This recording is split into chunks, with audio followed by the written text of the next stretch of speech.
back. I think we've got our live stream issue kind of fixed for the time being. We'll try to add another stream in here shortly. But for now, we're watching on that 132 pound. We got Carter, Hoover,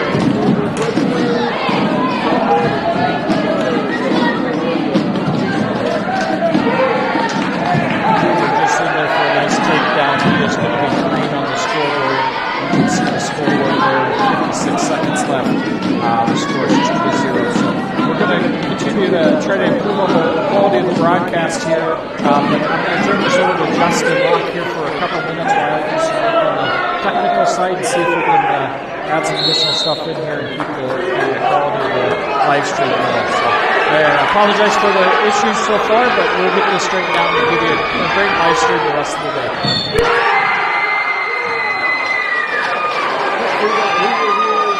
Now wrestling on mat number 1 at 138 pounds, Ryder Cole of Woodbury Central and Mason Billingsley of St. Edmund Fort Dodge. Up next at 138 is Alan Gandera of South Hamilton and Hayden Garlow of South Aurelia. On deck at 138 is Wyatt Thorpe of East Sac County and Trevor Woodbury of Ogden. And in the hole at 138 is Caden Dorman of South Central Calhoun and Aaron Master of West Bend Mallard.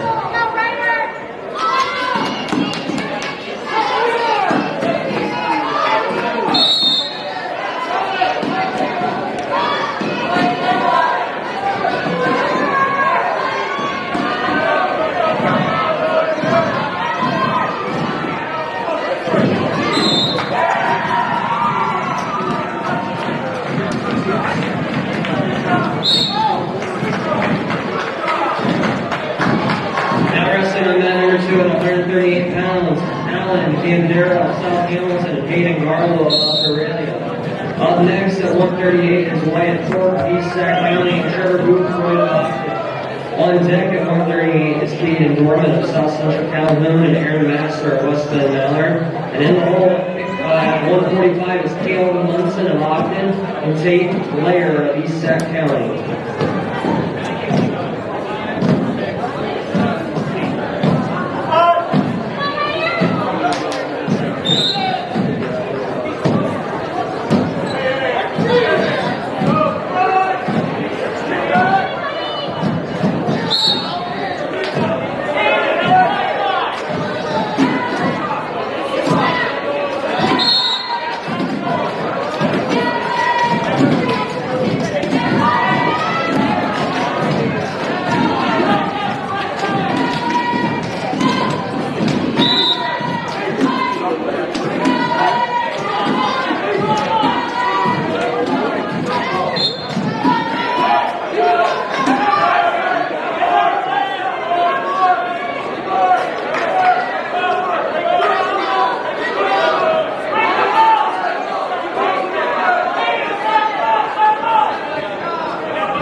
Got everything out of backup, Justin here. So I think we're seeing both mats now. Mat 1 is the bigger screen. That has Ryder Cooley on the mat up 4-1, and then mat 2 has a 138 pound match. So just want to jump back on and let everybody know that we should be squared away. So.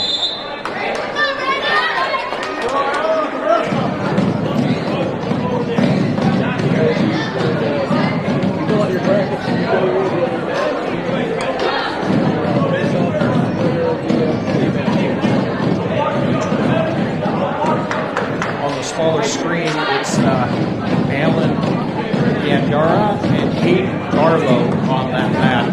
Garlow is in green and Gandara is in red. So they're going into the second period 2-0. Altio really wrestling Garlow is ahead.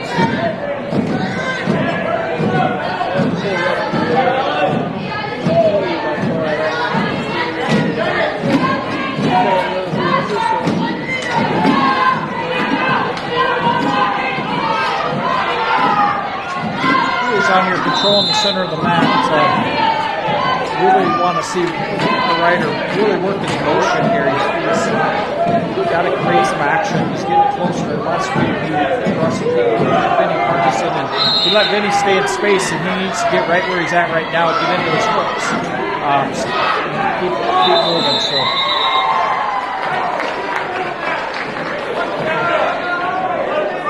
Now wrestling on mat number 2 at 138 pounds, Wyatt Thorpe of East Sac County and Trevor Booth of Ogden. Up next at 138 is Keenan Norman of South Central Calhoun and Aaron Master of Westbound Mallard. On deck at 145 is Kalen Munson of Ogden and Tate Layer of East Sac County. And in the hole at 145 is Isaiah Powers of Alta Aurelia and Garrett Fair of Westbound Mallard.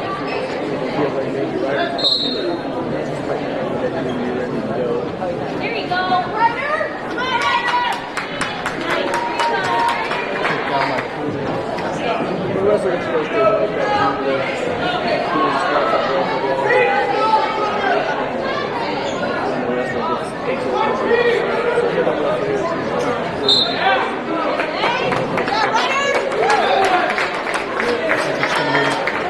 Probably want to go the top rider into coming to the back and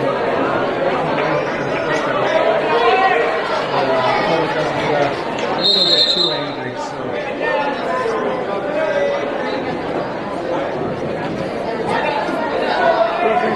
Get a little too aggressive there with his collar ties, so he's going to be good to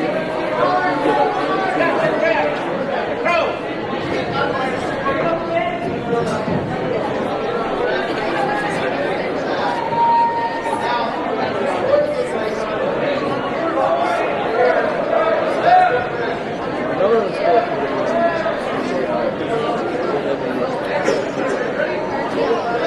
A bad one. 10 seconds, get one! Matt, we've got Hawkins, Booth route to road, and Wyatt Court from ESC. So ESC's on top 2-0, 55 seconds left in the first. He's looking for the fall. Wyatt Court is the rest there. He's looking for the fall over. He's a senior, so.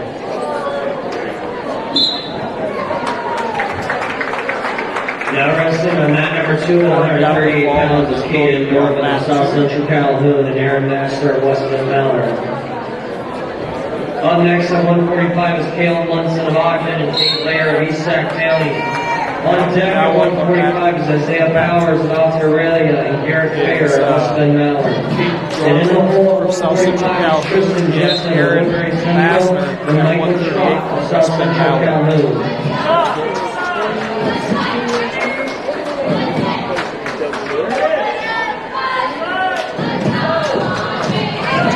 Back to life, so nice double leg. Let's put it to the back here. He's looking for the tech ball. He's going to do it the hard way of takedowns, one at a time. So he has a mission. He wants to set the takedown record this season, so can't blame him for working on that as we go. So that should be enough.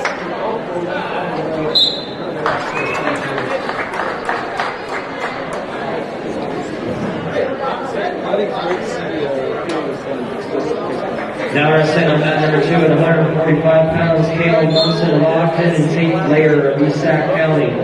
Up next at 145 is Isaiah Powers of Alta Aurelia and Garrett Fair of Western There it is, Mallard. 21-6. Cooler gets the tech ball. Now wrestling on mat number 1 at 145 Does a nice job with his offense. Stays on the attack here.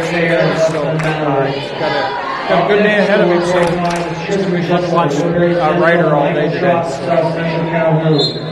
Matt 2, 145. Looks like Ogden wrestler. And in the hole, 152 is Zachary Trot, South Central Calhoun, and Chandler Lair of East Sac County.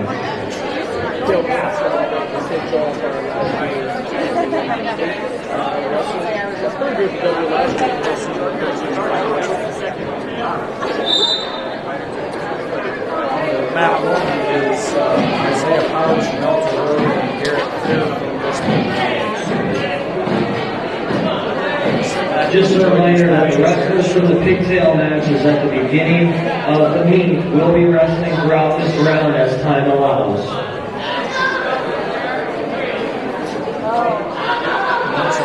Matt 2.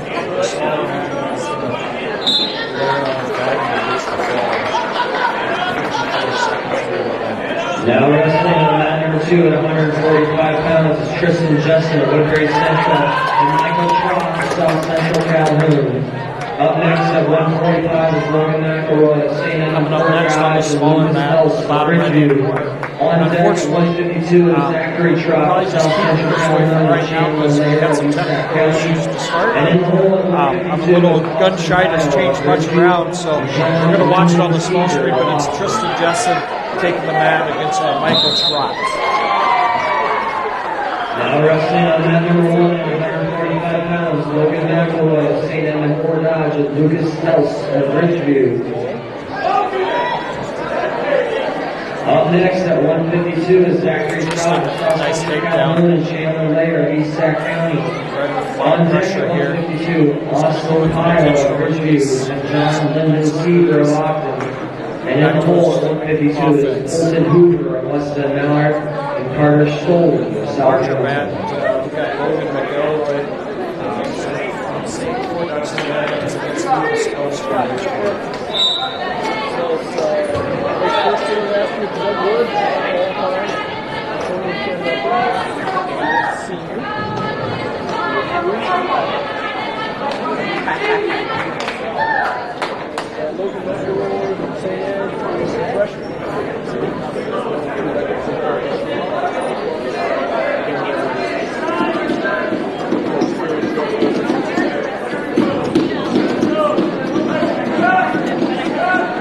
Matt 2, smaller screen.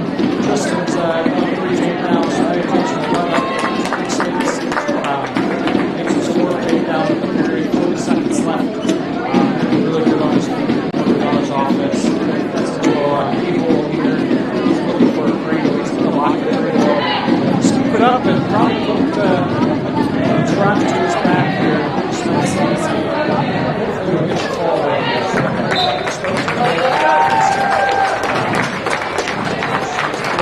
It's exciting to see Tristan back out on the mat.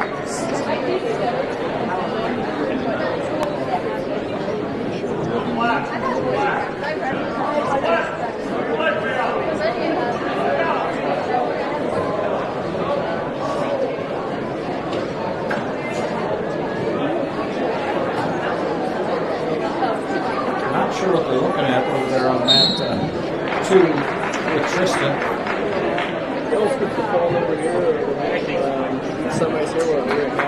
Now wrestling on mat number 2 at 152 pounds, Zachary Trot of South Central Calhoun and Chandler Lair of East Sac County. Wrestling on mat number 1 at 152 got pounds, the ball on mat 1 of Bridgeview and John Lyndon Seeger of Ogden. That'll be a good matchup next round. Yeah, it's very, Up next, at 152 pounds, Colton Hoover of Weston Mallard and Carter Stoll of South Hamilton. On deck at 152 is Emiliano Guillaume of St. Edmund Fort Dodge and Zach Butler of Woodbury Central. And in the hole at 160 is Kevin King of South Central Calhoun and David Moving up to Fair 152. On mat 1, we have Austin Pyle from Ridgeview and John Seeger from Ogden. Over here on mat 2, the smaller picture is Zachary Trot from South Central Calhoun against Chandler Loire from East Sac County. Trot can be a 1 seed over there. Second last year at the Doug Wood. 35-50 recognition was a different qualifier. So I'd say he'd probably be the favorite in that match. And the other than it, I'm looking at uniform here, in the pocket there, and get the ball there.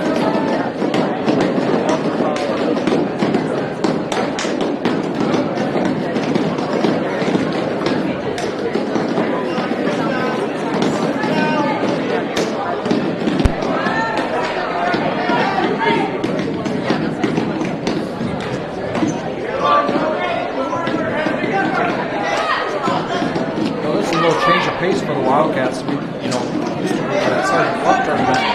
It's a little different look for us compared to what we've had in the past. But these 8-man tournaments, actually, you get to see a lot of competition, different than what we see, and it really helps us out down the stretch from a seeding perspective. With the state tournament being seeded, it's kind of interesting how it's changed.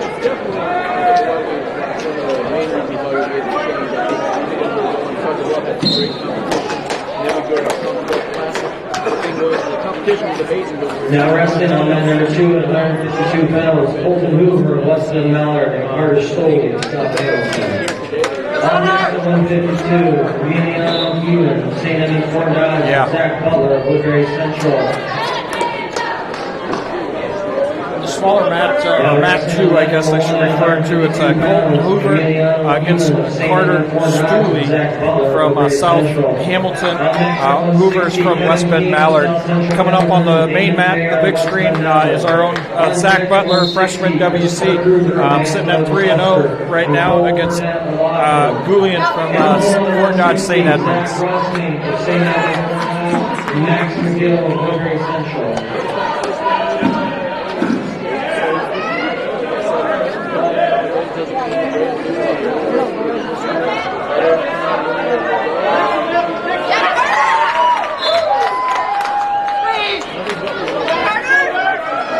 Over here on the mat 2, that's the 3 seed that's on his back right now.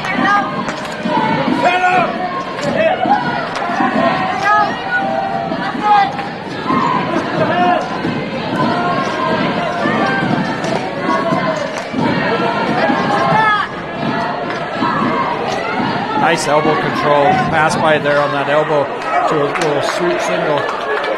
Just got to finish, good control for Zach.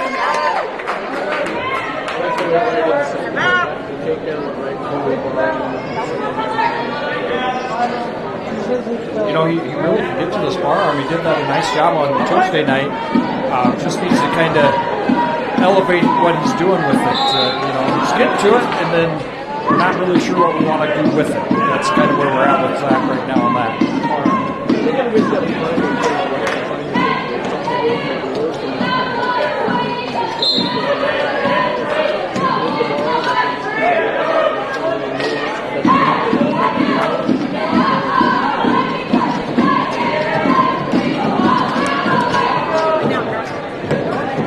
I like his action. You can tell he's really paying attention to what the coach is working on in practice with his hand positions, where he comes to, how he's pulling and pushing. I mean, he's really a kid that pays a lot of attention to practice. So, just talking to Coach Thomas about it. They really like the way he's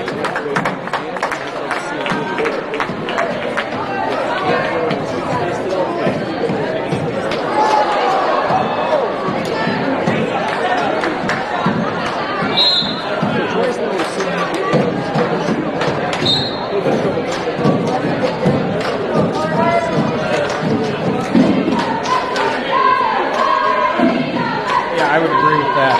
And, I think that's a big transition coming into high school. Junior high or middle school, especially just middle school wrestling in general. You get to the state tournament, it's a lot different for AAU state or USA state. But just wrestling in Northwest Iowa and junior high, you get to finish that pretty easy. Here, they're going to fight back a little bit harder in high school.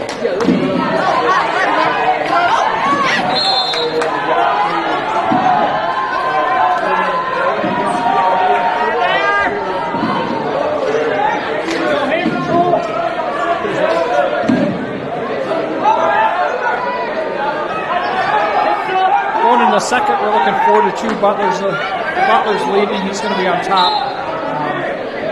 Guessing we're going to try to ride him out here a little bit. We've had some success on our feet. We might just go right back to it. So.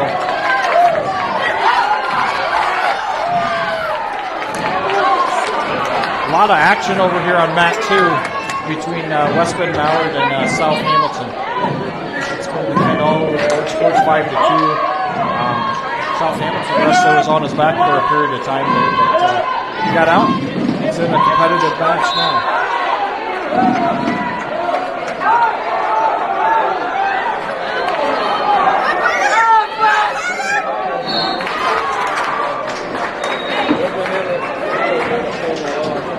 Now wrestling on mat number 2 at 160 pounds, Kevin King of South Central Calhoun and Damon Fair of West Bend Mallard. Up next at 160, Chris Kruger of Manson, Northwest. Nice ride by Zach Butler so far. Minute 15 left in the period, but he's in a good position. He's back out on that arm bar, working that again. We'll see what he can do with this guy. It's like we said earlier.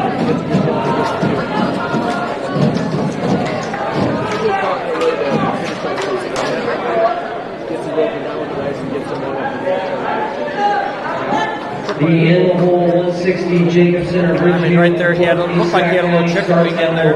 Just kind of let him fly out there a little bit too far. He needs to push that right up by his hip, drive that right to his ear to get that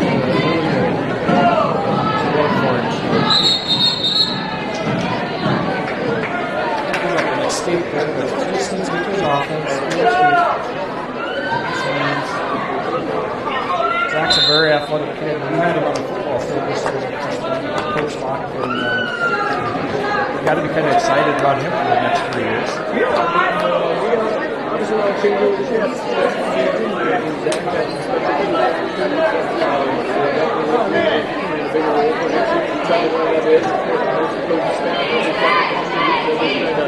Steal from wherever they can get the guy on one side. I love to have him in the defensive backfield. I see him doing great safety coming up, making tackles, pulling over that way.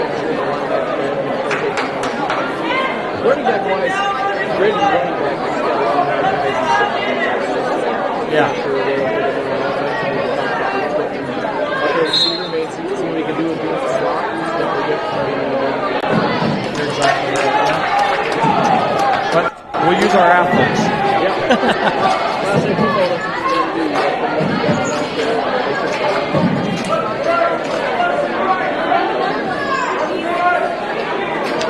Right there, you see he's just not quite confident enough, and I get it as a freshman, especially up at that 152, but, he's looking at that young man that's across from now.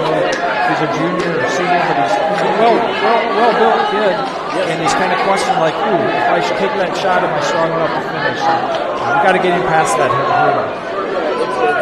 Obviously not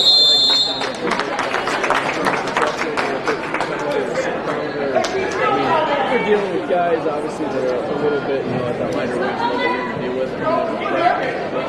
70-pounder or 60-pounder. Probably got some big boys up there. So that's definitely a big place to step into the first.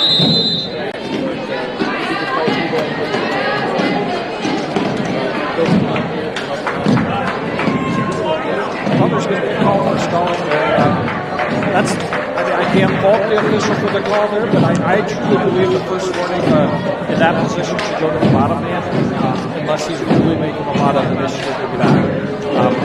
Too many times do we let the bottom man get away with kind of flopping there and not fighting to get to his feet like a mid-ranger off the whistle, and we penalize the top guy. Yeah, because it's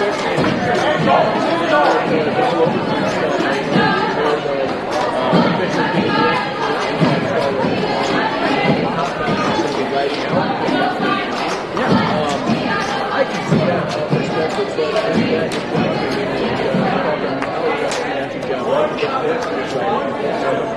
I'm just not sure where that's going to be aligned.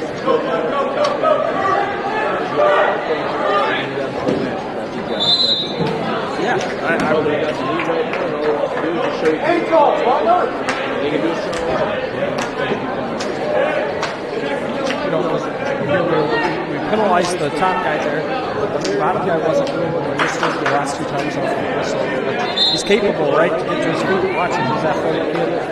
So, you know, right now, I look at it as the bottom guy's not moving there. We're improving.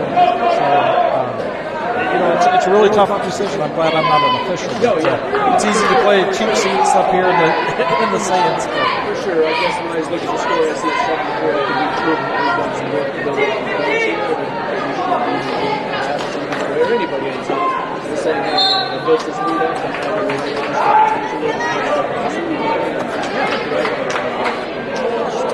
But again, I can see the other side for sure. I don't want that match to let us open up a little bit more. Let's put some action out there, try to score some more points. But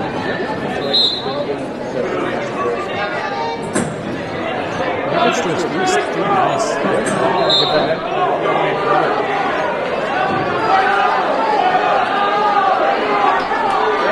Yeah, you can see, like Coach Thomas is saying, Zach's really a thinker.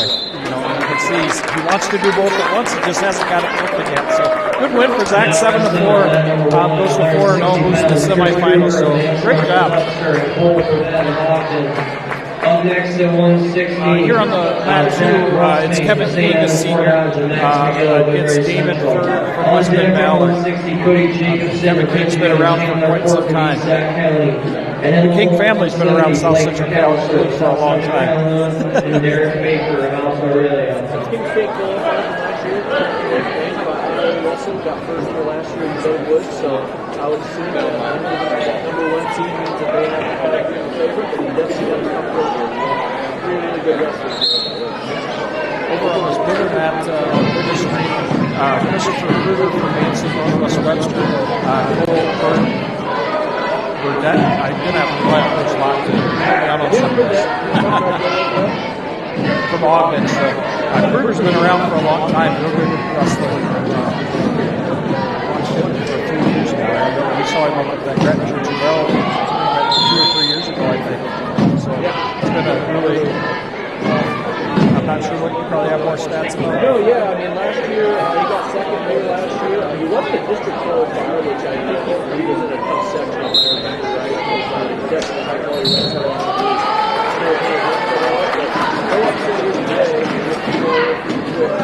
Yeah, great. I think it was. I think that they were in that West Hancock. Overall, they were in the same district that we were in, and both sides came from. I mean, if you made it through that district, I would love to look at the percentage of how many kids placed in the state tournament coming out of that district.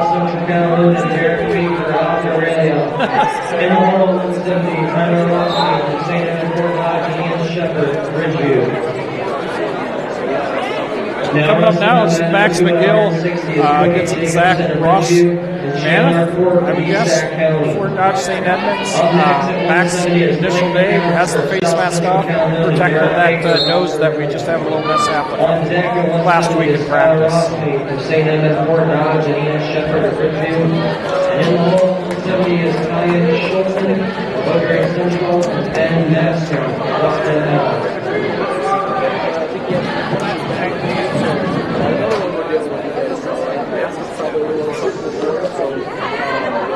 We did a little work practice and we had it off.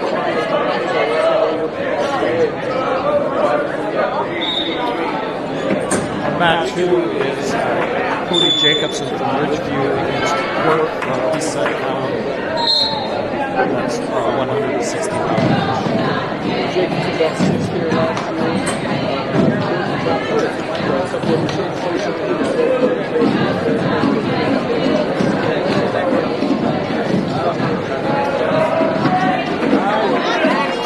Take down by Max. He hit that a lot. He does. He does hit that a lot.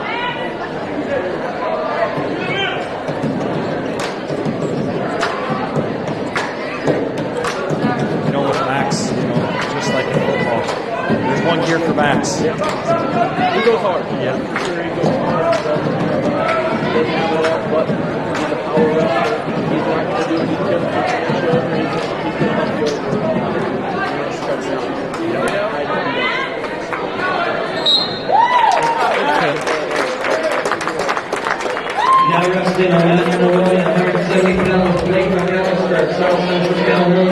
lot of fun. That's going to be a lot of fun to watch. I mean, and then that finals match, I mean, with King, whoever wins with McGill and Kruger, then that King match will be a lot of fun too. And in the hole on 170 is Zane Matthews locked in and Ian Conan. Coming up on mat 1 here, Blake McAllister from South Central Calhoun, Derek Baker from Algeria.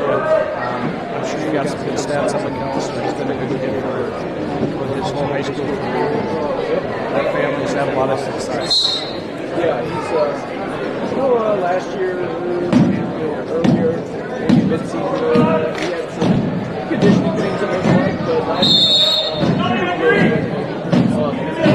he worked through that, obviously making the finals last year, next one, but I think he changed out with the second place in Iowa, so heck of a Webster, doing some early work here, trying to make quick work of his opponent here from Alta. There it is, 27 seconds.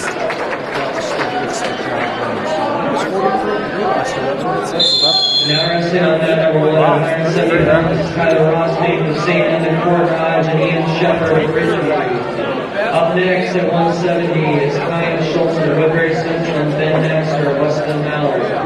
On deck at 170 is Dave still the 160-pound match between Jacobson from Ridgeview and Court from East Side County. Frank Webster of St. Edmund Courtage and Cooper Harmon of Manson Northwest. Coming up on the mat 1 is Ian Shepard from Ridgeview and Tyler Ross Mammoth from Fort Dodge St. Edmunds.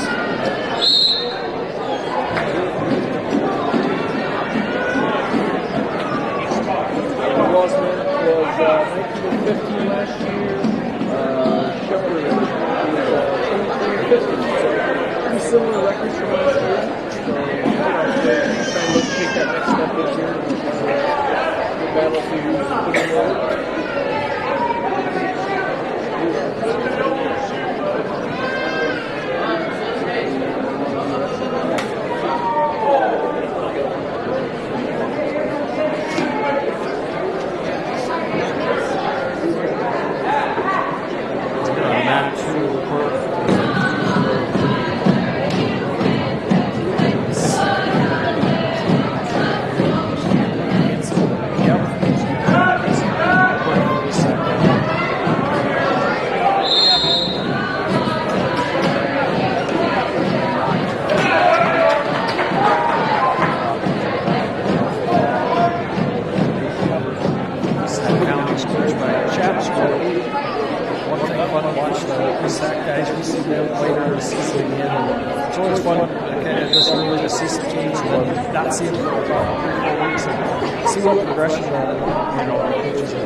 Now resting on mat number 2 at 170 pounds, Kyan Schultz of Woodbury Central and Ben Dexter of Weston Mallard.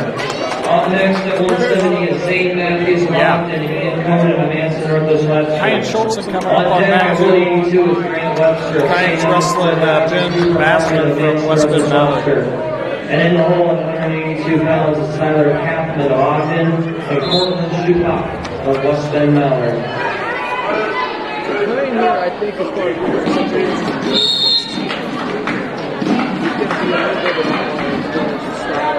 he's a legger. We don't have a lot of those, so we're going to see something that's a little bit more contrasting. Yeah.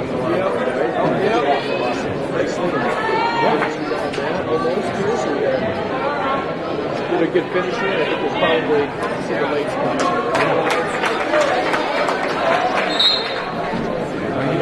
Kyan's a lot of fun to watch. He's been through some big duels for us. As a junior, I remember that freshman year when we were down at Boca, and he came through. He lost the match to win the duel. Yes, he did. There's been a lot of great moments, and I think respect this kid. I know last year he made the districts and he didn't get through the state, but he's pretty heartbroken about that. It shows how much it went through him, and hopefully that'll spark him to maybe take that next step this year. Yeah, you can tell his attitude in the group was a lot more focused, and Kyan's a kid that has a smile on his face a lot, and he enjoys what he does, and you can read him pretty well if he's having a good time, or if he's not, you can tell that as well. But it's been a joy to watch him in the room so far. So. Obviously, going to go from football forward next too. It's the same. We've all worked on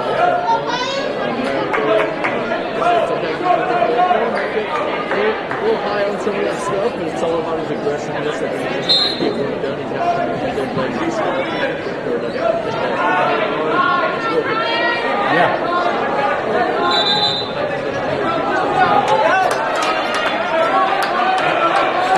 Reach for the head. Reach for the head.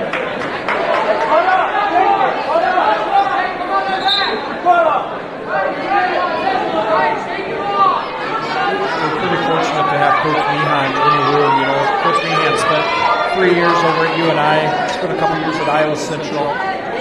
He really helps guys like Kyan. He was a legger, so it's been nice to have him in there. He worked a lot with tight ends last year and a lot of different things, so he's done a really nice job working with these kids. It's different. Like you said earlier, we're not a big legger school, and when we have one to have Coach Meehan as an asset to our coaching staff, it's really nice to have him. I was one. I think the legger is something like that.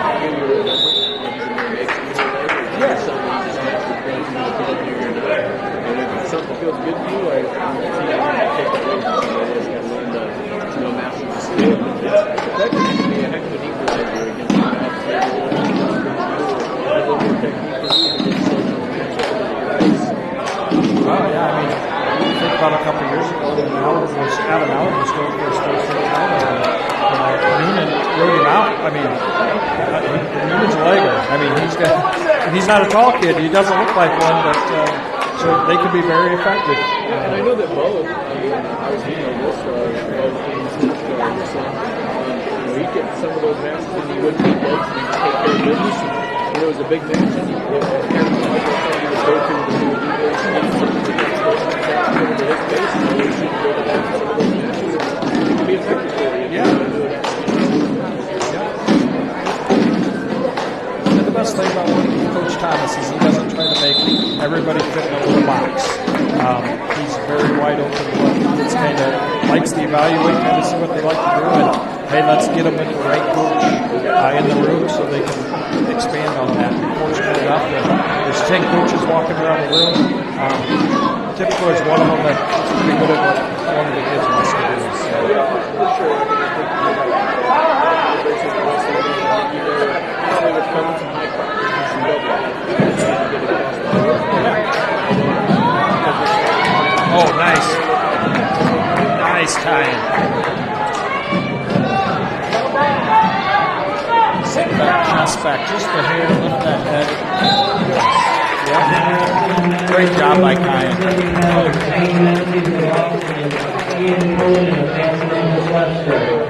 Up next at 182 is Grant Webster, St. Edmund Fort Dodge, and Cooper Harmon, Manson, Northwest Webster. On deck at 182 is Snyder Catherine of Ogden and Corbin. Up next, 170 on the second mat. Mat 2 is Matthews of Ogden, St. Matthews against Ian Conan from Manson, Northwest Webster. So, the winner of this match, we have Kyan Schultz and Sarah Clements, the 2 seed. He had some success at this tournament last year. He got first year last year. He ranked 10th by Iowa Russell. He was a district qualifier last year. He got third in district, so he just missed that Phoenix State qualifier. Paul, I'm going to take the sign down behind you. Now resting on that number 1 at 182 pounds, Grant Webster, St. Edmund Fort Dodge, and Cooper Harmon and Manson, Northwest Webster. Up next at 182 is Snyder Catherine of Ogden and Corbin Schulbach. Mat 1, that was Ross Manthai that got the win there. So. And in the hole at 182 is Conan with the takedown up 2-0, minute 30 left. Alfonso Martinez of West Penn.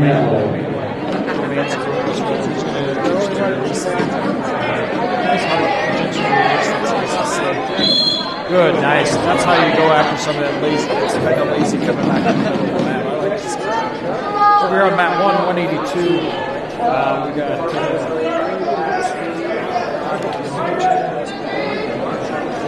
We've got Kaufman from Ogden against. You help me out on this one, Coach.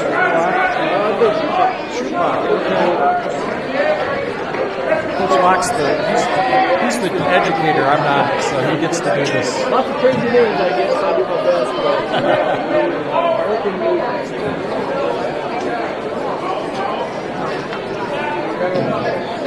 yeah, this is the 80-pound lady that we talked about.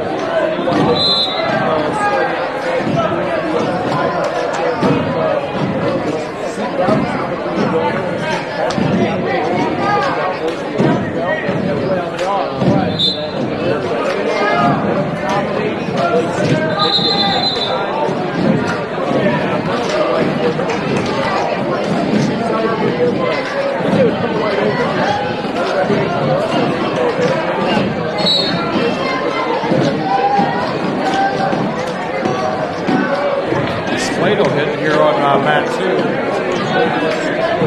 Yeah, just Plato. He gets 2 back points out of this.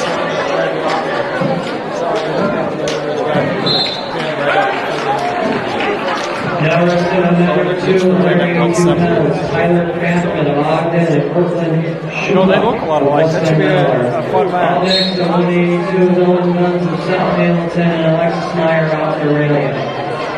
On deck, South Hamilton's Owen Duns and Alexis Meyer here. And in the hole at 195 is Brent Greenfield of Sorry South about that. Hamilton and Levi Evanowski of South 182. Central Calhoun.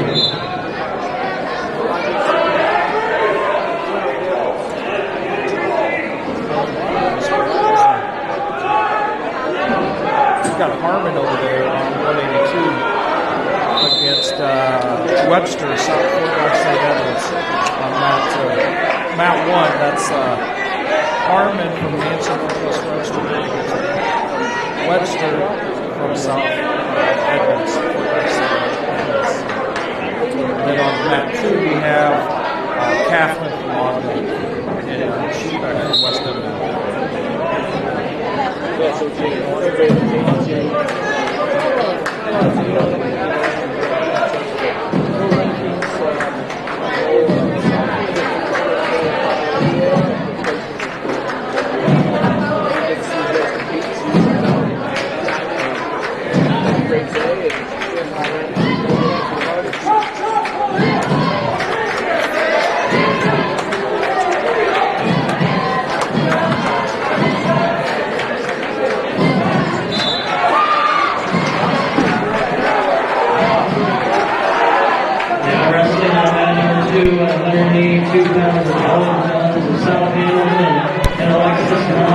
Ogden's head coach there on mat 2. LCC four-time state champion. Woodbury Central High School on deck at 185 is Brent Greenfield of South Hamilton and Levi Evanowski of South Central Calhoun. And in the hole at 185 is Ashton Linsky of Woodbury Central and Adam Wolf of St. Edmunds. Duns from South Hamilton and Alexis Meyer from Elgin are taking that at 182 on mat 2.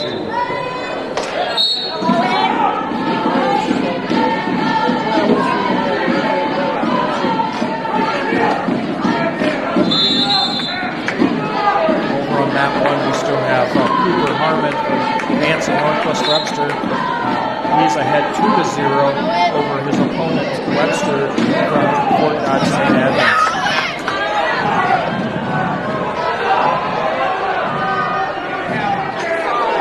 Harmon needs to get his hips up here. His hips are too low, he's in a bad position. Webster, if he punches that left arm through, would get the reversal, but must have it tied up in there. Mat 2, Dunn from South Hamilton gets the pull over Myers from Algeria. Grayson coming up next on mat 2, 182 pounds against Martinez from Western Allen.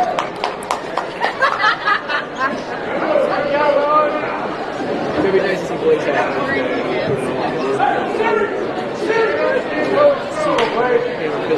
Now wrestling on mat number 2 at 182 pounds, Blake Sanford, Woodbury Central, and Alfonso Martinez, Austin Mallard. On next at 185 is Brent Greenfield of South Hamilton, and Levi Adamski of South Calhoun. On deck at 185 is Ashley Linsky of Woodbury Central, and Adam Walker of St. The pin over there on mat 1 by Now wrestling on mat number 1 at 185 pounds is Brent Greenfield of South Hamilton, and Levi Adamski of South Central Calhoun. Jose's record is 0-0, so that'll be his On next at 185 freshman year. is So Ashley Linsky of good way Woodbury to start out Central, his and freshman Adam Walker of campaign. St. Emma Fort Dodge. On deck at 195 is Ethan Zog of West Bend Mallard, and Karen Spina of Bridgeview. In the hole at 195 is Sherry Condon of Manson versus Webster, and Aiden Kapman of Auckland. He does a nice job with that high crotch. He works a lot with Coach Denny.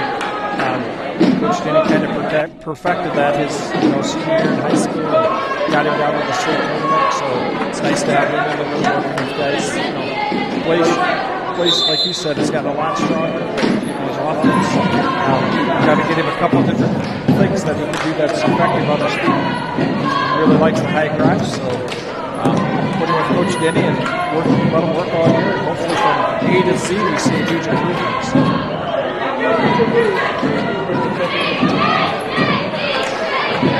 Jump hips and pop a half in there. Jump, jump, jump. Or peel off the elbow.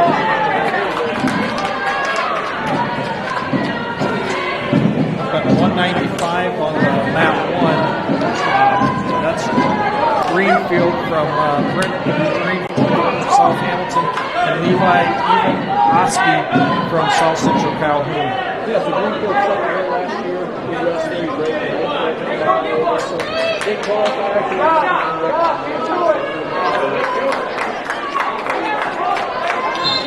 It's going to be a fall on mat 1 for Greenfield. Now wrestling on mat number 1 at 185 pounds, Ashley Linsky of Woodbury Central, and Adam Walker of St. Louis. There's that high crotch now. Great job. Nice. Lipke's going to be up on mat 1 here. Ashton Lipke, a freshman, against Adam Walker from Fort Dodge St. Ed's here on mat 1. So I really like Ashton. He's coming as a freshman, which is awesome to see about the wrestling. And he's a fighter. He'll go after it. talked a little bit earlier, right?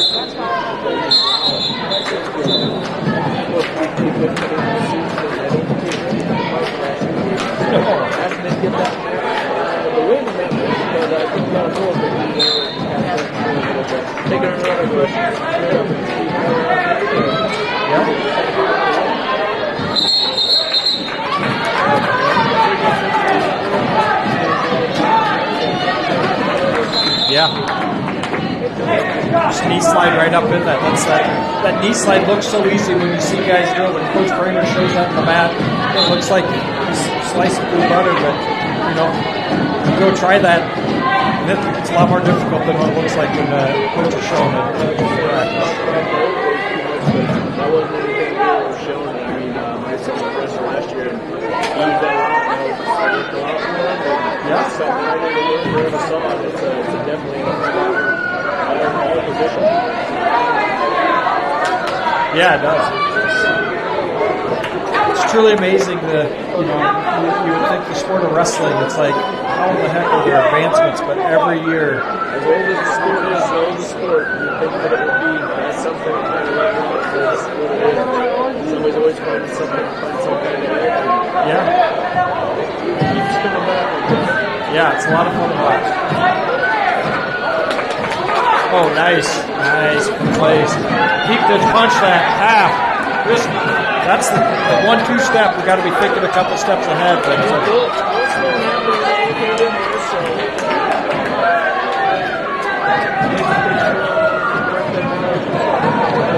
yeah, he's got to fight this for 30 seconds. That's going to be tough. Nice plays. Just settle and take your time. Sink your hips. Sink the Yes, there we go. Now reverse that.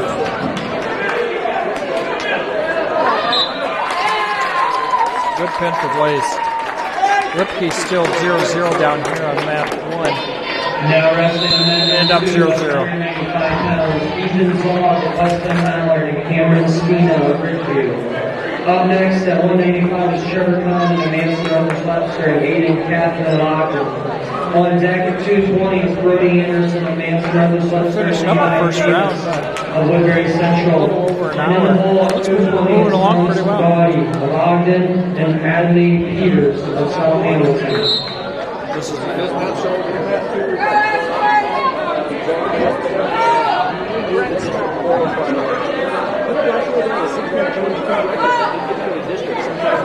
That's all that matters on how your wrestling changes the season. So you come from your districts, you take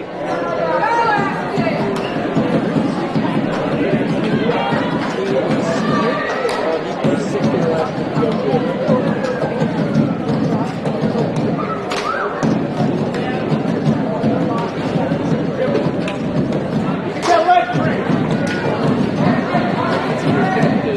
I think we take down, yes.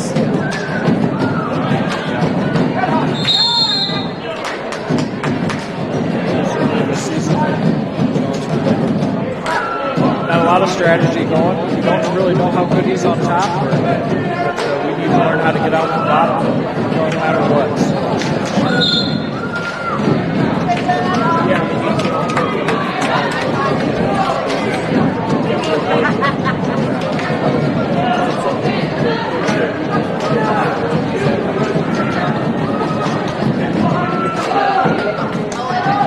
you can pretty much ask any college coach what the biggest, most difficult thing is, and everyone will tell you it's the top. Just so much more pressure and so much more fight from the top guy. And like we said earlier, the bottom guy really gets penalized if he doesn't do anything in college wrestling.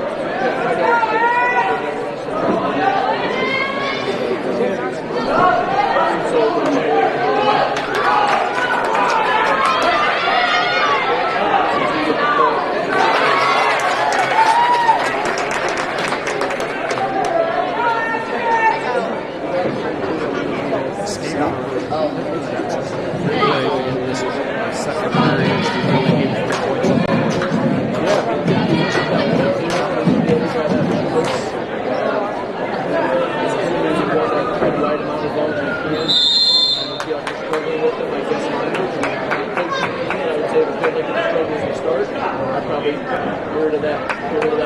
period, we really need 3 points.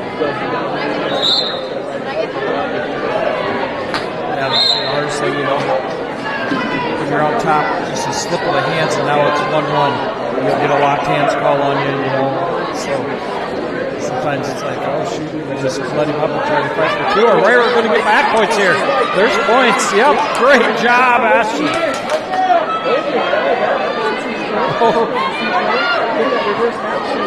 Oh, he gets the fall. Great job, Ashton Lipke. That's big. That's going to help out with the team points.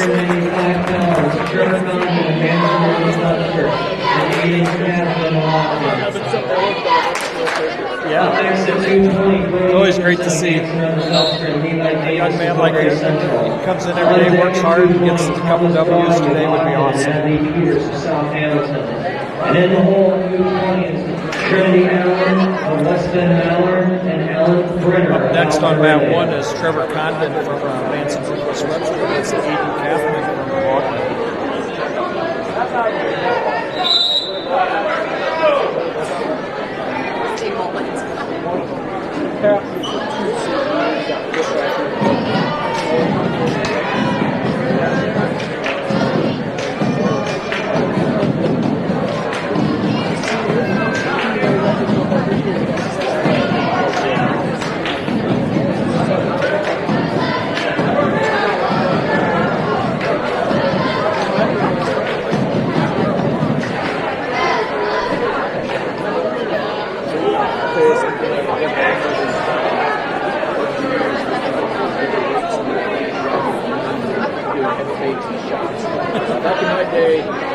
it still exists today. There wasn't a lot of guys shooting.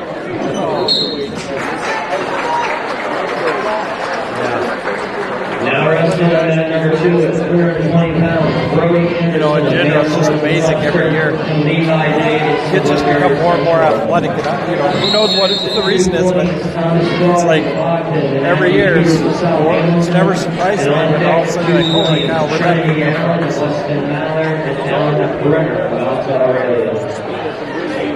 And that'll bring out, I believe, Central. By Davis. Pretty interesting stuff. He's got a little history of successful wrestling.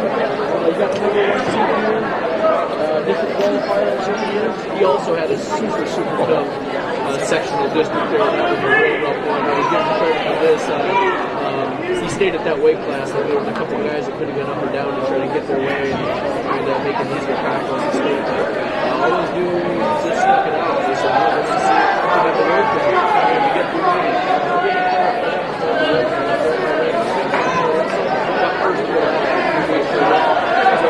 Levi's going to be out here. He's going to get tested, that's for sure. Yeah. Just the thing is, you talk about not worried about who the guy is or what his record is, and that's been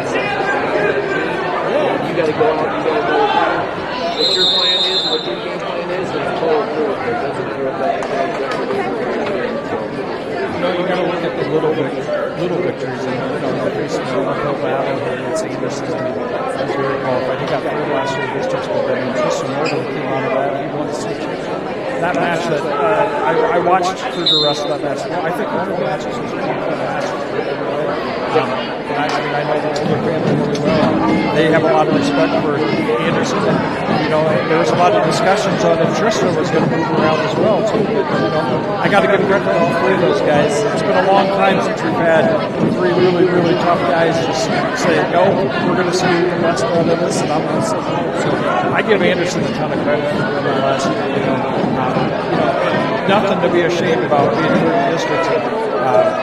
You know, I think it was West Hancock, right? I think so, yeah. I forget his name. He's the running back, Matthew Francis. He placed high at the state tournament as well.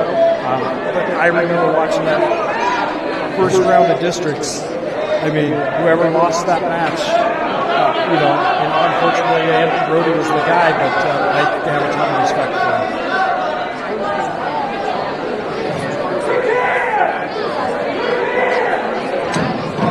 He has another year. I know Tristan was a senior last year.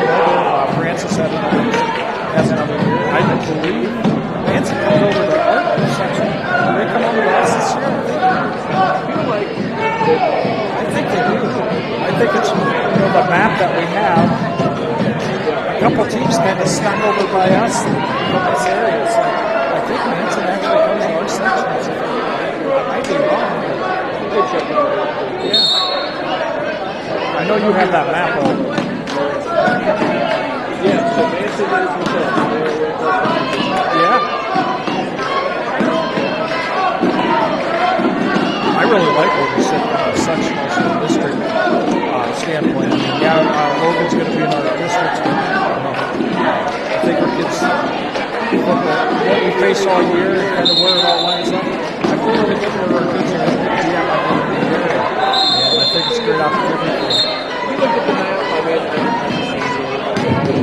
look at the school, the whole river is just loaded with 118. So it's kind of like there's only so many ways you can go, and the state tries to mix it up for us a little bit, but there's only so many ways you can go, and to be quite honest with you, over the years, this is going to be the sad state over here is no slouch when it comes to teams and wrestling. There's a time when maybe the western side of the state will get a lot of respect, but I think those times have changed. It's pretty rough over for 1H for that one area. So.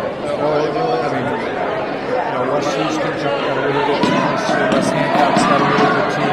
Obviously, Logan, Underwood, you know, and there's just a lot of individuals that come out of a lot of those schools, and you pile all of them up in a couple of districts, and, you know, it gets challenging in a hurry. So, Anderson took care of Davis there. Davis, Davis, I'm sure, is going to feel disappointed walking over in the corner, but there's really no shame there. up and down your first match. You just got to have that caliber wrestling when you've been all for so long with an injury and trying to step into it. He just got to get his mind right. So next time Yeah. I believe on mat 2 next is young Thomas Dodson from Ogden against Natalie Peters from South Africa. big run by next run, a little bit more everything about it. Watch the post here.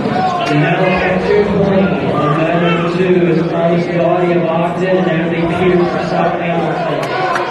Up next to be 2:20 Trinity Allen of Weston Miller and Ellen Brenner of Australia. The on deck and the in the hole will start our semifinal consolation round, which we will go right into. So on deck at 106 is Justin Wolfe from South Central. We're going to roll right into the semifinals. We're not going to take a break. And in the hole, 106 is Lacey of Ogden and Axton Lindgren of Woodbury Central. Again, we are going right from the quarterfinals into the semifinals and consolation matches.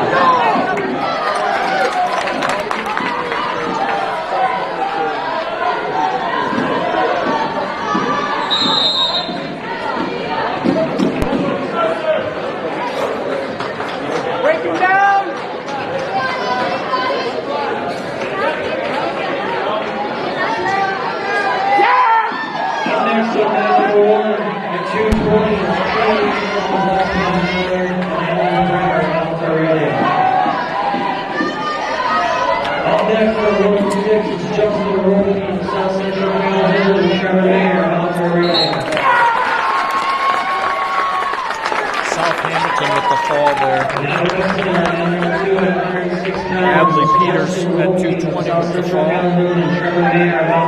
220 here on map 1 is Allen from Weston Ballard and Brenner from Australia. On deck at 113 is Colton Munson of Ogden and Avery Willer of Woodbury Central. And in the hole at 113 is Braden Burns of East Sac County and Aiden Reed of Australia. Again, as a reminder, we are going to go right into the semifinal and consolation matches.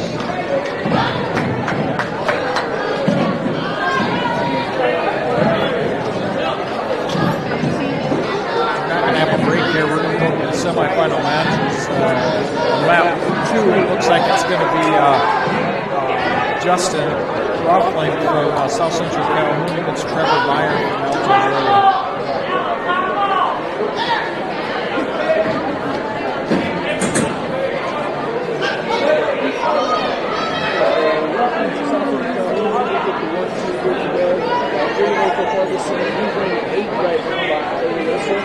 Second last year, he got good. And first place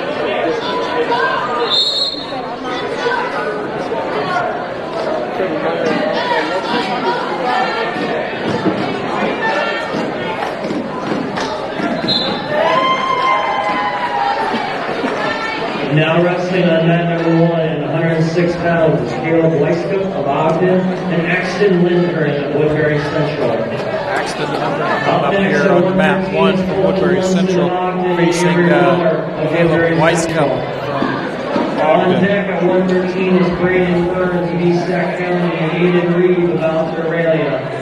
And in the hole at 120 is Brand Beaver of Woodbury Central and Ronnie Orr of St. Edmund Fort Dodge.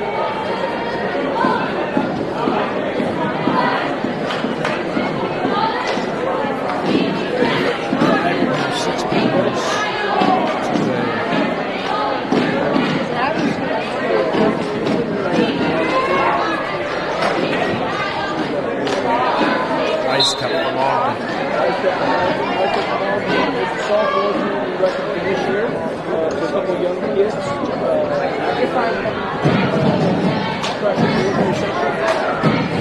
Still learning some things, taking up some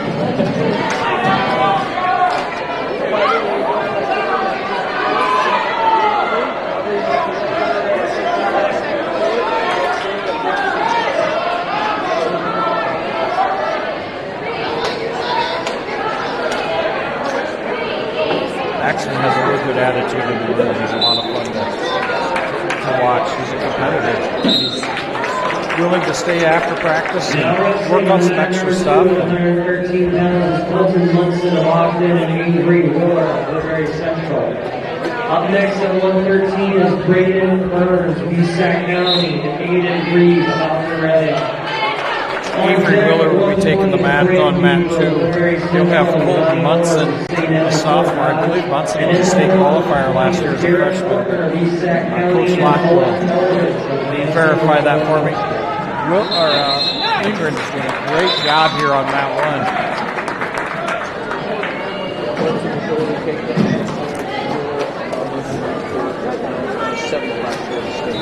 I thought he had a good year last year. Both of these young freshmen for the Wildcats, I mean, just a pleasure to have with them in. I mean, really green, really, but they're really open-minded and really darndest to get up to speed as fast as they can.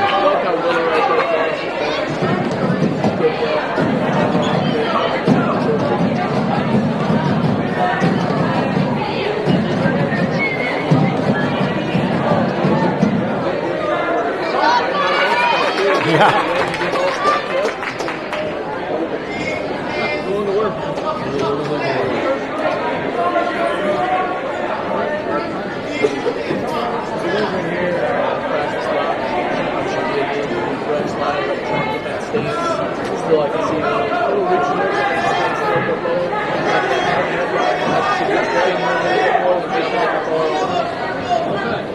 Yeah, we have, they just have a issue. Good, he's going to score 2 runs in the period. Way to finish out on top. Great job. Honestly, you just need Matt. You just need a lot of Matt. Now wrestling on mat number 2, 113 pounds, is Braden Burns of Esac County and Aiden Reed of Australia. Really, we're going to vie to wrestle for the third place match. Only for 113 pounds. On deck at 120 is Garrett Morgan of Esac County and Owen Eldridge of Manson Webster. And in the hole at 120 is Cole Pellimonter of Ogden and Case Borleski of South Central. Braden Burns from Esac County and Aiden Reed from Algeria on mat 2 now.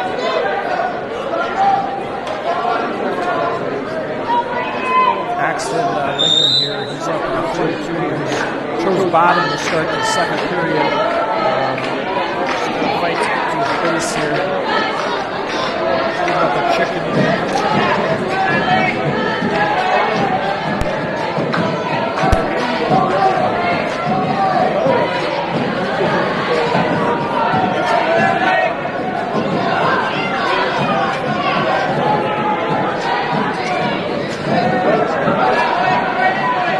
Awarded the 2 points over here on mat 2, but I'm still watching over there because it's an Algeria kid who might throw a headlock from left field. So I'm going to.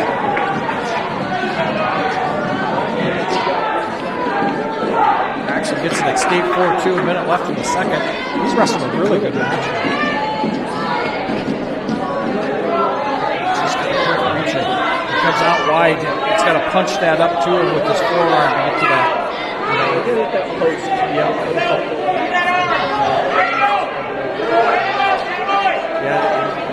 His opponent's starting to figure that out. Like, he's going to reach. I'm going to have that shot to the left side. So, those are just the little details that it takes time to get kids out of those reaching type situations. Between 120 and 126 weight classes. Again, there is 2 pigtail matches still on there. We will wrestle in between the 120 and 126 pound weight classes.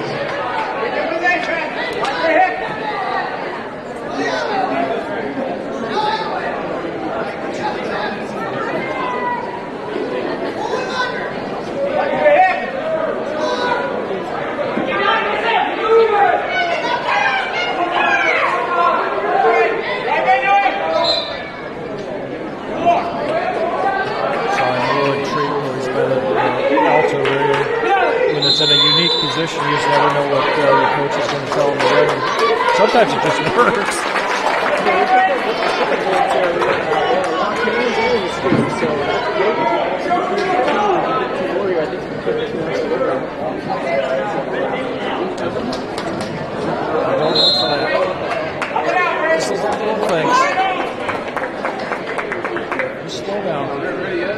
Yeah, sometimes I think you get desperate, right?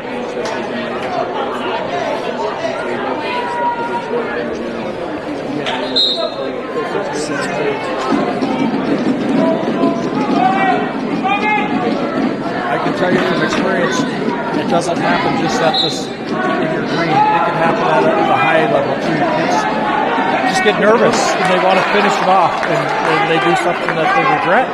And they might end up in a bad decision. So.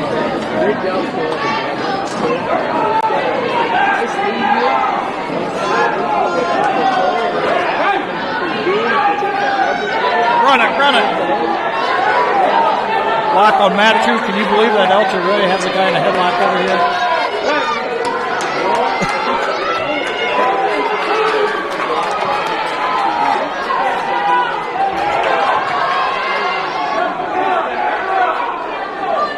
Wow. Pops it out. We're going to get the fall here, I think. He gets the fall. He runs into the championship match at 106. What a way. I'll tell you what, I know he was over at your house checking his weight on Tuesday, and I think he's bought in now.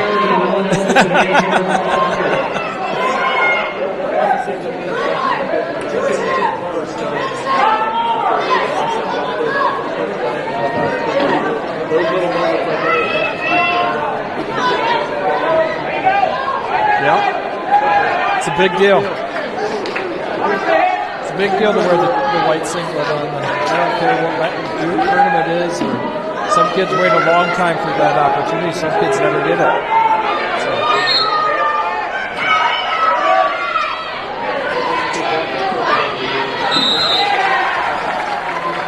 Nope. That was Burns from East Sac County.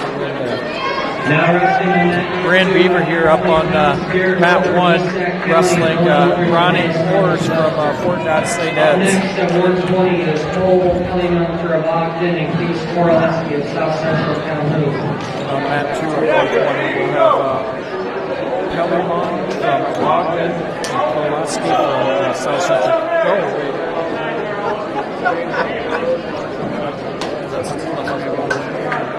Eldridge. What you got? Is that a wrestling back? Yes. This is 120. Well, this is 120 Ordner. And Eldridge from Manson plus Webster on that too. On deck at 126 is Keaton Remsburg of South Hamilton and Hayden Schumacher of Mount Aurelia. Branda gets a takedown up 2-0 now. And Ethan Eggman, Manson of Webster.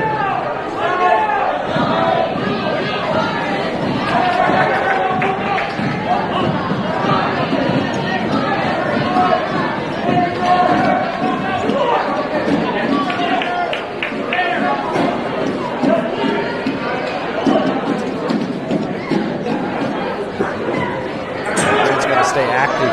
He's got to stay active. We spent a lot of time this summer working on a lot of different things. When he goes like that. He's got to have confidence in his abilities.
Just as a reminder, up next is going to be 120 pounds qualifying on for Ogden and Case Corliss gives South Central Calhoun. On deck at 126 is Keegan Remsburg of South Hamilton and Aiden Schumacher of Australia.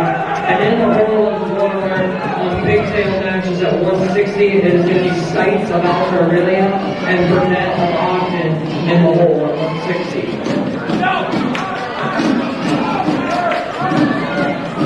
Here's where, the bottom guy is just walking off everything. He's not doing anything to present himself as an opportunity to get an escape. If there's a stalling call here, I can almost promise you it's probably going to be on us because he's going to say you're right in the hips or saying parallel. But the bottom guys has not done anything to expose himself and try to get out. It's always the question of where you're going to go. But we did the work not to take them. We're up 2-1. It's always interesting to me with how people look at that. So.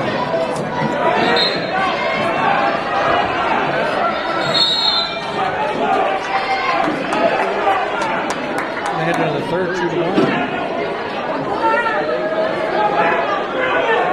6-3 over here on map 2.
I'd rather see that call than a stalling on the top guy. That was a good call by the official.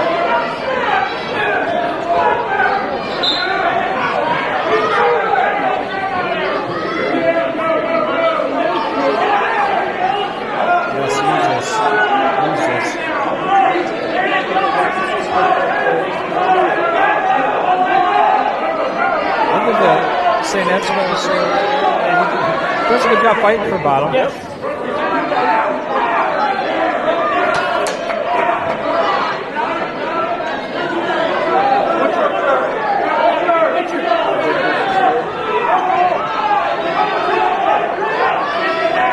Scoop that. Like 3.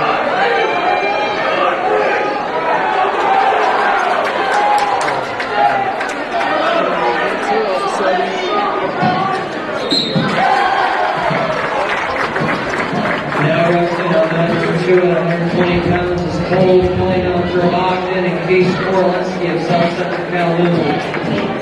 Up next at 126 is Keegan Remsburg of South Hamilton and Aiden Schumacher of Australia. Now Brand's going to win 5-1. 126 pounds is Keegan Remsburg of South Hamilton and Aiden Schumacher of Australia. Go, Keegan! Up next at 160 is going to be Sights of Australia and Burnett from Ogden in a pigtail match. On deck at 126 is Gunnar Bose of Woodbury Central and Ethan Anthony of Manson Webster.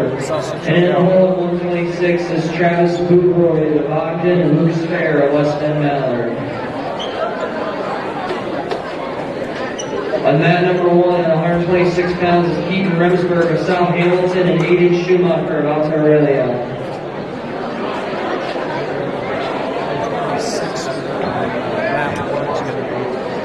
From South Hamilton and Schumacher from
Solutions and all the schools that Forward provides broadcasting for sponsorship provides the opportunity for us to come out and do this live broadcast for the Woodbury Central Wildcats. So also thanks to Forward Digital Solutions for providing the opportunity to do this as well, and for the school, Manson Webster School District, for allowing us in to provide this live stream for the Doug Wood invitation.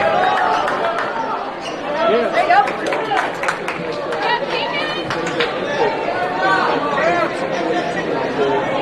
Digital things that kind of while we let people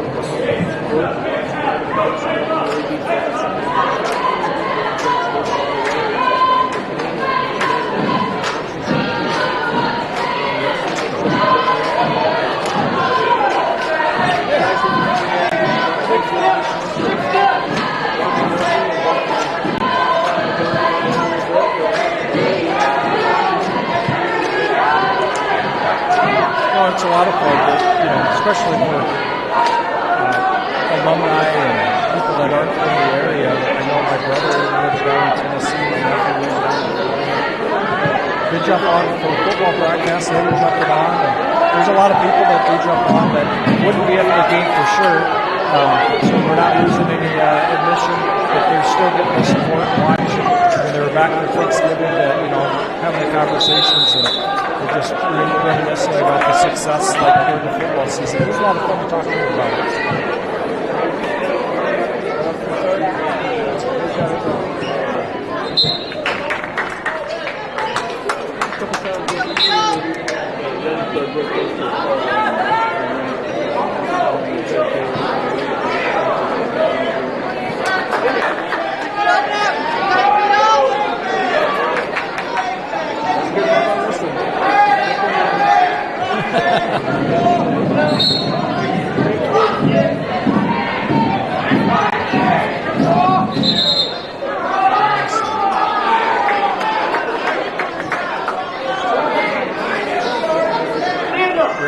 Coach goes out there and I think he said, hey, no Granby rolls. You're up 10-0. You don't need nothing fancy. Just get to your... Yeah.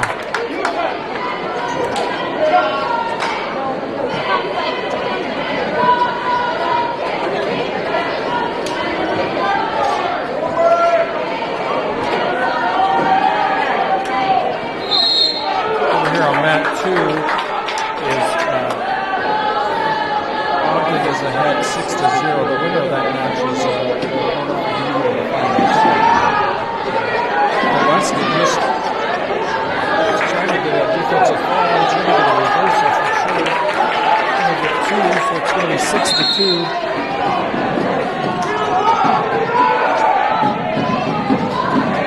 Gets out of position. It doesn't matter.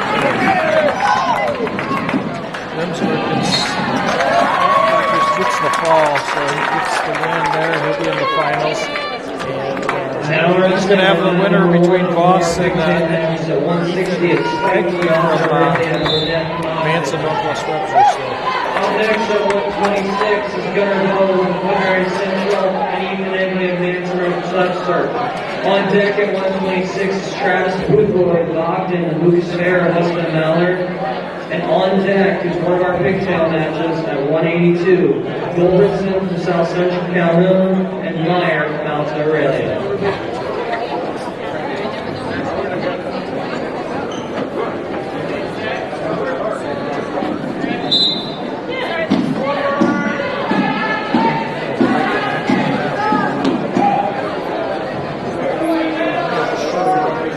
Is that the 160 pigtail schools game? They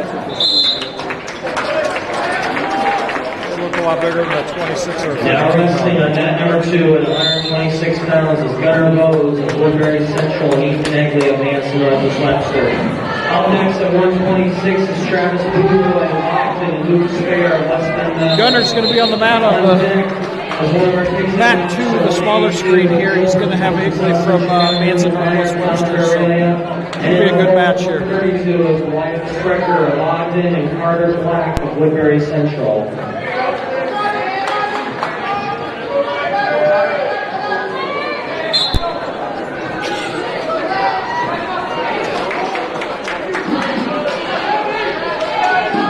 Runner was a 106-pounder last year. Bumped up to 126. He's filling in nicely. I think he grew a foot over the summer. So. Quite a bit of height there. I think that's something he's trying to learn to deal with his new body, get his space a little bit lower. That's what he likes to do there, is shooting space, but he's only 26 foot. He's going to be better.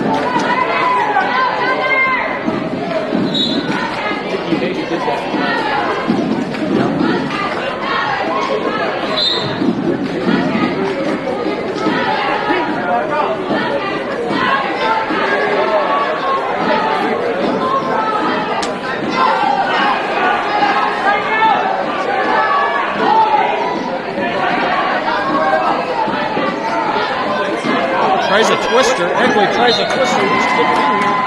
Good, good. Chicken wing here for Voss. He will run this sucker. Gives it up and just gets back there.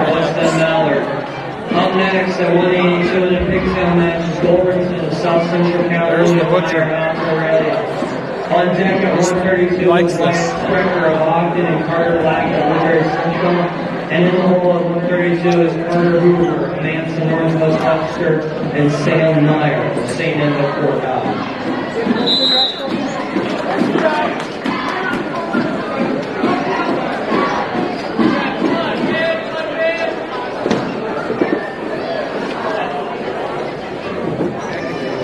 One time here. I would say this is probably the first time that I watched a Gunner Voss match and someone else is in the We were talking, this guy, I don't think he had any blood time. We got 2 leaders on the team, I don't think we had any blood time down at Akron, so. That's pretty impressive. I know I can't remember what day I was in the room last week. It was after practice and I look up and all of a sudden Gunner's it doesn't surprise me ever when that happens to me.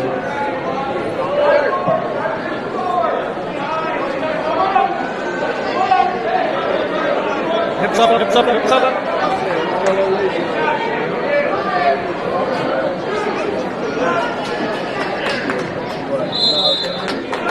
Good period.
Now wrestling on mat number 1 at 182 pounds is Goldbergson of South Central Calhoun and Meyer of Alta Aurelia in a pigtail match.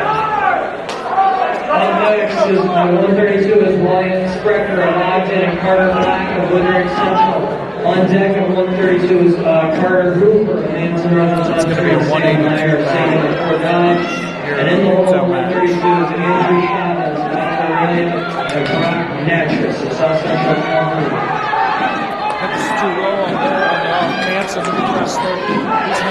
for dear life. The Wildcat wrestler needs to, Voss needs to reach for the head. Back door out of this.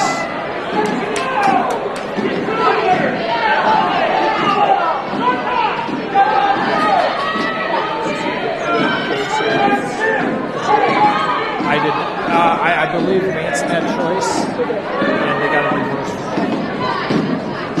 I believe. Runs out of time.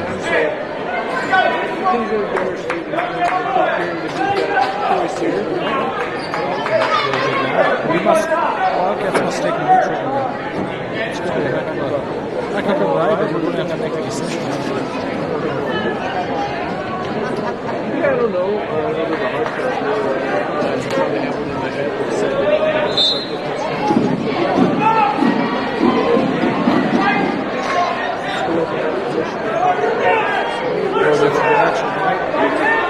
watch that knee on this side of the net. The official's out of position to see it.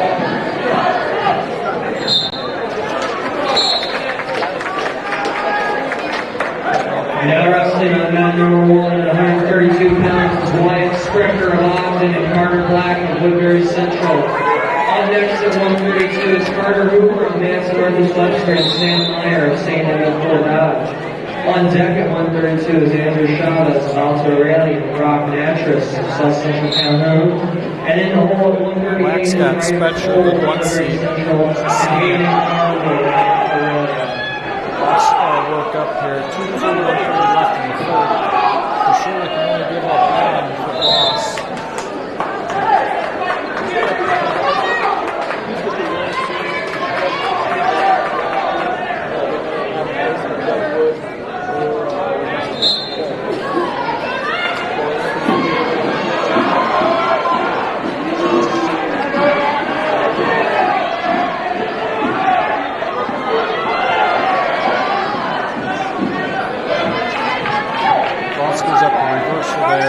Down 4-2.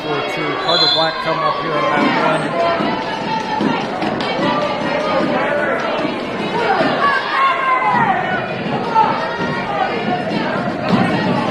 Carter spent quite a bit of time in the room over the summer working on his craft, so gets a 1 seed here, so we'll see what happens. But he hasn't had a lot of mat time at the varsity level, so it's going to take him a little time to adjust, but his work ethic is there.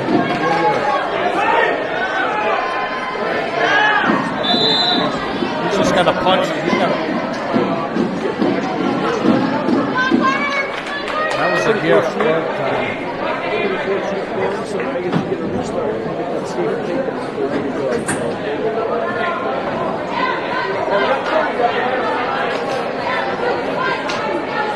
Seconds to go here. Go, kid! You're definitely going to go with something that's good. Buddy!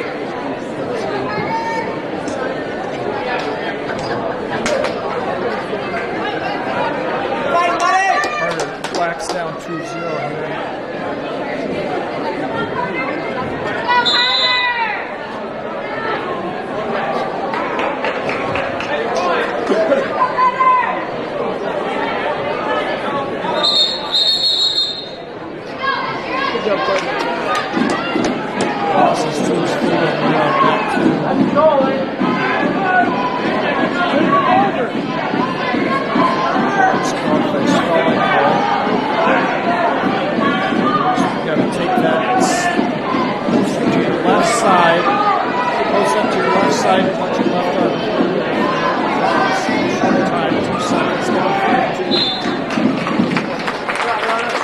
Now wrestling on mat number 232 pounds is Carter Hooper of Manson, Webster, and Sam Meyer of St. Edmund Fort Dodge. Up next at 132 is Andrew Chavez of Alto Raleigh and Rock Natras of South Central Calhoun. On deck at 138 is Ryder Cole of Woodbury Central and Hayden Garlow of Alto Raleigh. And in the hole at 138 is Mason Billingsley of St. Edmund Fort Dodge and Alan Candera of South Hamilton.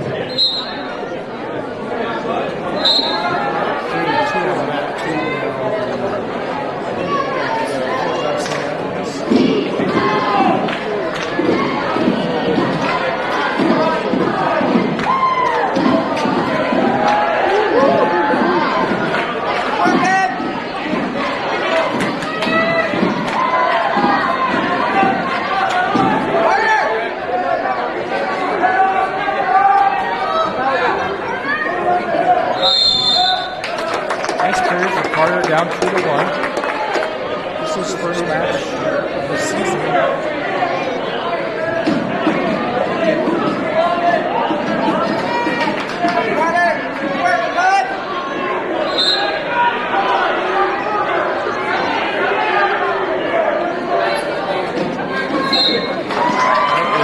Sam Meyer with the fall.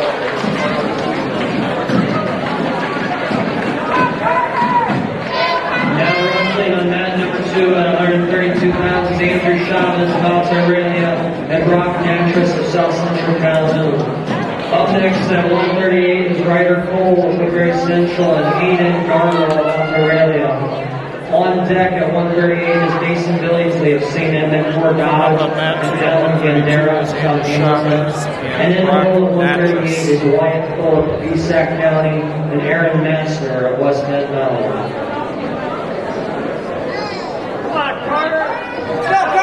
Carter's behind 2-1 here in the second period. Down.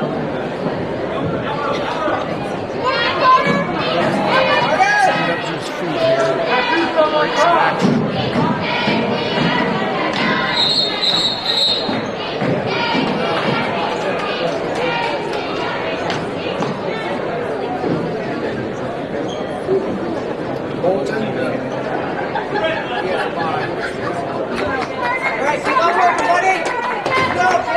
I believe on mat 2 it's a backside match. It's a semifinal.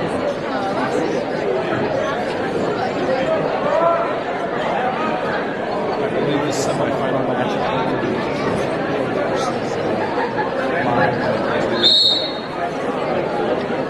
I guess I could be wrong.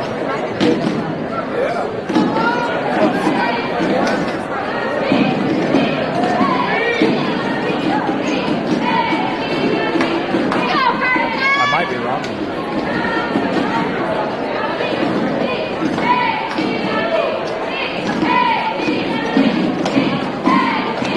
I do have our cell service inside here for Rising customers is really, really weak. So I'm doing a lot of this work as far as front side semifinals match.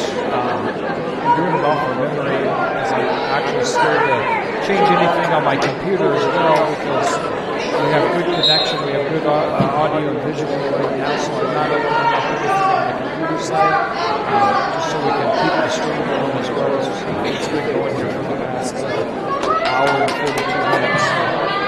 Mat 2 could be a semifinal match, it might be a backside match, we don't know for sure which one that is, but anyway, it is Natras from South Central Calhoun looking for the fall over Chavez of on mat 1, it's our own Carter Black behind 2-1 into the second period, 16 seconds left. Coming up on mat 2 is Snyder Cooley for the Wildcats at 138. On deck at 138, he's going to have Schumacher from Alta Aurelia. Aaron Massner of West Bend Mallard. And in the hole at 138 is Trevor Boothroyd of Ogden and Keenan Excuse me. South Central California. Garbo from Alta Aurelia. I'm a part of this.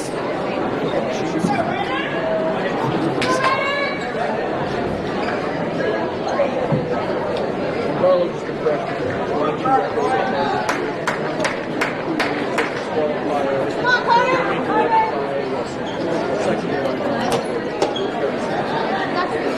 Who put on a takedown his throw last night? Let's see if he wants to go that route again, or if he's just going to try to put this one away. That's what he's going to try to go to.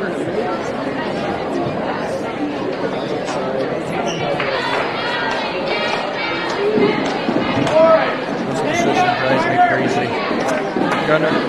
Ryder does a nice job of getting through that. But I hate when we see the guys hang out there, get to a pit hole, get to something just great action. And it's like, I remember, I just refer back to the commentary bands and listen. They never sat in that front head. They were gone. And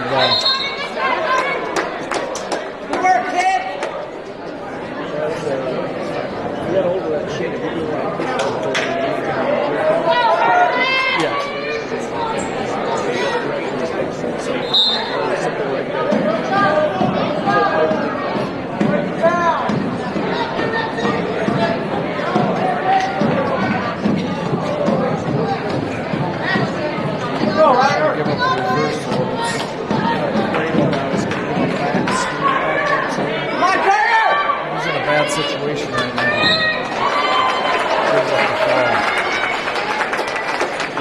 wrestling on mat number 1 at 138 pounds is Mason Billingsley of St. Edmund, Fort Dodge, and Alan Gandera of South Hamilton. On deck at 138 is Wyatt Thorpe of East Sac County and Aaron Baxter of West Bend Mallard. On deck at 138 is Trevor Boothroyd of Ogden and Caden Dorman of South Central Calhoun. And in the hole at 145 is Cale Munson of Ogden and Isaiah Powers of South Aurelia. We also wrestled sophomore with junior. On that one is Gunners.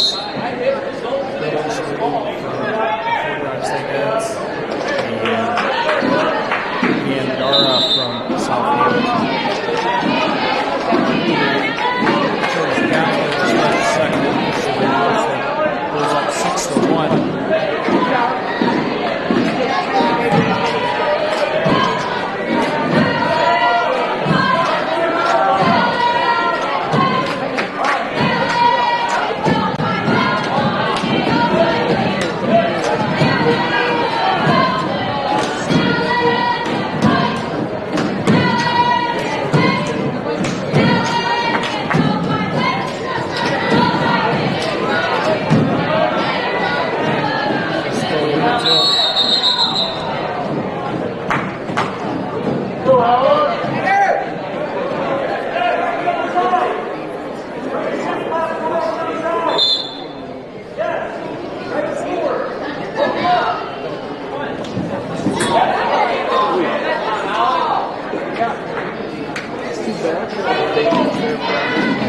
I really like the wing tilt.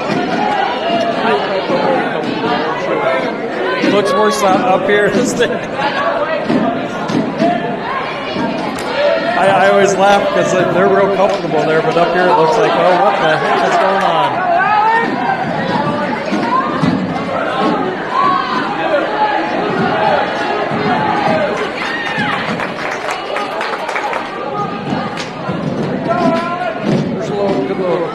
Is that you can teach young wrestlers real quick and they just score a lot of points real quick. Break him down!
Nice, there, nice.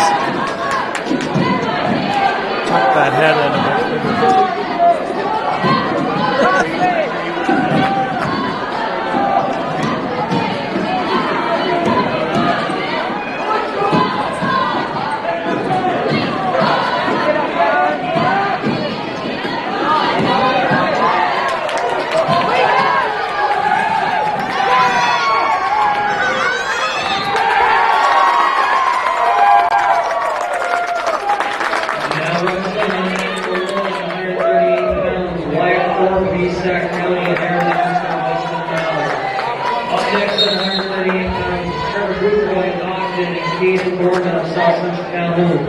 On deck at 145 is Cale Munson of Ogden and Isaiah Powers of South Aurelia. And in the hole at 145 is Tate Lair of East Sac County and Garrett Fair of West Bend Mallard.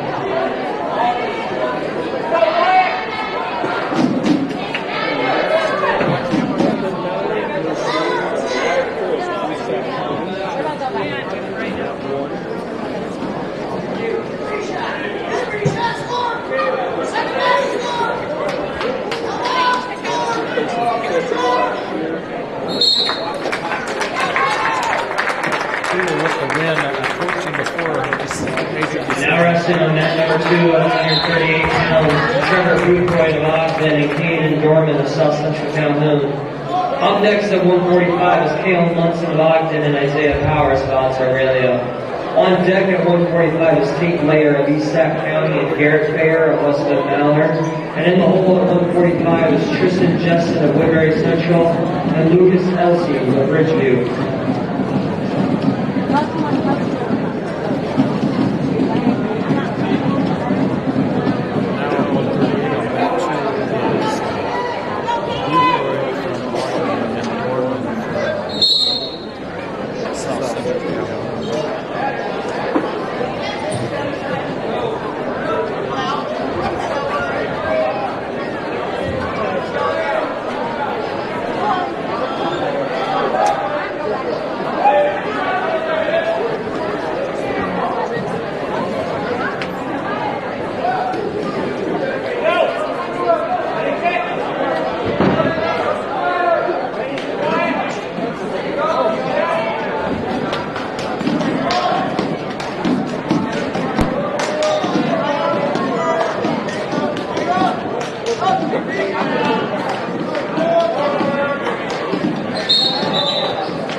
Well, I usually would, but I doubt it working, so I won't open anything else on my computer.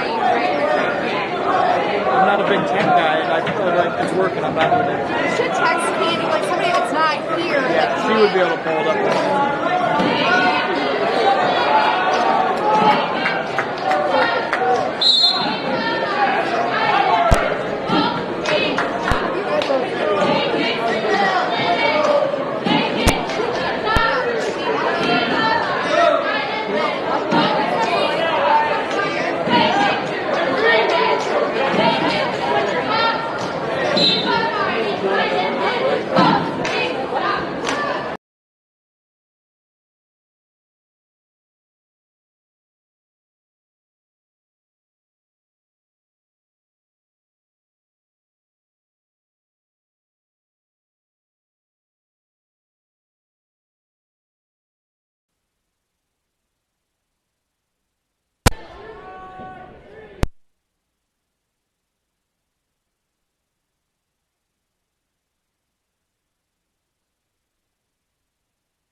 Coming up on mat 1 is Cale Munson of Ogden and Isaiah Powers from Alta Aurelia. 145 is Michael Trott of South Central Calhoun and Logan McElroy of St. Edmund Fort Dodge.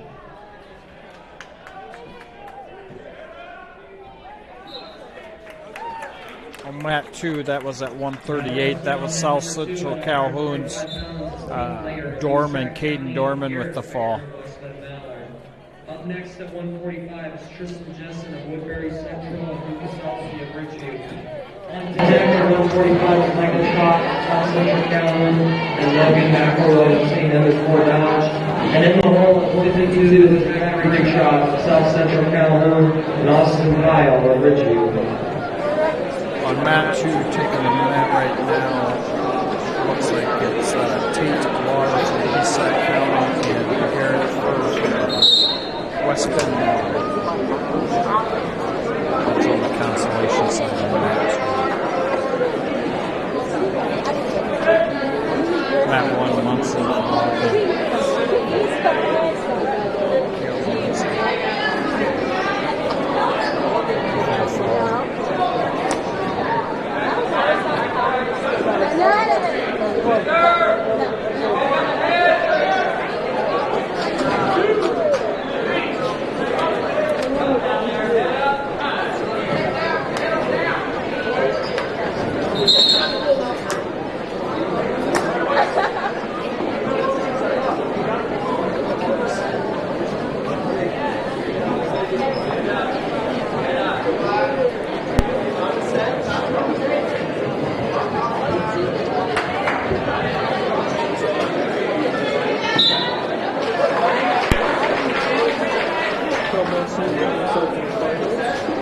Now wrestling on mat number 1 at 145 pounds is Tristan Jessen of Woodbury Central and Lucas Elsey of Ridgeview. Up next at 145 is Michael Trott of South Central Kalamazoo and Logan McElroy of St. Edmund Fort Dodge. On deck at 152 is Zachary Trott of South Central Kalamazoo and Nelson Kyle of Ridgeview. Now wrestling on mat number 2 at 145 pounds is Michael Trott of South Central Kalamazoo and Logan McElroy of St. Edmund. Legs and a fresh perspective on the sport, and Lucas Ellis finishing out his senior year here. Champion here last year at the Doug Wood in a district qualifier. On deck at 152 is Chandler Lair of East Sac County and John Linden Seeger of Ogden. And in the hole at 152 is Colton Hoover of Weston Mallard and Zach Butler of Woodbury Central. So Ellis is definitely familiar with Tristan's style. He does not want to be in close. Tristan likes to get those wrists and get control of those, and Ellis is definitely keeping his hands away. He always likes to shoot from space. Ellis will really grind out takedowns. He's not the kind of guy that's going to blast through a double leg. He'll shoot from deep space, get that single, and work it into something.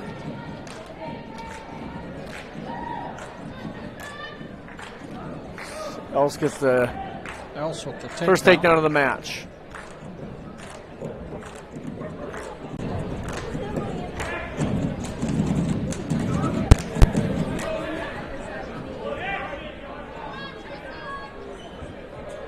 Ellis definitely is going to like to work the legs. Pretty strong grip. He's got that deep waist in right now.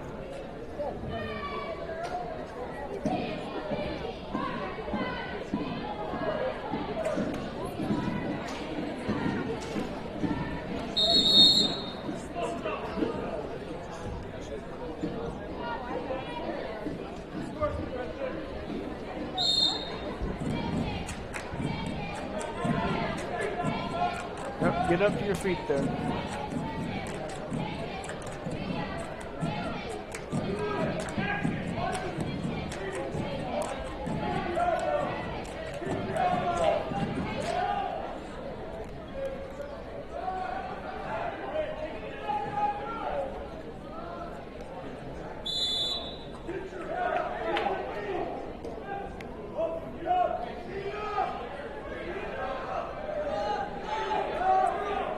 Tristan's choice. He's going to go down here. So he's going to have to get a lot more movement going here. Yeah, that's a good way to off the whistle. Going, he'll hold on. Yeah, we've seen Ellis a lot over the last 3 years, and you got to create a lot of movement on bottom.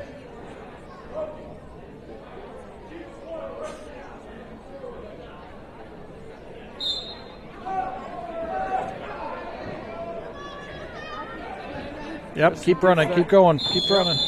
Get your, yep. Sit back in that pocket for a second because he has nothing from the top side. Put him in danger. Sit back into him. Keep hit back into him. Keep hitting back into him. You're not in bad shape. Nope. You're fine, you're fine, you're fine. Yep, nothing hurt.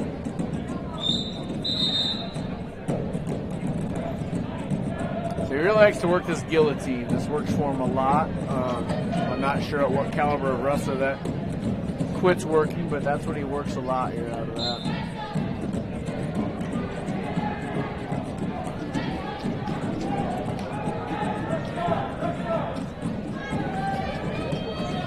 And then he hangs on. Yeah, Tristan needs to try to get out here and get a fresh start. With 49 seconds left and Ellis having choice, I think Tristan really needs to score one here. He really needs to get a point out of this.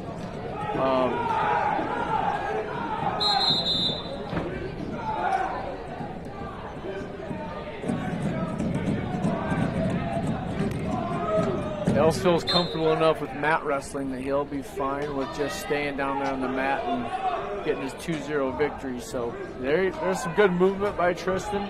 He just keeps that up. He got kind of stuck there and caught up. There you go. Get that free space. Yep, get that space. Up. Knee slide up. Peel crotch hand.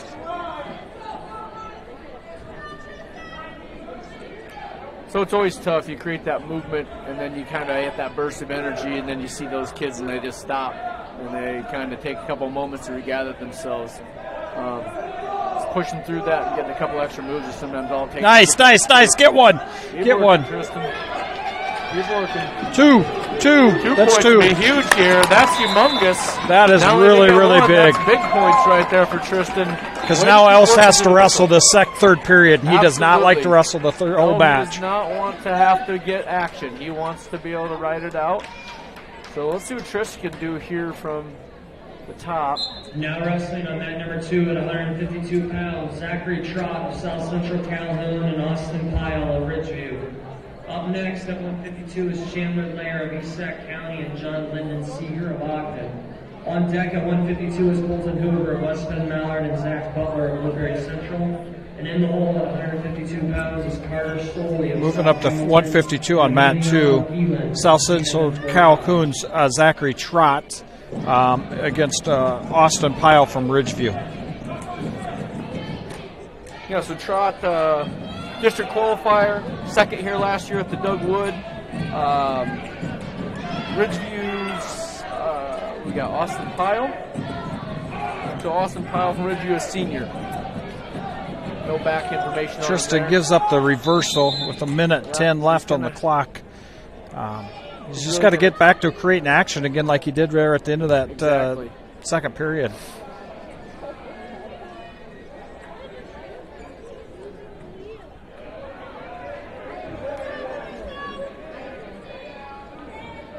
Trott with an early takedown and has his opponent on his back over on mat 2.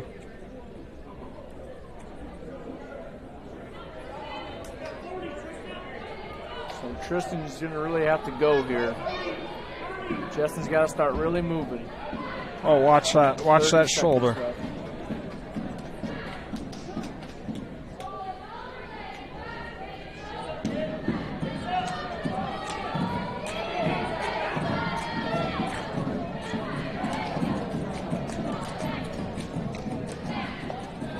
Well, I'll tell you, I don't see it's likely you're going to turn Tristan. He's tough to turn. He's not going to turn him. No. Tristan is very, very difficult to turn. So, he's got 8 seconds here. Try to create something special. You know, it's a good match regardless. I mean, we'll change our game plan into this match. We know the game plan that the opponent's going to show. We've seen it for 4 straight years. So his game plan isn't going to change. So we'll be strategic on what we do the next time we see him. We see him a couple times in the conference. So Else is going to let him go and run in a circle here is what I would predict. And that's what he likes to do. He likes to grab a leg and sit on it. We're going to get 2 here. He'll reward it. He's going to reward it. Ooh.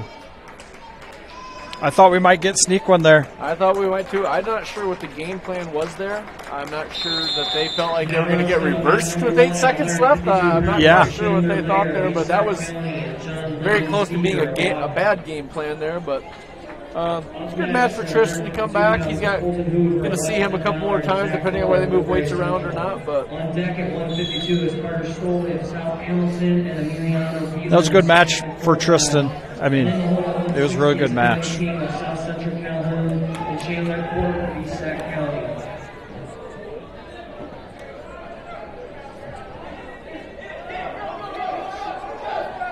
So 152. over here in that one, we got John Lyndon Seeger versus Chandler Lahr of East Sac County. Mat 2, that is Zachary Trott still from South Central Calhoun, up 11-1.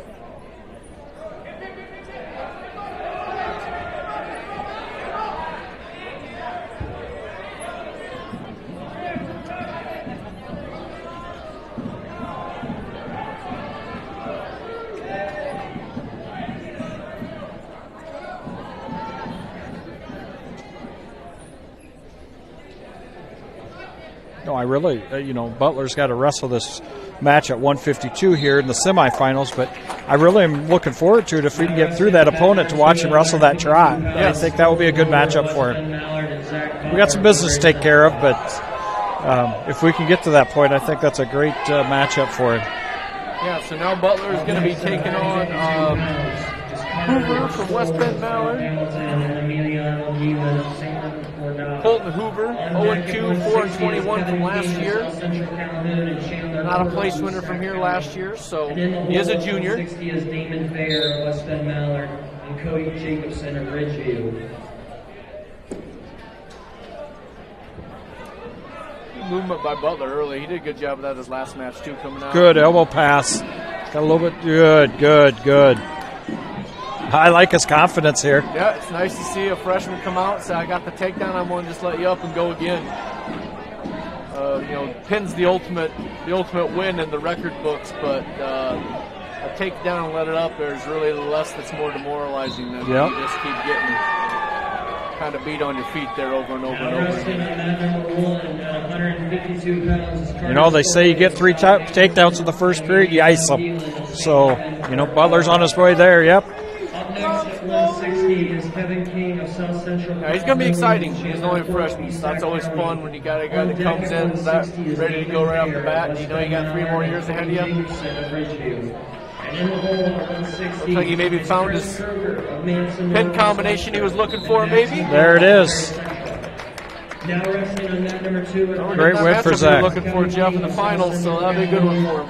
Yeah, that's going to be fun to watch. I'm excited for that.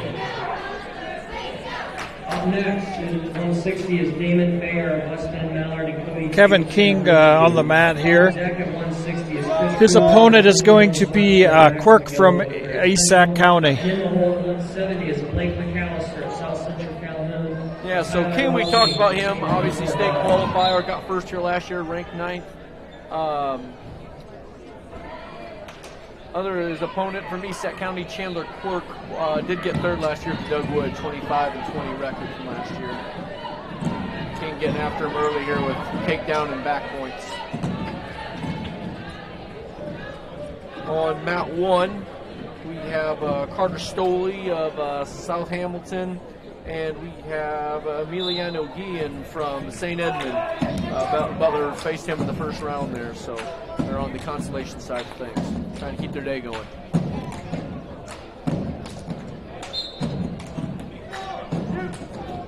I didn't get to see Stoley's match, but we did get to watch Guillen's a little closer because Butler was wrestling him. We like the way that Guillen looked with his work ethic from the bottom, so see what he does here. Fighting for his wrestling life on the backside.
King's got a nice lead here, 6-1 going into the second period.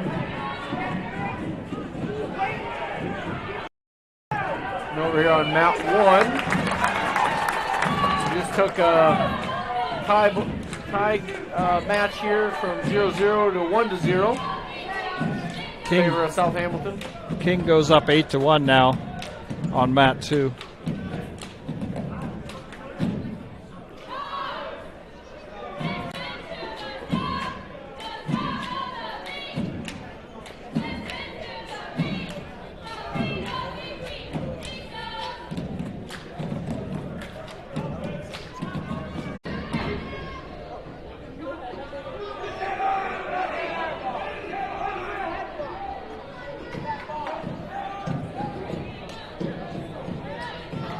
Just looking, I kind of took my chances and went and tried to find the team scores, and I won't do that again because I think it kind of broke up our broadcast. I'm really on the edge of having a quality broadcast and getting information I want to find. But the team scores right now, the Wildcats lead. They have 125.5 points. Ogden is in second with 107. South Central Calhoun is in third with 84. Manson Northwest Webster is in fourth with 56. So I'll give, and South Hamilton is in fifth with 52.5. I just wanted to we'll give you the top 5 teams there, but the Wildcats are leading the team score with 125.5 points to Manson Northwest or Ogden's 107 points. So it's a good start for the day for the Wildcats, and hopefully we can get this, keep on winning some matches and scoring some points. So we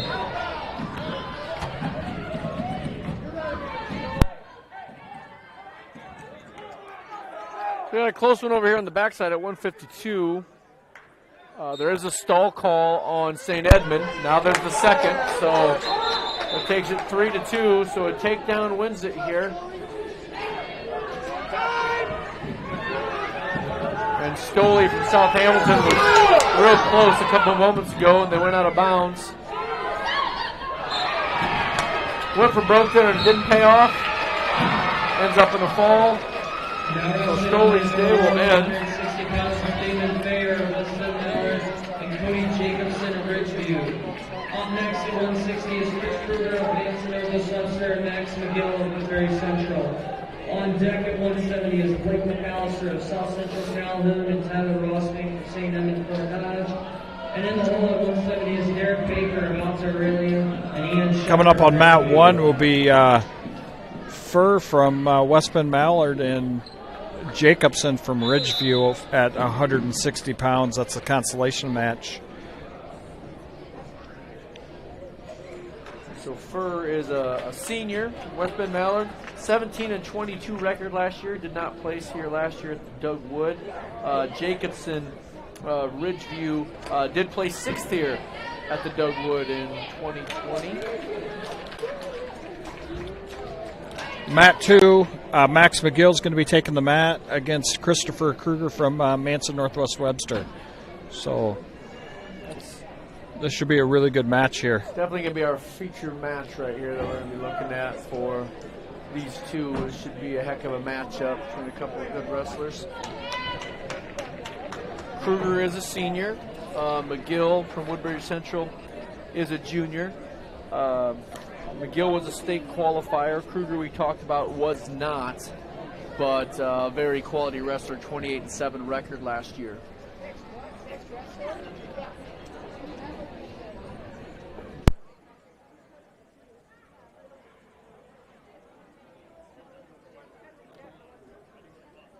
So again, I'm not ultra familiar with Kruger's style, but we did talk about Max is going to be all gas, no brakes here. He's basically, he likes that kind of like slide by duck there. He hits. He also likes to hit those blast doubles and pick them up and run with a lot of authority.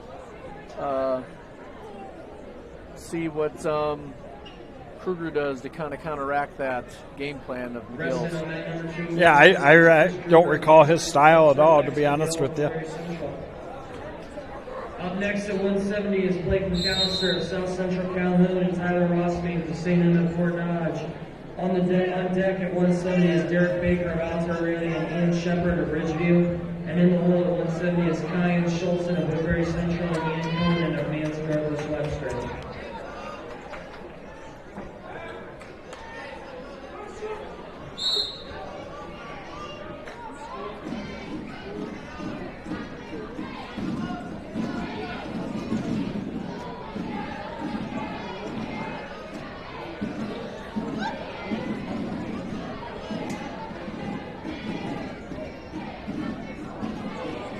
Yeah, that mask just. Yeah. I don't give a hoot what you say. That those masks are just in the way.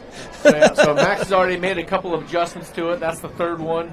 I hope that doesn't cost him. I hope that doesn't turn into a thing where Kruger picks up on that and sees that that's something that he can, capitalize off of. But Max goes for that again. That last match. Big move from Kruger. But Max McGill is just not so gonna hold him down. powerful. That was a great move by Kruger, but you can't fault him for hitting that. That was beautiful. But McGill is just not having that. He's not going to go down that easy. So I like that. I'll give that kid credit there. He felt it. He went with it, and he was going to tear his neck off if he didn't go. So, and Max would do the same thing. I think I like this matchup between these two guys. That's I gotta say, I can't imagine Max wasn't caught by surprise by that, but the fact that just on the snap of a dime when he hits the mat, he's right back at coming off of it, and getting out of it, no pause, just that quick to react. That's really good on Max's part. I mean, he wasn't stunned by it. Nope. He just went with it and started his own offense out of it. So he got a reversal, gave up 2 quick backs, but he had it tight. So, and again, I don't want to bring up the mask like it's making excuses, but I'm sure that's a little tighter around the head when you got that mask on. Your head's not slipping out quite as easy anymore. So, you do anything with that and you're gripping around that one, that's going to be hard to squeeze out of. So, yeah.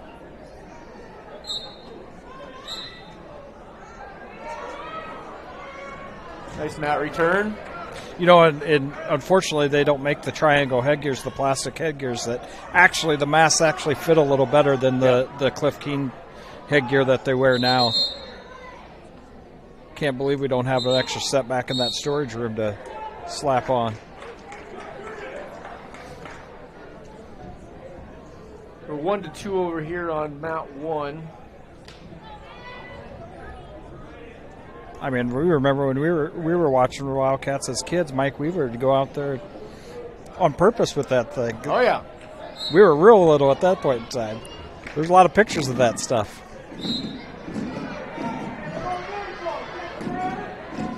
Don't reach back there, Matt. Yeah. Get to your base.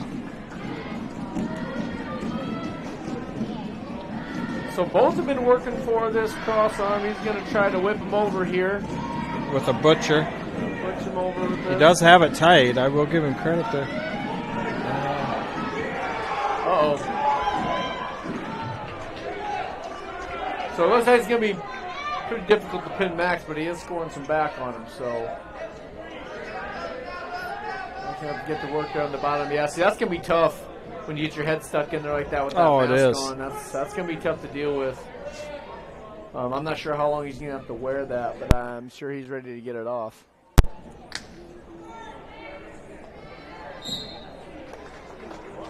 So Damon Farrow with the win over here on mat 1 over Cody Jacobson. Jacobson's day will come to an end, and Farrow will continue his quest for third place in the 160-pound bracket. McGill down 6-2 over here on mat number 2. McAllister going on the mat over there on mat 1 at 170. Yes, that's what you have to do, Matt. Just keep moving.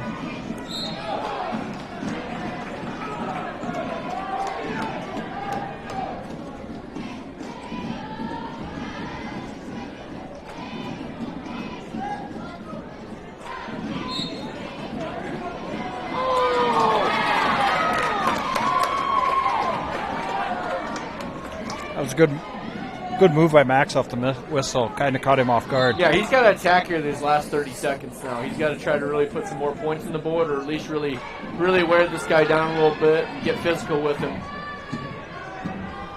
We'll let him know the third period's going to be his period. So McAllister with a nice little slide by there. Oh! Count them. Those are swipes. Those are big points at the end of this second period. No, that is not potentially dangerous. That is the wrong call. That is not potentially dangerous. So We got all three back. We got potentially dangerous. Obviously, the Wildcat fans do not like that, nor do I. But that's. I would hope we can hold them down here. 5 seconds left in the second. Huge point get there at the end of the second period. We expected a great match, and it has been so far. Yeah. You know, I think their styles are pretty much the same. They are. They are. They both put her in gear and put her hammer down.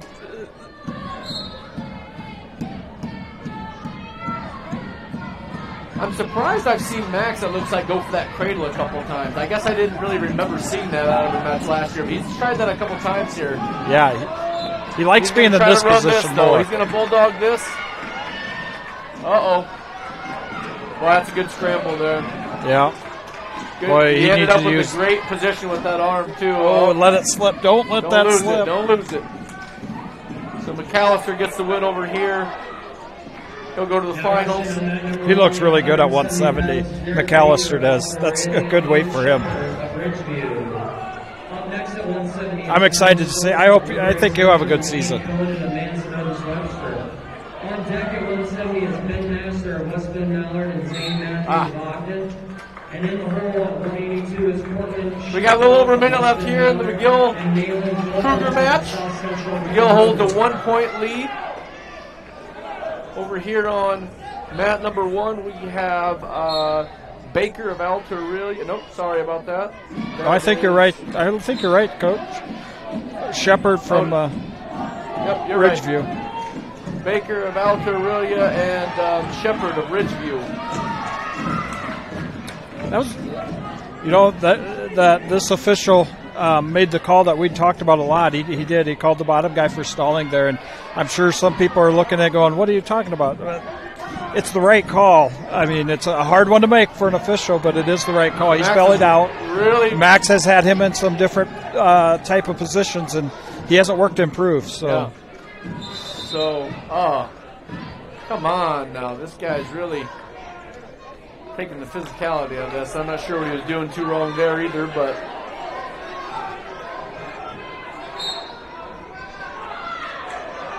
Oh. I'm assuming the ref was waving off the lock, that it must have been close.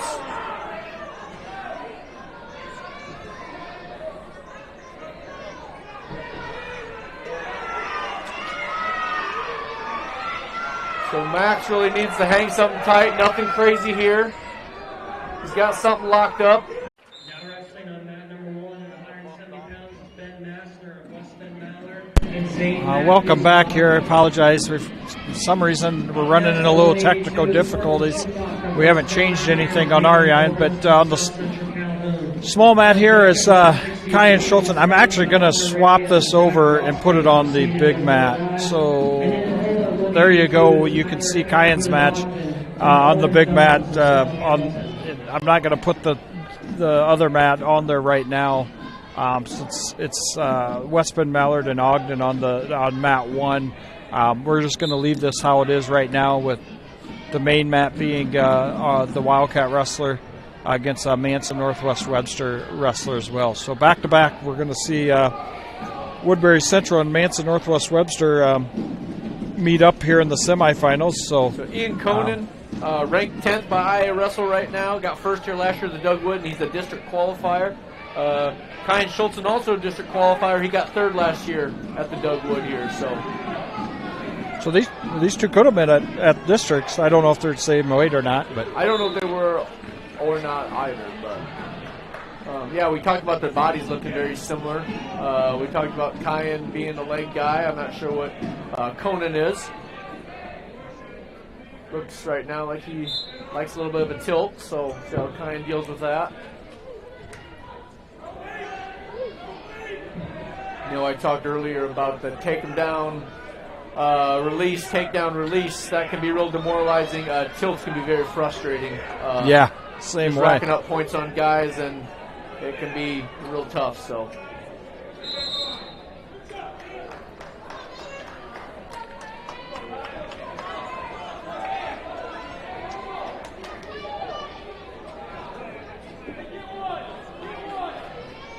And I got to apologize. Our live stream is hitting some little hitches in it, so our live stream's not coming clear like it has been all day. So just be patient with us.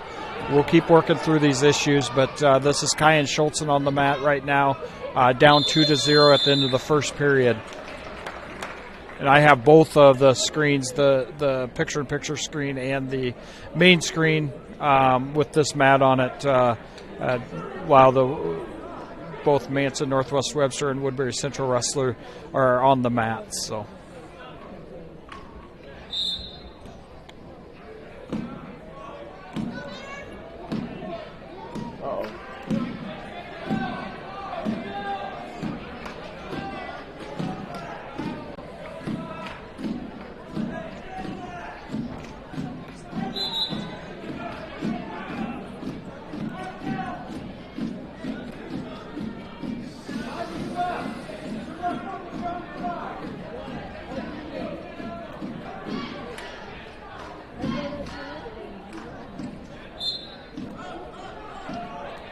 Kind of had himself in some rough position there. Got himself a little high.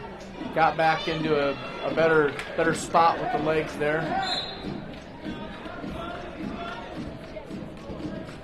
Just got to keep that leg hooked. Put him in trouble here, but he got himself back out of that as well.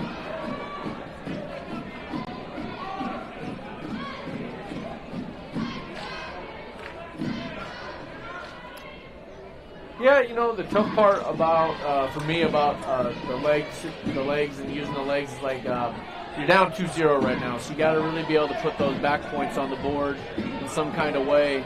Otherwise, you kind of get yourself out of position for scoring any points that you need right now. Yep. Just right there's an example. Yeah, he's got a little high there. Fight out of this and get through this period. Looks like he's going to be able to do that. All right, so you're down some points here, but score here at the end, the last 20.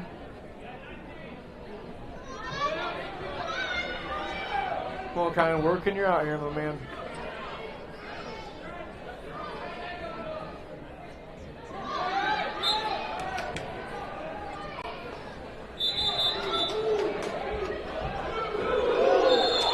You get the 2?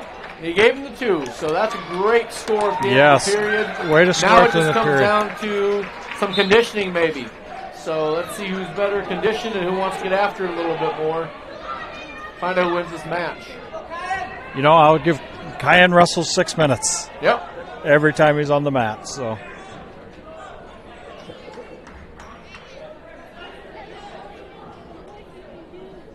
And really, it comes down to right here is Conan kind of the wrestler, and I don't know him well. Is he the kind of wrestler that's going to score more points, or is he the kind of wrestler that's going to try to hold on to a 6-2 lead? Looks like he's going to hold on to the lead. It's going to cost him. Big reversal there. Didn't give it up yet. Didn't give it to him yet. Nope. No. It could go the other way, too, in a hurry.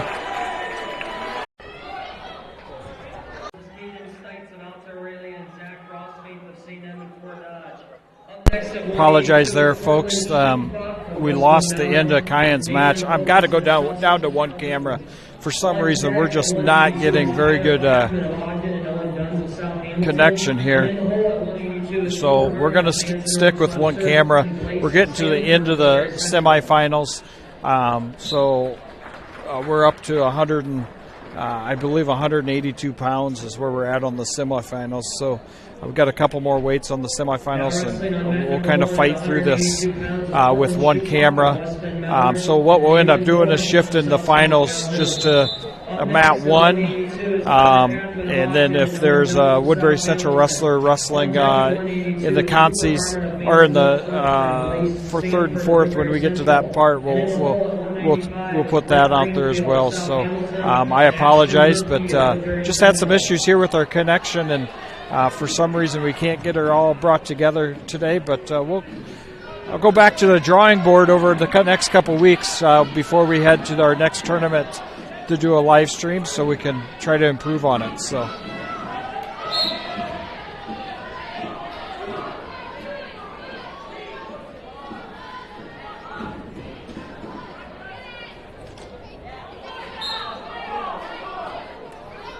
So it's not up on our stream right now, but on mat number 1, it is Cortland Schutbach of West Bend Mallard and Wrestlers at the end of this round, we will go right into the South Central consolation Calhoun. semis, So we and then have take a break Golden before the South Central finals. Calhoun. Again, at the conclusion of this round of matches, we will go right into the consolation semis, take a break, and then we will go into the finals.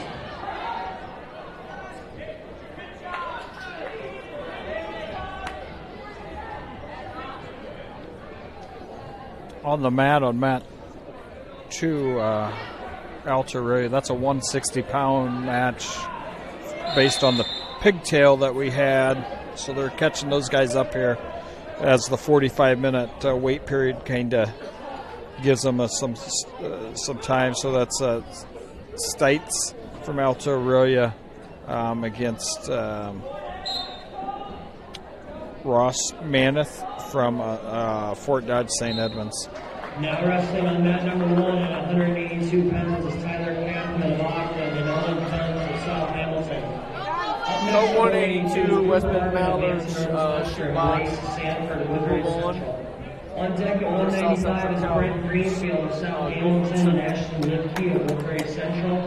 And in the hole at 195 is Levi Evanovsky of South Central Calhoun and Adam Wolf of St. Edmund Fort Dodge.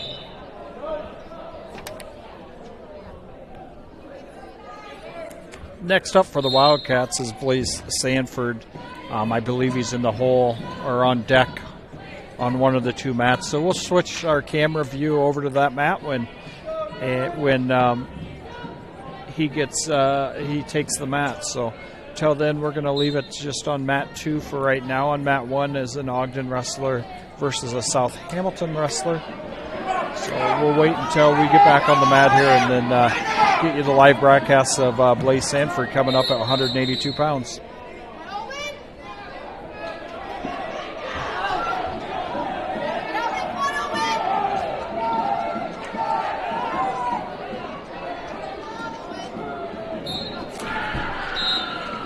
Now wrestling on mat number 1 at 182 pounds is Cooper Harmon of Manson versus Webster. On mat 1, we have Ogden's Kaplan. Then we went over Dunn from South Hamilton. Kaplan Ogden on the finals. He's going to face the winner of this next match that we're looking at right now, between Woodbury Central and Blaze Sanford and Manson Northwest Webster's Cooper Harmon. And Aiden Kaplan of Ogden. So we got Sanford here on Harmon.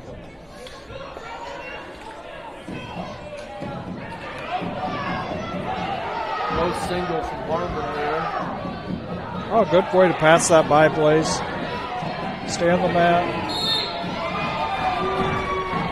Nice scramble there. Number 2 at 185 pounds is Brent Greenfield of South Hamilton and Ashton Lipke of Woodbury Central. Up next at 195 is Levi Evanovsky of South Central Calhoun and Adam Walker of St. Edmund Fort Dodge. On deck at 195 is Ethan Song of West Bend Mallard and Aiden Kaplan of Ogden.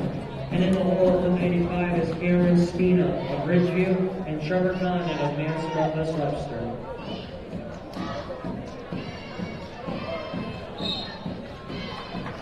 Taking the mat on mat 2 is Ashton Lipke. He's going to have the number 1 seed, Brent Greenfield from South Hamilton. We're going to stick here with Blaze Sanford's match against in the semifinals against Cooper Harmon from Manson Northwest Webster. Scores 0-0.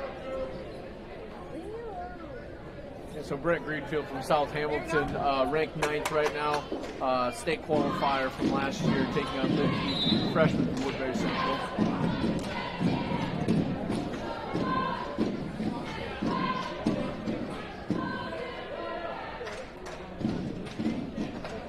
Early takedown from Greenfield of South Hamilton over Lipke, 2-0 Southampton.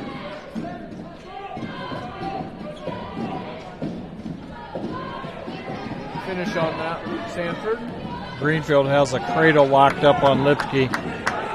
Puts Lipke to his back. He's looking for the fall on mat 2.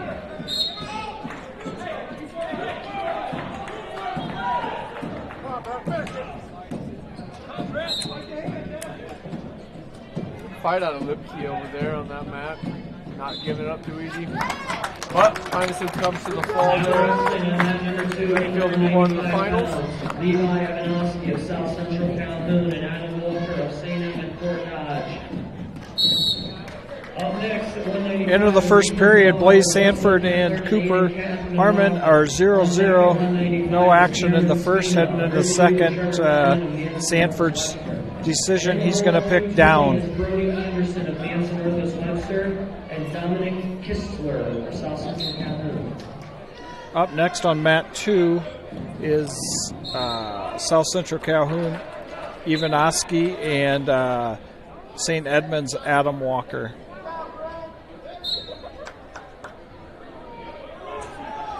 Sanford's doing a nice job getting to his feet.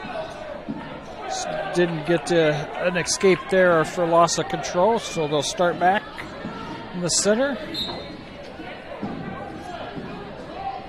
Nice knee slide. Okay, right back to it right there.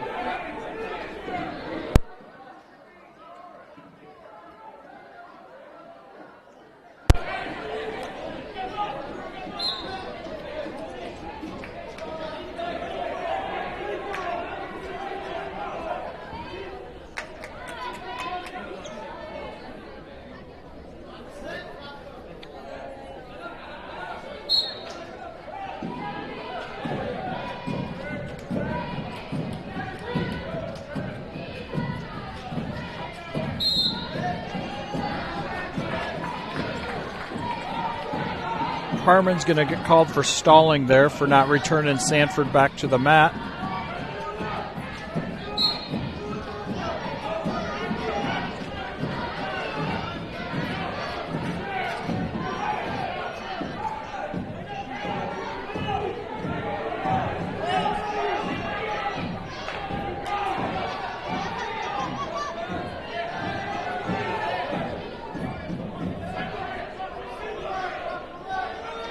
That's got to be close to another one than it is. So, yeah, Harmon's a freshman, and it's a little difficult to come into the varsity.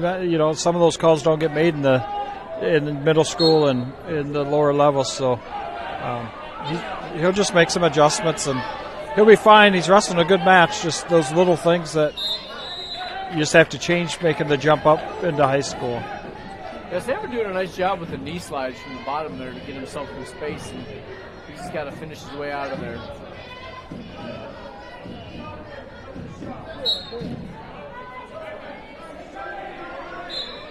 Counteracts that knee slide with the ankle grab there. Cause Sanford to start over. He can go right back to it here, though. So stay on the mat here. Stay on the mat.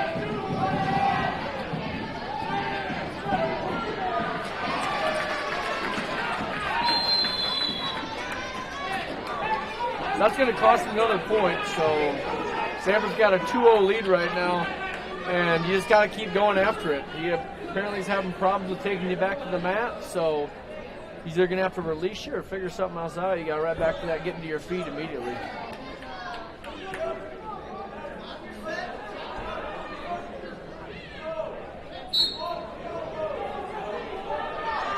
Good knee slide by Sanford to get back to his feet. He's done that well with that this match. So, yeah. So nice job muscling back by Sanford, showing he's got a lot of energy left. I think he feels this guy's dropping to the leg, getting a little tired. That's going to be close to a hand. It's not. Stay on, stay on. Harmon's made the adjustment on what he needed to do to start returning to the mat. Just cost him a couple stalling calls there. Cameron Spina of Ridgeview and Sugar Khan and Manson Northwest Webster. On deck at 220 is Brody Anderson of Manson Northwest Webster and Dominic Kistler of South Central Calhoun. And in the hole at 220 is Anthony Peters of South Hamilton and Alan Brenner of Australia. Sanford gives up the escape to Harmon.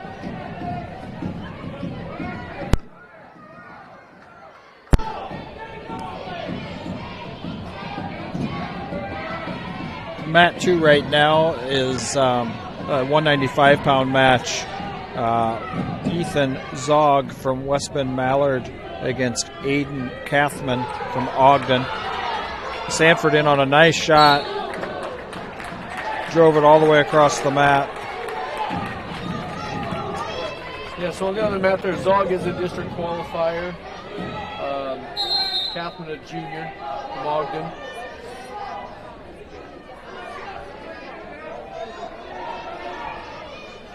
So this right here, Harmon definitely likes to shoot from space. He doesn't want to get in that tie. He likes to shoot right out there from space there. And Sanford made him pay for it right there. Oh, waved it off. Waved it off.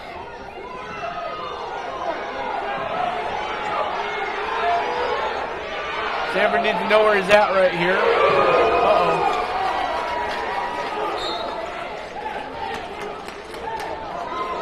Well, if you're Sanford here, you got to go right back to your stand-up. Yeah, you got to get up to your feet. He kind of figured something out a little bit, I think, with the return, but still not his strength, I would say. Yep, he's got to get to his feet here. That was a good takedown by Harmon, but Sanford's can't just sit there. He's got to get to his feet. Yeah, so he's going to go ankle because he knows that knee slide's a problem. Yep. He's made some good adjustments there. Back to his feet. And then he's made a nice adjustment on that return. Yep.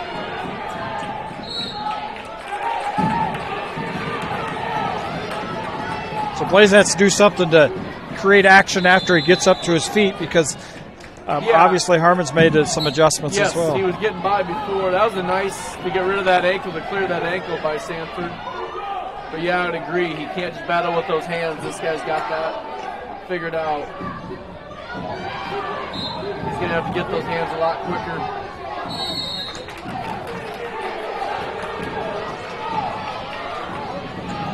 It's good hustle. Good hustle by both wrestlers.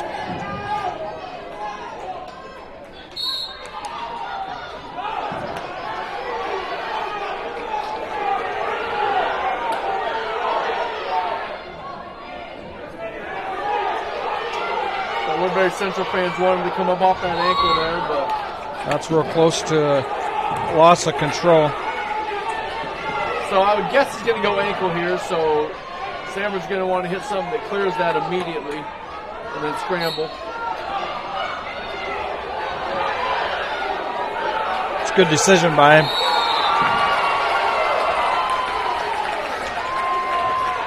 Harmon gets the win there at 182.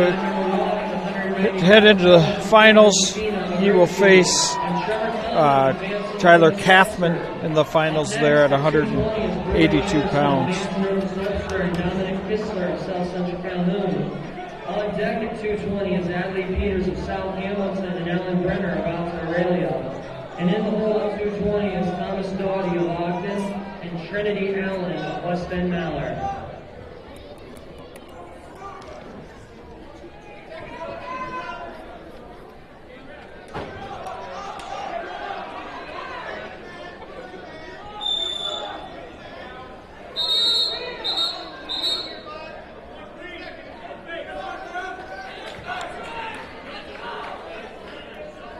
So we're looking at Cameron's.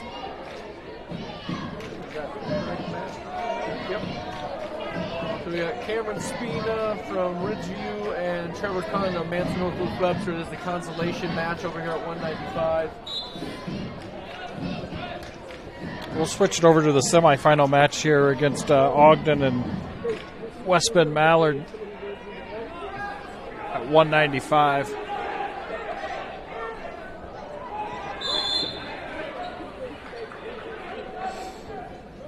West Bend Mallard's in the lead here. Ethan Zog is up 3-0 on Kathman, the 2 seed. So it's got a cradle locked up.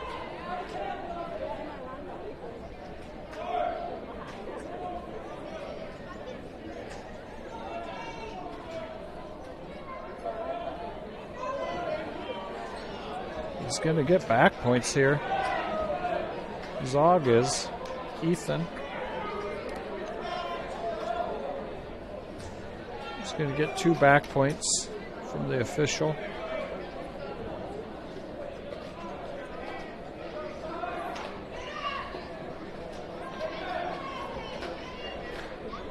got it locked up again. He's going to get more.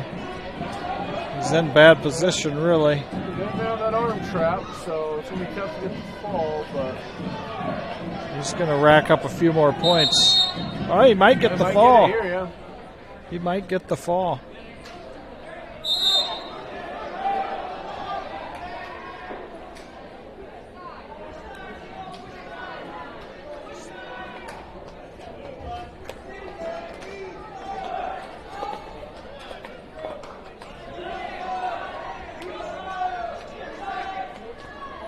Actually, we'll go back over to the Manson match over here on mat 2. This one on or mat 1. Mat 2 match is about out of control. We got Manson, Northwest Webster wrestler here at 195.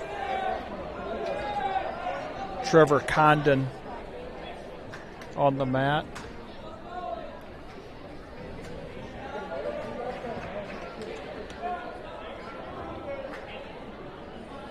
So we're going to run right back into Consi semifinal matches real quick here. Knock those out, then they're going to take a break, and we'll go into the final. They'll probably do the 5th and 6th place matches real quick, and then we'll go 1st, 2nd, 3rd, and 4th. So we're going to jump back to mat 2 as Manson Northwest Webster's Brody Anderson is coming on the mat here at 220 pounds. So we're going to switch back over here to mat 2, catch his match in the semifinals. Highly ranked individual out of Manson Northwest Webster. We're going to catch this match. He's wrestling Dominic Kistler from South Central Calhoun. Brody Anderson, district qualifier last year. We talked about that earlier. Doug Wood, 1st place last year. He's currently ranked 6th in the state by IA Wrestle. Kistler, 0-2 this year, junior. Not a lot of background information on him as far as how his previous year went, so I'm not sure if this is his first year out or if he took a little break last year.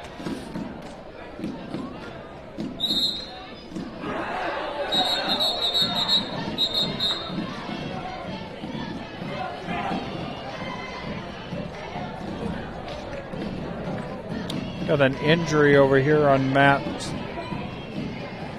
1. I'm not sure what happened. Hopefully the athlete from Ridgeview is okay. It's nothing serious, but they did rush out on the mat to take a look. Looks like it must be a knee. That's at 195 pounds. And that's Ridgeview's Cameron Stina. Who's down on the mat on mat 1.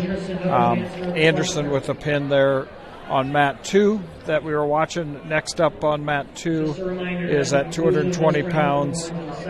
Looking at Adley Peters, South Hamilton against Alan Brenner from Alta Aurelia. I believe this is a semifinal match as well on mat 2. Yeah. So we'll keep the camera on mat 2 for now. Yeah, Brenner, 500 record from last year, 1-2 from this year. That's from Alta Aurelia. South Hamilton, Adley Peters is a sophomore. He came in here with an 0-0 record last year, 6-2. On mat 1, it looks like Ridgeview wrestler did get up. Spina did get up. He's going to continue on in the match. It's 3-2 in the 2nd period.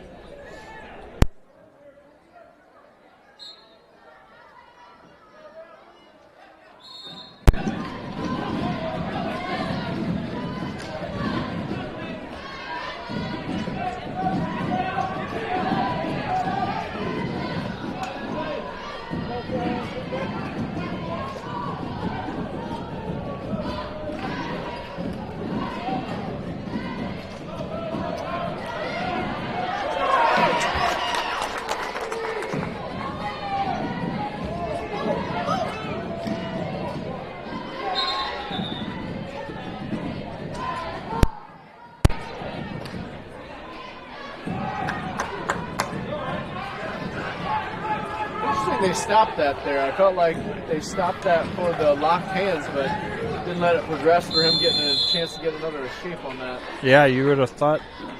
Maybe I missed some. I must. Yeah, that's an odd call that they did blow the whistle there. Maybe it was inadvertent whistle or.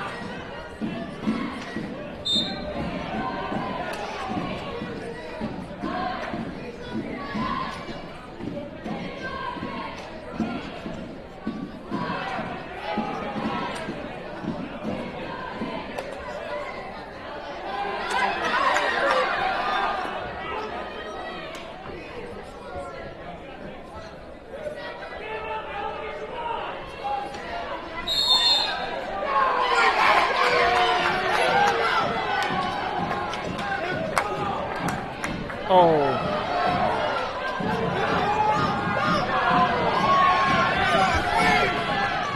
That's Adley Peters from South Hamilton on top here. He's a sophomore.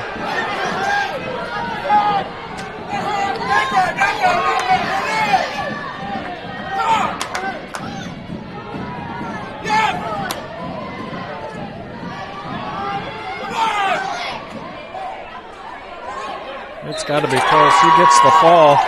That's Adley Peters with the fall.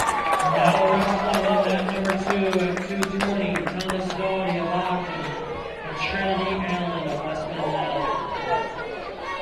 Up next at 285 is Jaden Sword of South Central Calhoun and Tristan Hood of Manson. So we got 220. I think this is a consolation match between Trinity Allen of West Bend Mallard, a sophomore, and Thomas Doherty of Ogden, freshman. We'll switch back down here to this other mat. It's 195. Manson Northwest Webster's, I believe it's Conley is still wrestling. Trevor Condon is still wrestling. He's up 7-4.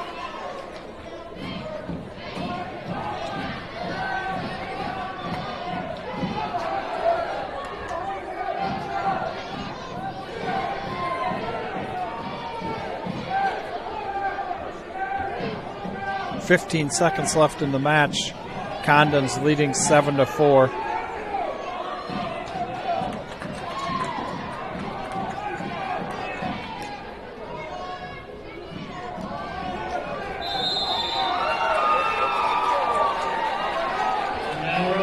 Trevor Condon from Manson Northwest Webster gets the win on match 1. Yeah, I think Condon, that's going to be who Libke will face, I believe, now on the consolation side there. So, yeah.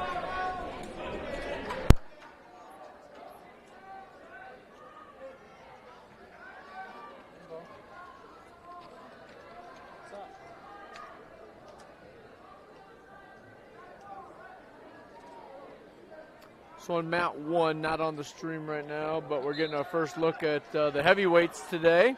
Only 3 guys in the bracket, so this is going to be Jaden Sword, ranked 2nd by IA Wrestle, placed 8th last year in state, against Tristan Hood of Manson Northwest Webster.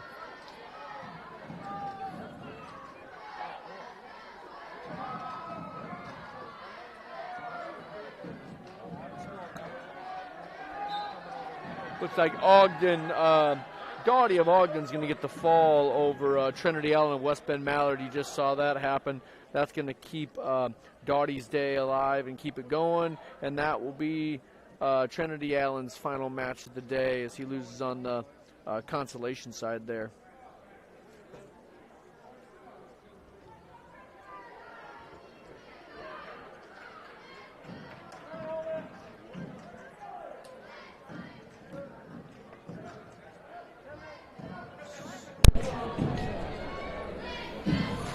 Jaden Sword goes up 6-1.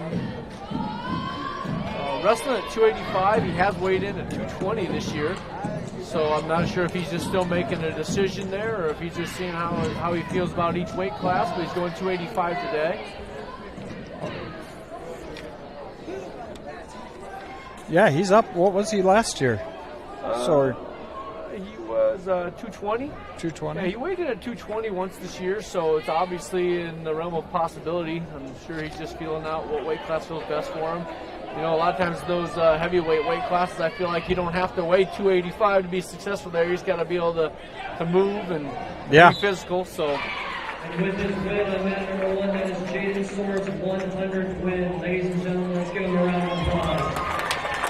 Was that his 100th, did it say, Jeff? He got his 100th win there, yep. Jaden Sword, 100th win.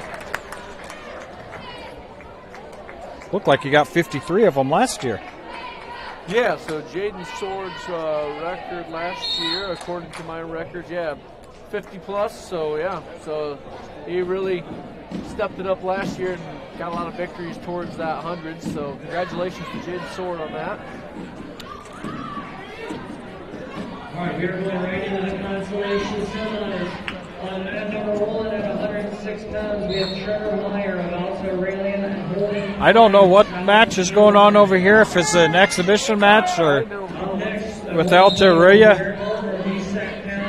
They might be wrestling off for a varsity spot over there. Who knows? I'm not quite sure what this is. I think it's a head toss tournament. Yeah. And we're going to see who can get I'm not surprised to see feet to back. Not surprised at all. But I guess Alta Aurelia gets the win on that one. On deck at 120 is Ronnie Orrs of St. Edmund Fort Dodge and Darrell Manuel of Alta Aurelia. We've got some 106 matches coming up here. South Central Calhoun and Connor Bowes of Woodbury Central. And in the hole at 126 is Aiden Schumacher of Alta Aurelia and Lucas Fair of West Bend Mallard.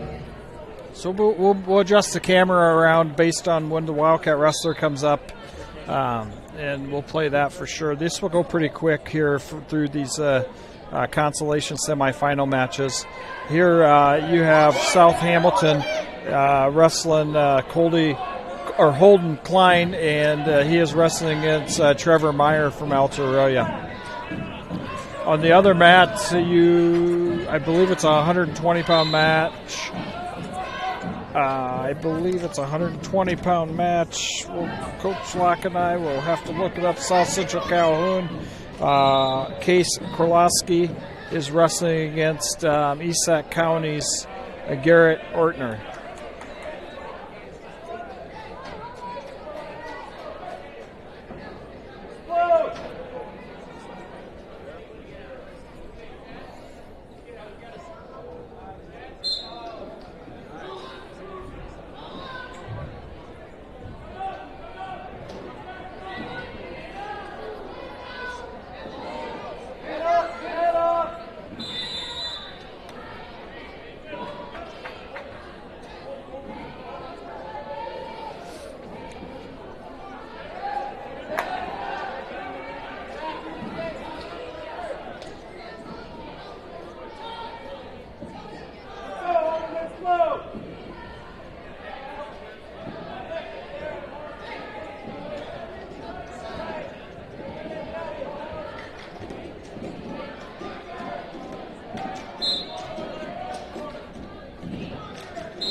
Going to the third period over here, we have Holden Klein of South Hamilton and Trevor Meyer of Altaria tied up at 2-2.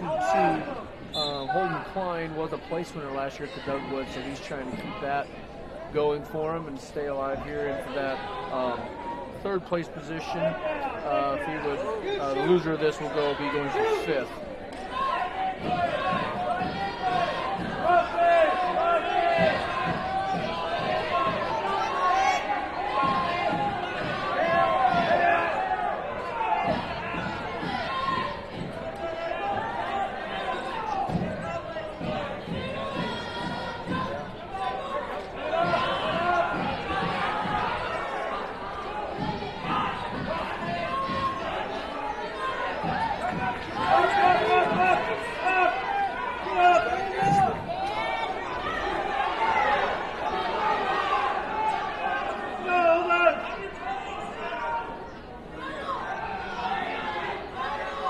Over there on mat 2, Ortner from East Sac County's leading Kowalski from South Central Calhoun 4-1. So Ortner's lead is 4-1 in the 40 seconds left in the second period. That's at 120 pounds.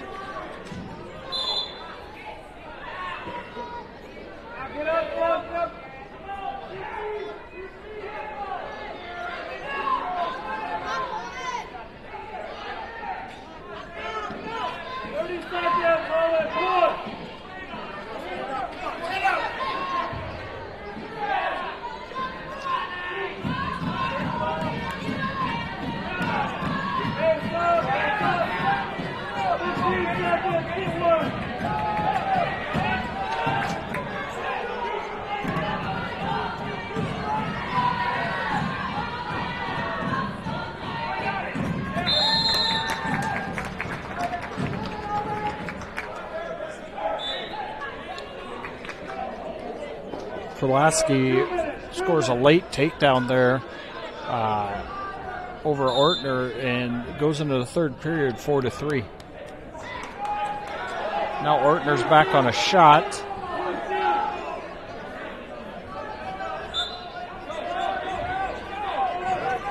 Ortner's still in on the shot. Kistler's doing a good job defending it. Back in the same position they were at the end of the second period, where Kistler was able, or Kowalski was able to score 2, and he does the same thing. He now leads 5-4, 120 pounds.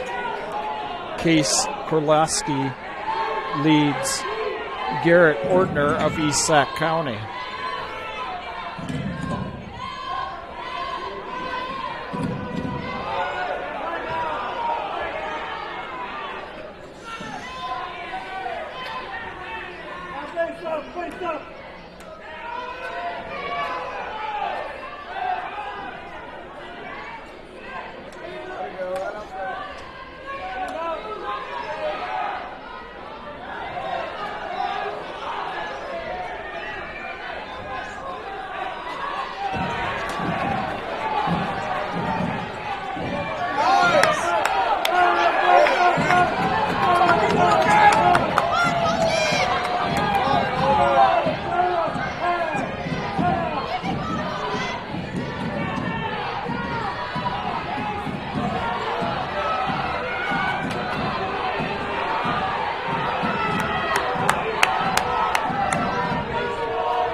Kowalski, it's been back and forth here for the past about 50 seconds, and he's ending up on top. He's up 7-5 now over Garrett Ortner. He's going to end up winning the match 7-5.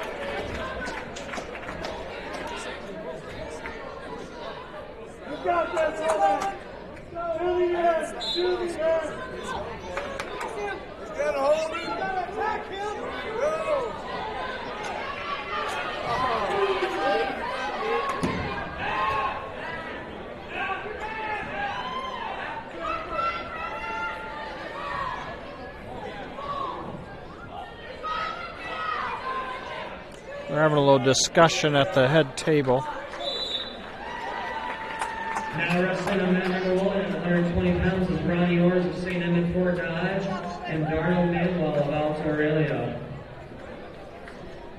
Up next at 126 is Landon Evans of South Central Calhoun and Gunnar Bose of Woodbury Central. Now wrestling on mat number 2 at 126 is Landon Evans of South Central Calhoun and Gunnar Bose of Woodbury Central. Up next at 126 is Aiden Schumacher of Alta Aurelia and Lucas Fair of Weston Mallard. On deck at 132 is Braden Young of South Hamilton, Carter Hoover of Manson of Webster. And in the hole at 132 is Carter Black of Woodbury Central and Brock Natras of South Central Calhoun. Current team standings: in 10th place is Ridgeview at 31. We're going to switch over to mat 2 now. Gunnar Voss is on the mat. In 8th place is St. Edmund Fort Dodge with 49. In 7th place, Alta Aurelia with 57. In 6th place, Westman Mallard with 76. In 5th Voss place, takes him South directly to his back. He's going to work for the fall real Back quick. points there, right out from his feet. Nice takedown transition to the back. In second is South Central Calhoun with Switch off. 132. And currently in first place is Gotta Woodbury get that Central pressure with with the head. 136.5 team points. Woodbury Central's just sneaking out the lead right now with 136.5 points. South Central Calhoun's chasing our tails, I think, a point and a half behind. And this one would be nice. There's a good one for the Wildcats. Number 2 at 126 pounds, Aiden Schumacher of Alta Aurelia and Lucas Fair of Westland Mallard. Up next at 132 is Braden Young of South Hamilton and Carter Hoover of Manson of Webster. On deck at 132 is Carter Black of Woodbury Central and Brock Natras of South Central Calhoun. And in the hole at 138 is Alan Gandera of South Hamilton and Wyatt Thorpe of East Sac County. We'll leave the camera on mat 2 again here. We're going to have Lucas Furr from West Bend Mallard against Aiden Schumacher from Alta Aurelia.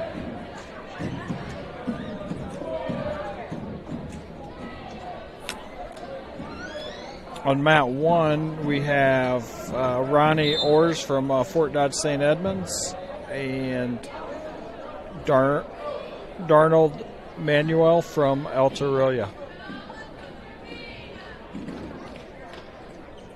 So the winner of these consolation matches in the round we're in right now, winners go for third, losers go for fifth.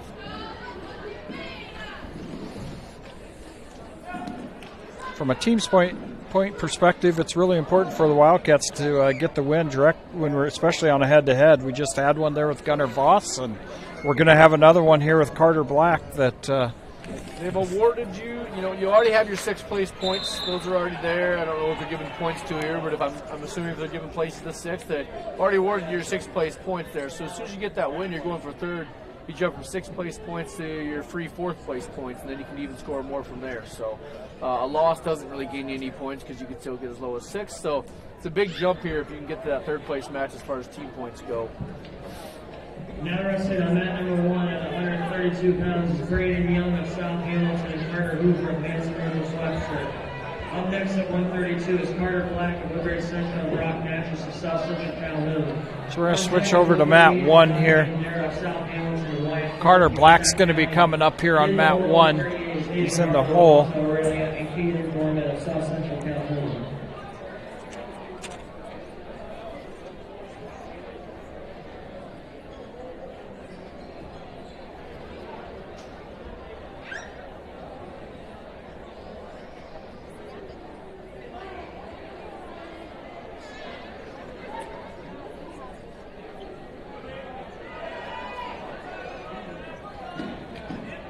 Not sure what happened there on mat 1, that previous match, but it ended abruptly. It looks like the Alta Aurelia wrestler was disqualified from the match, so I didn't see what happened, but they ended it really quick.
We're switch.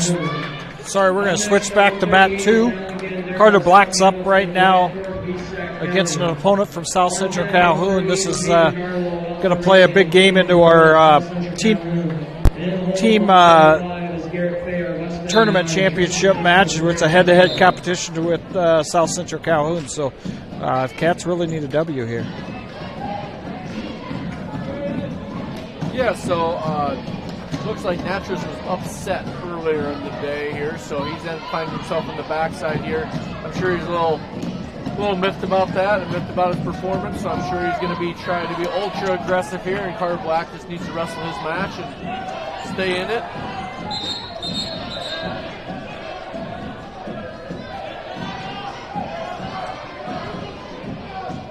Yeah, I'm sure he wasn't expecting to be in this situation. And looks like the Meyer kid from Fort Dodge St. Edmunds upset him the first round.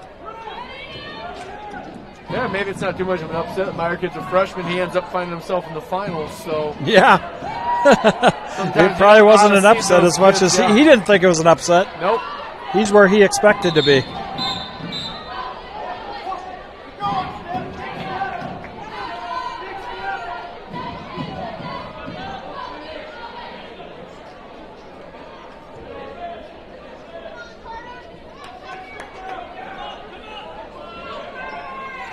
Yeah, not many times when you're on the backside you get to wrestle the 1 and 2 seed. Nope. For your first 2 matches. Nope.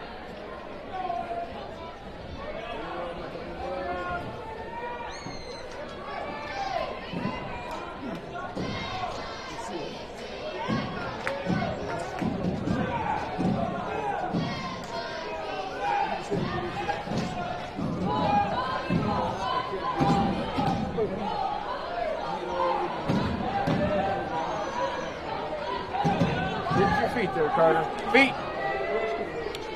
Over on mat 1, it is Carter Hoover from Manson, Northwest Webster wrestling Braden Young from South Hamilton.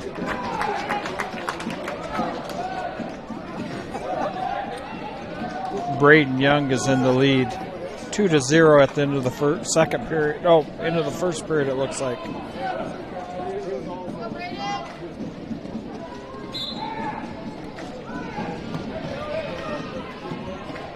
Get that arm out.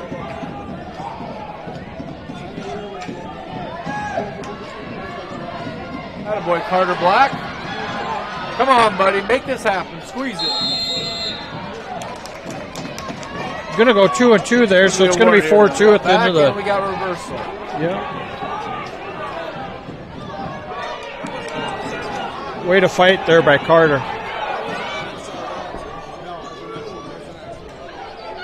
Take that away from being tie match here against Carter, so get on your offense here. Over on mat 1, Braden Young scores another takedown on Carter Hoover from Manson, Northwest Webster to go up 4-0. So Braden Young is up 4-0. So Natchez is coming in crazy aggressive here on these shots with no setup. I'd like to see Carter Black stay away from that and see him stay on his offense a little bit. Yeah, there's really no reason for that. He was not in too bad a position. Now we're in really bad position. Is he going to give him a quick 2? I'll give our kids some credit from what I've seen early in this season. We're not willing just to give up pins this year, that's for sure. We have kids fighting off their back and everything. Oh, watch the shoulder. Watch the shoulder.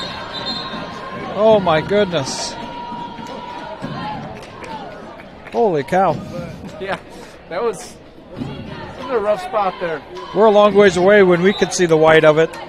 That's not a good sign.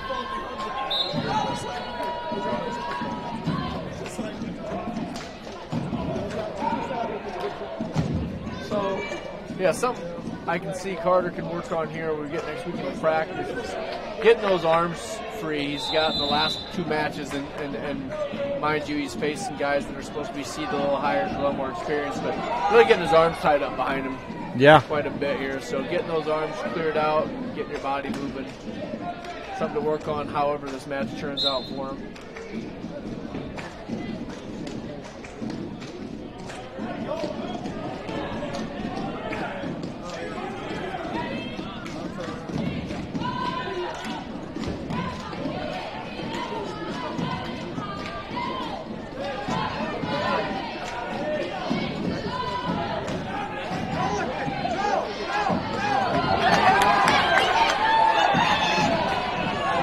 go that head, Carter.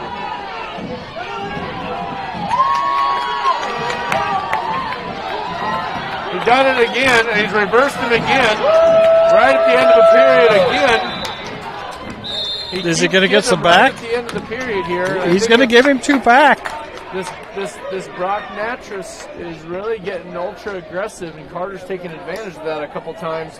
And again, I'd like to see him get out and just get on his offense a little bit more. He can score on this guy, apparently. He just is having trouble getting stuck underneath for too many seconds to take him out of the top. A lot of it is what you just talked about, is he's giving up wrist control, and right here we're in the same, giving up those wings. One thing I've learned, having a son that's in a Division I ring, the little things that they talk about, Bo talks about pinkies out, Dad. All times, it's pinkies out. So simple things like that you don't even think of is things they teach them in the Division I room that help them on bottom.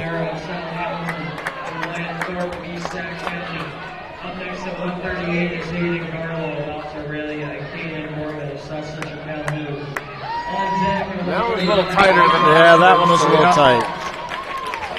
Great fight by Carter in that match. He obviously had a couple of opportunities, gave himself those opportunities by fighting through some stuff, but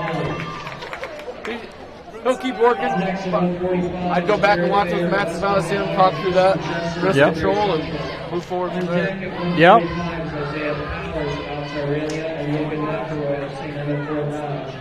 And in the hole at 152 is John Lyndon Seeker of Ogden and Colton Hoover of West End Mountain. 138 here coming up here on mat 2. Hayden Garlow is wrestling South Central Calhoun's Caden Dorman. Hayden Garlow's from Alta Aurelia.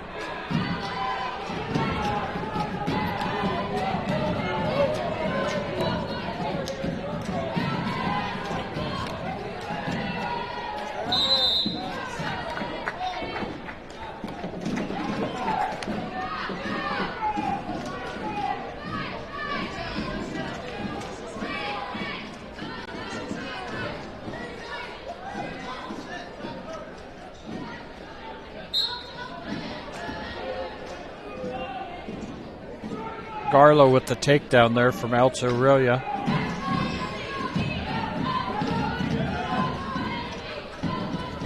Once again, we're watching Consi semi-matches. Winners of these matches will wrestle for 3rd and 4th. Loser will go to 5th and 6th.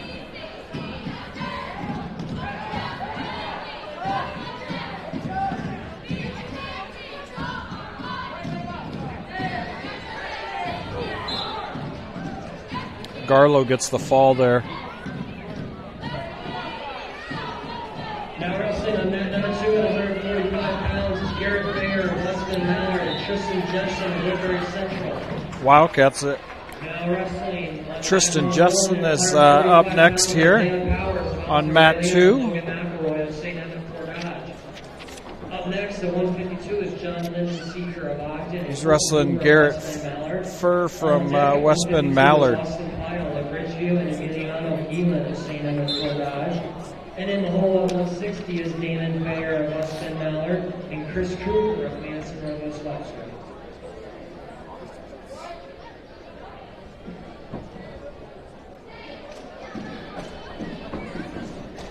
That's always nice to see how kids, I know the kids don't like it when you lose a tough match like that and you're one, click away from the finals, and then you got to come battle your way back. That kind of shows a lot about what you may made of for the rest of the year, how you come out and wrestle that next match, and whether you're willing to keep putting the work in or going to kind of pout the rest of the day away. So it'd be nice to see Tristan come out here and get back to work, get a couple takedowns, get a fall, get the win.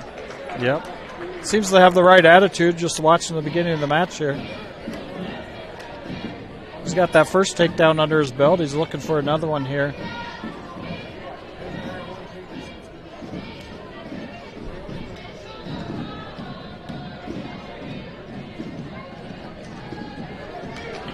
Nice takedown, Tristan.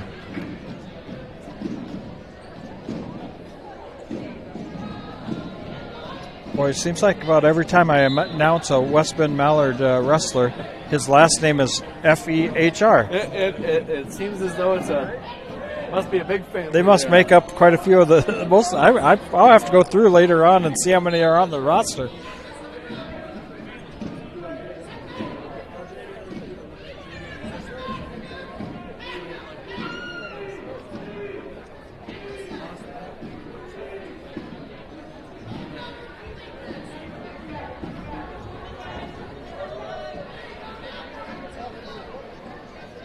Yep, stay in there and fight. Way to square up your hips, Tristan. Great job. Yep, just walk that around. Don't worry about the hands. Just walk it around. There you go. Now you got him in bad position. Scored 2.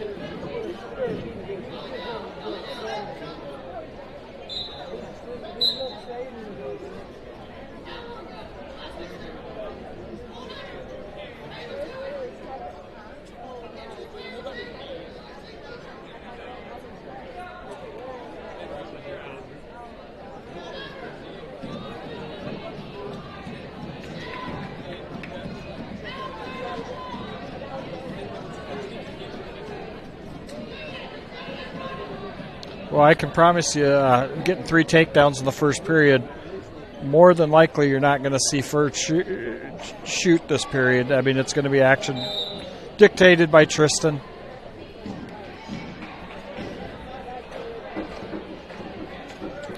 Tristan likes to get that wrist control.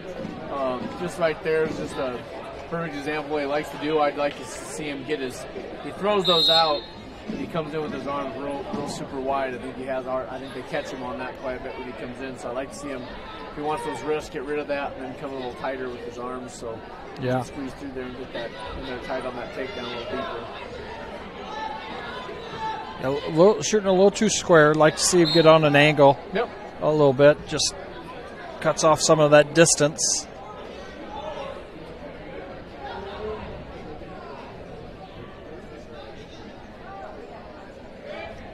But you can't complain about that. Nope. Great job of clearing arms, lowering his level, taking that little short back step to create that movement, have him coming toward you. Really nice job. He's going to get 2 back.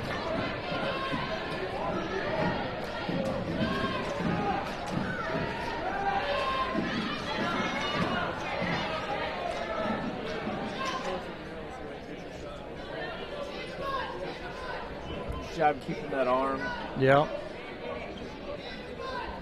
He said that doesn't seem like the kind of thing that Tristan usually works out of, but that's a great opportunity to open up his toolbox. Yeah.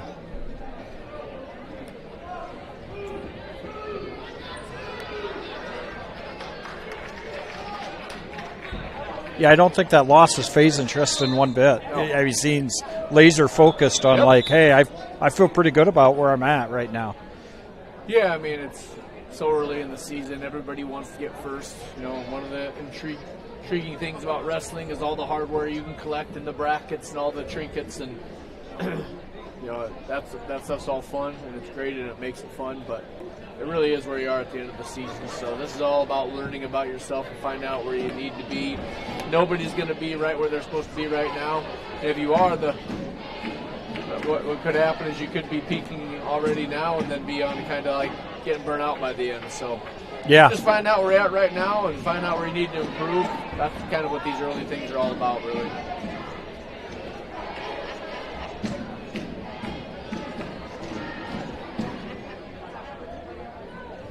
Yeah, a lot of people forget Tristan was a state qualifier for his freshman year. I mean,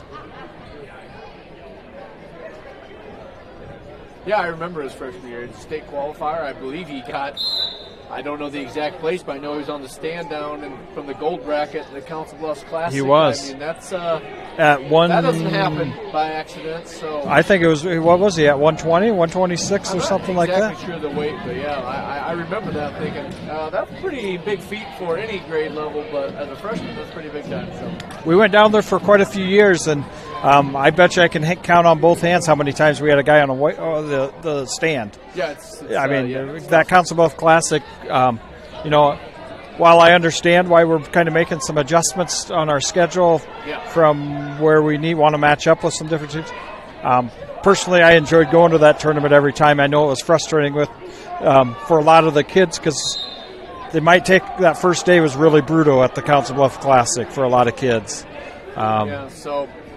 It looks like Tristan's going to pick up the win here, which is good. Puts him in a chance to get that third place, help pick up some key points. But I'd agree with you 100%. I mean, obviously Wade Mitchell, not a secret that he was a hard worker. First place, state champ for us. Got a chance at the second. We kind of stolen from him with an injury, but he got fifth down there. That was a big goal of his, just to get on the stand. Yeah, it was. It was a real big deal. So, it says a lot about what his potential is, and he's got 1 year to get it done. And I'm sure he's ready to. Looks like he's ready to put in the work. So. Bumping up to 152 here.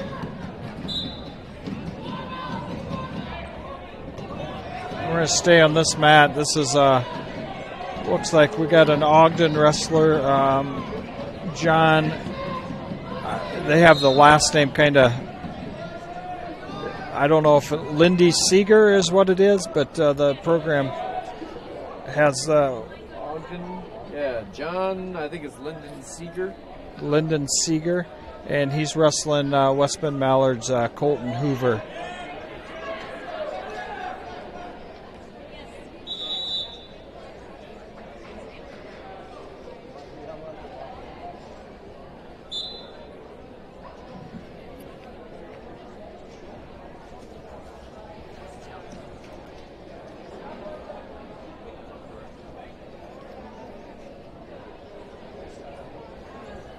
On mat 1, we got Isaiah Powers from Alta Arroyo wrestling Logan McElroy from Fort Dodge St. Ed's. Looks like Isaiah Powers from Alta Arroyo is leading 6-1 in the third period. They're in a little blood time here.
Wrestling now on mat 1 is 160 pounds.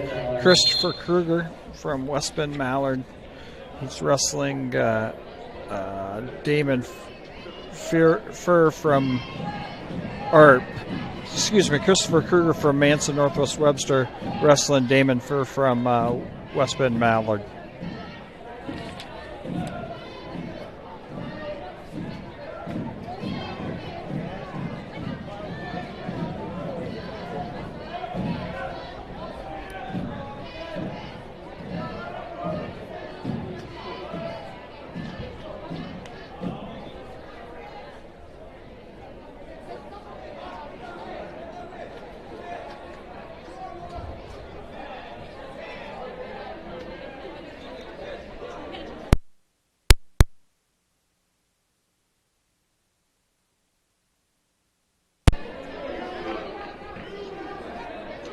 Kruger with a takedown. Looking for near fall here. Has a deep half. Gonna punch it through. Jump side. Sinks hips. Gets the fall. Now wrestling on mat number 1 at 160 pounds is Chandler Cork of East Sac County and Caden Stites of Australia. Up next at 170 is Ian Shepard of Bridgeview and Kyle Stites from Alta Aurelia. On deck at 170 And is Tyler Rossman from St. Edmund Fort Dodge and Ben Master of West Bend Mallard. Ross Maneth from, or nope, that's not Ross Maneth. West Bend Mallard and Blaze Oh, St. Quirk Edmund from Fort Esac. Dodge. That was a pigtail match. Yes. Holy cow, they came back to meet each other. Yeah, he's had a long day. That's a long day. Yeah. I bet you we won't see that again this entire season. So, Quirk got the best of him in the pigtail match, so we'll see if we can. See what happens this time around, huh? Stites can he even the score here or not?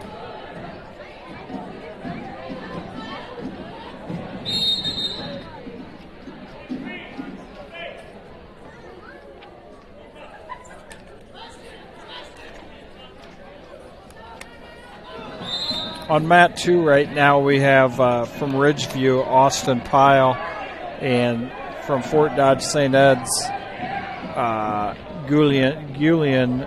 Emiliano Guillen? Is that you looking at? Yeah, that's who I'm looking at. Yeah, so this guy, we watched him wrestle a couple times today. He's got another penalty point. I think that's his 3rd penalty point he's earned on the day.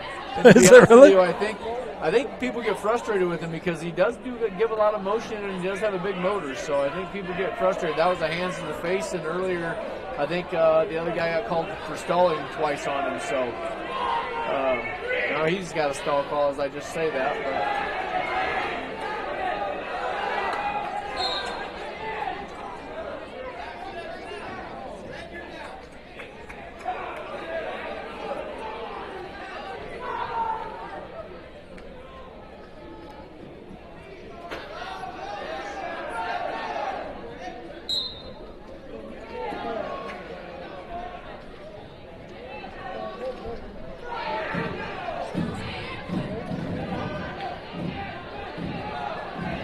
so it looks like Quirk's got him again. So Quirk got him again. yeah, so Stites' biggest enemy today is Quirk, apparently. I'm not sure how far he could have gone if he wouldn't have had to wrestle him.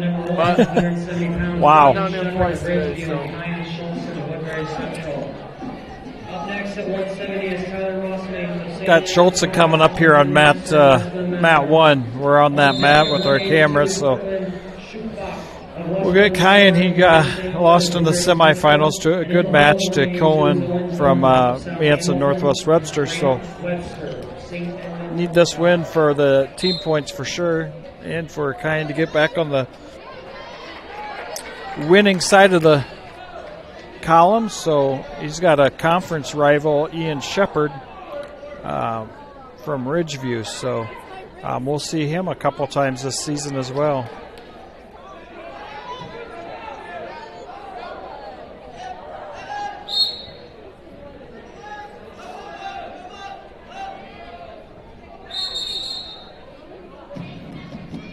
So just like we were talking about with Tristan, lose a big match like that, tough match, they lose. They were going back and forth there for a little bit, come back, and get back on your game plan, get back on your offense, get back to your style of wrestling, and Yeah. get a win. It's important for the beginning of the season. Show what you got and how you're going to fight through things. We're not all going to go undefeated. You got to get that in you to come back and be ready to wrestle again. Yep. Keep wrestling, Kyan. Yeah, he's fine. Keep your left leg back. There's nothing there. Yeah, look, for a second, Doc, he's going to give that up. But a good job on keep wrestling there and keep wrestling through all the positions and save himself some points there. Yeah, that's kind of the tale of two different body styles. Yep. Short and stocky and tall and thin.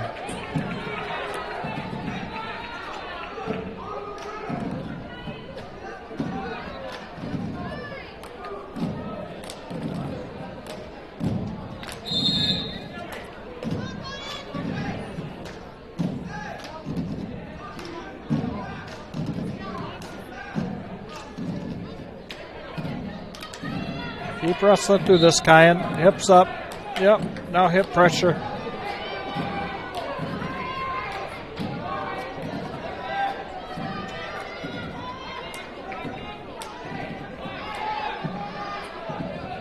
Feed hips here a little bit. He's letting his hips slide up a little bit too high. He's losing that pressure. He's going to score 2 here because he's going to get his leg in. Yeah. He's going to get some back. Nope.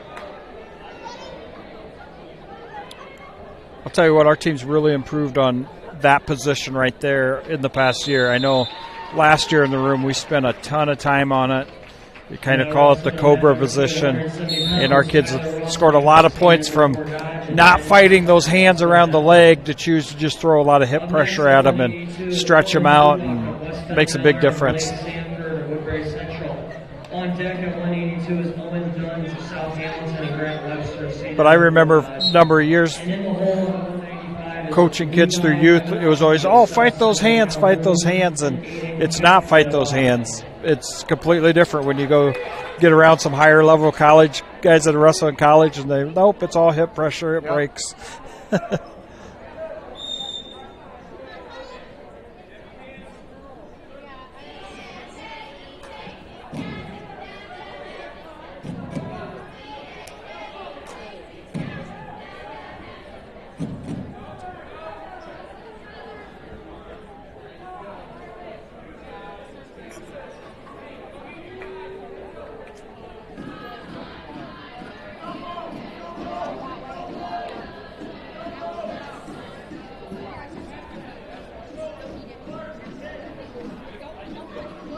Schultzen with a 3-0 lead.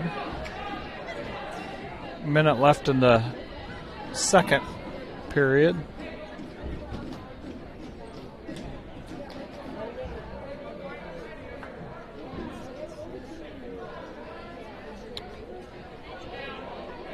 Shepard really wants to get tight in on that collar tie and keep us from really having much action. Kyan likes to get that ankle pick, so he's going to have to get this guy kind of moving down that way. He's hit that move right there twice on Kyan. So look at that hip pressure. Yep. Wow. So the thing is about that is, I'm sure at this point, Kyan's hit that twice.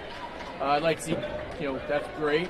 Kyan knows how to counter it. I think he gets probably too comfortable feeling like, go ahead and shoot that on me. I'll score on you this way.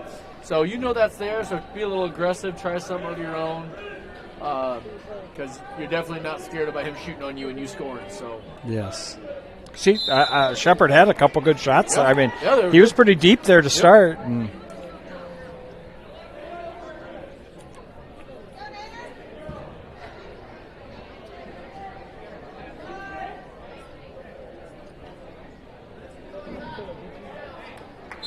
Shepard's going to choose top here. Yeah, unless he can turn Kyan here. He's going to try for a near side cradle. Yeah, I don't know. He's hooking on that ankle. Match. Good action by Kyan. Kyan gets his takedown here and gets the legs in. I mean, there's nothing else that can be done. So this guy's got one chance at a throw kind of situation, I would say.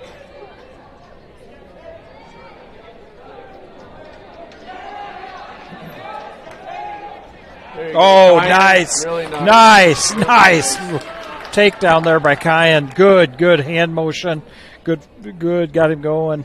Good job movement. not being complacent. You know, you got that Yeah, he lead, took you his can shot. Sit on that and just build on it. Just keep building. Yeah. Now, I'm not a risk taker. I'd like to see him stay a little safer on this instead of getting so high, but that's Kyan's style. I mean, he feels good there. Like I said, kind of like we were talking about earlier with Max. I'm sure the fans don't feel comfortable with him there, but Yeah. he knows what he's doing, and he's got it under control. He feels good there, yeah. You know, most of the time you want you right over that hip, but he likes riding it really, really high.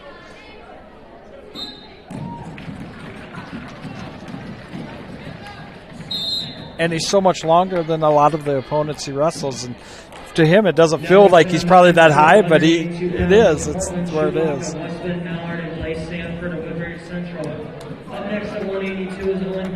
So we're going to count. Kyan's got this, I think, pretty much. Well, we're going to stick here for a couple more seconds. There's 30 seconds left. Blaze Sanford's coming up on mat 2, so as soon as Kyan gets control here again, we're going to swing the camera back over. So Kyan's got this in the bag, I believe. He's up 8-0, 15 seconds left. We're going to swing over here to Blaze Sanford's match. He's just starting off here at 182. Yeah, so again, not to beat a dead horse here, but that was a tough loss for Blaze. He was right in that match all the way to the end. Just missed it right at the end. He needs to come out and dominate this guy and show what he's got and get ready to get that third place. Up next at 195 is Levi Evanosky of South Central Calhoun and Aiding Catherine of Ogden. On deck at 195 is Ashton Lipke of Woodbury Central and Trevor Condon of Manson Webster. And in the hole at 220 is Levi Davis of Woodbury Central and Alan Brenner of Alta Aurelia. Be nice to get a couple more wins out of Blaze, Lipke, and if we could get Levi, those 3 wins sure. Put us in a good position for the team championship as well. I mean, obviously everybody wants to get first, but sometimes you can leave feeling pretty good about yourself when you battle back and get that third place point, end the day with a couple of wins. Yes. You can kind of build on your individual goals and how you're feeling about yourself, but definitely it helps with the team, that's for sure. And I don't think it's a secret that Woodbury Central is, we got a little chip on their shoulder this year. We came on 4 pretty good years in a row there and a pretty good run here for the last, I don't know how many looked pretty good. And I think I was a little slighted, I think, that we weren't looked at in any kind of preseason rankings, and those are just numbers that are fun to play with. But I think finishing in front of South Central Calhoun today would probably, show everybody that we're not going away and we're not going anywhere. We're still here to compete. Yeah. One of the teams you need to be watching out for. Yeah, we took care of one of them on Tuesday night. I mean, Akron was ranked in the top 24. Yep. Dual team ranks, yep. South Central Calhoun is ranked up there, and then this coming Thursday, we're going to get a shot up to West Monona and kind of put ourselves back on the map. And I mean, I'm not faulting them for the rankings. We did lose a lot last year, but these kids are more than capable of putting themselves back on the radar and having a chance to get back to Des Moines. If anything, I would say thank you. I mean, they kind of told us, hey, we got work to do. Nobody's going to hand us anything. So I think our kids are willing to put in the work. So yeah, it was fun to see their attitude the day that came out. Yeah. It was kind of like, wow, we got to earn our own respect. You're right, and you do. Yeah. I don't think that those last 4 years were handed to us. I think they kind of saw what we had, and they gave us rankings appropriately, and maybe they're just questioning what we have this year. That's okay. Yeah. I think we're willing to be questioned. We just got to put our money where our mouths are, or however you want to say it, but put in the work. Yep.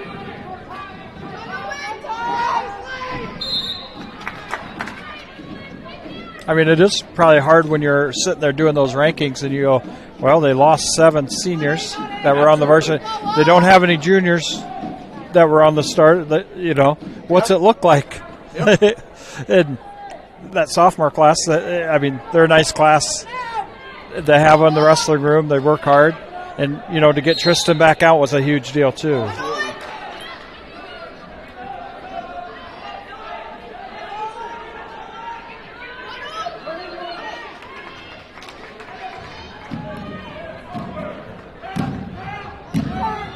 to be tight here, I think.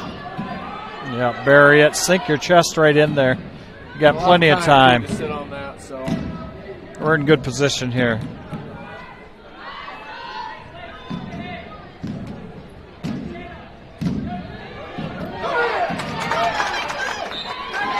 There we go. That helps. Lazenby wrestling for third.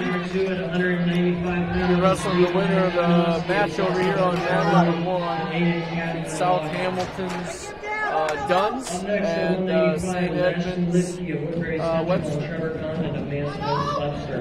On deck at 220 is Levi Davis of Woodbury Central and Alan Brenner of outside Aurelia. And in the hole at 220 is Dominic Kistler of South Central Calhoun and Thomas Dawdy of Hawkeye.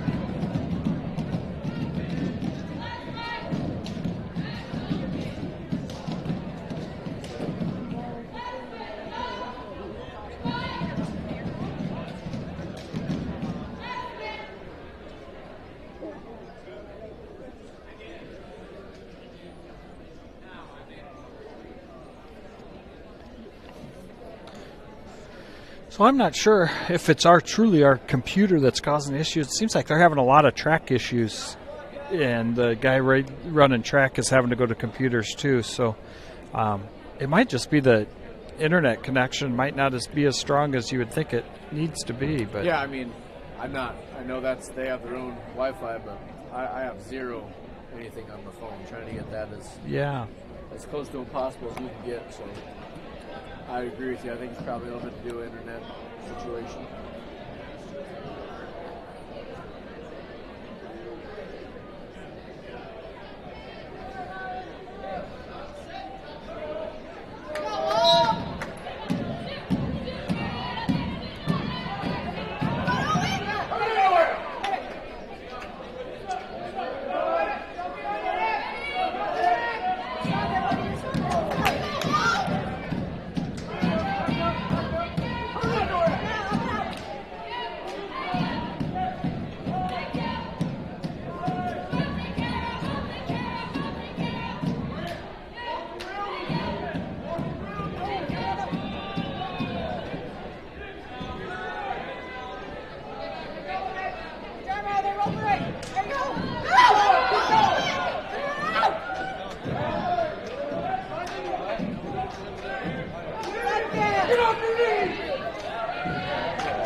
Yeah, here on this mat, on mat 2, we're dealing with some computer issues as well. So not that I'm trying to find some excuses for our broadcast, but I don't think it's directly related to Fuller and what we're doing on our side. I think it has something to do with the internet here at the school. So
This 195, Ogden's Aiden Kathman is wrestling South Central Calhoun's Levi Evanoski.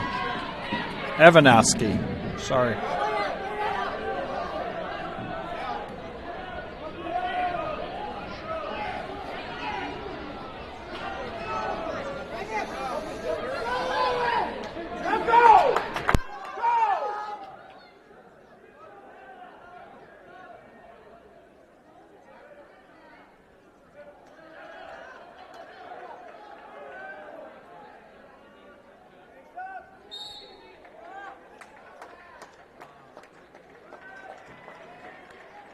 Now wrestling on mat number 1 at 195 pounds is Ashton Lipke of Woodbury Central.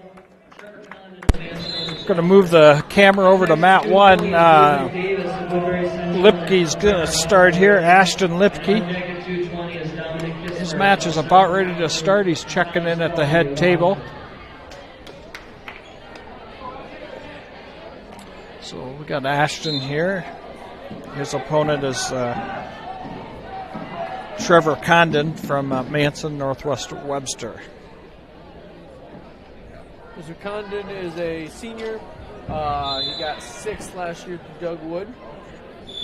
Ashton Lipke, freshman. Winner will be wrestling for 3rd. Loser will be wrestling for 5th.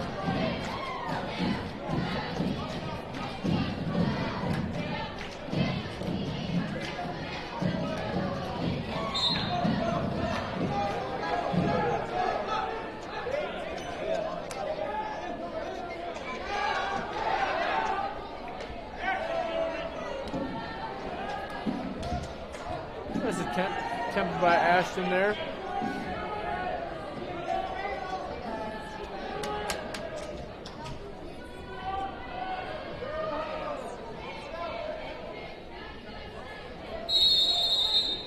Double stall call. Double stall call. Think about that, Jeff. 50 seconds into it.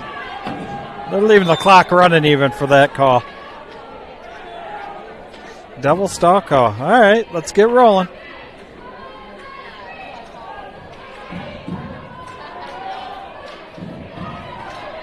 I'll never complain about a stall call. Like, let's get some action going. Yep.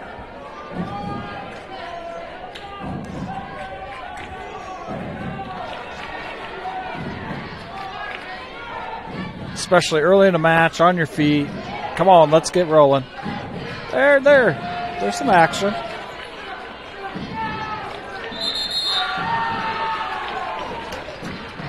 Now wrestling on mat number 2 at 220 pounds. Levi Davis of Woodbury Central. 220 pounds. We got Levi Davis coming up here. Up next at 220 is Kind of Dominic caught Kistler. between a rock and a hard spot because we got Lipke on the mat as well at 195. So we're going to stick here with Lipke. Ashton's match.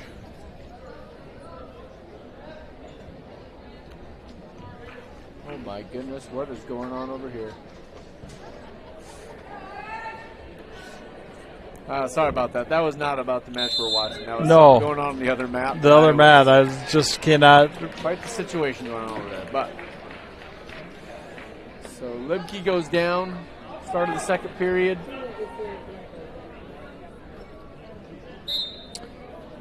I'll take mat 2 over here with Levi Davis. And Keep moving. Nice knee slide, Ashton Lipke. Let's give us one there. I tell you what, Lipke, he's picking up a lot of things Yeah. really fast. Casey Newman is as well. I mean, it's fun to watch those two go in the room. Yeah, that was close to a 1 for me, I guess. But go right back to it, Ashton. There you go. Get that short sit. Knee slide up. That was great. That was great. Great job, Ashton. Levi Davis here on mat 2. Yeah, Davis started. on the other mat. Yeah, that's a long layoff for him. Came out and wrestled right away, and then he had a bye all the way till now. So that's tough to keep yourself ready to go all day long. I think he has Brenner from Alta Aurelia. Lipke has him up here, looking to score 2. He's done all the work. He's got to score this. Do not give this up, Ashton. You've done all the darn work. Darn it.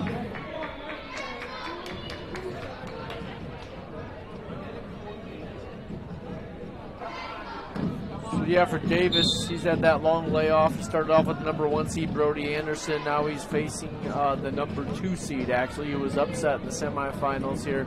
So, yeah, tough Another battle one like for him that. Today. Yeah, so. Oh, no, we got a headlock heaven Headlock coming. situation. And we did not get the good side of it. Fight out of that, Levi. There he is. He's on top. He's on reversed him. He's got to reverse. That a boy, Levi. Hold there. You Just get your count, Levi Davis. lock up the headlock. There you go. Reverse the fun Now for wrestle. him. Now wrestle. Let go of that and wrestle.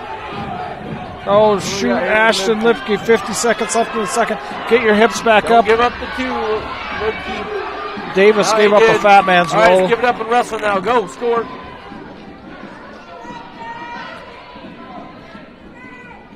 We're going to try the fat man Davis roll trying again. to do the fat man roll. Yeah, get some points on it. Gets it. Gets a reversal. Up 7-4 now.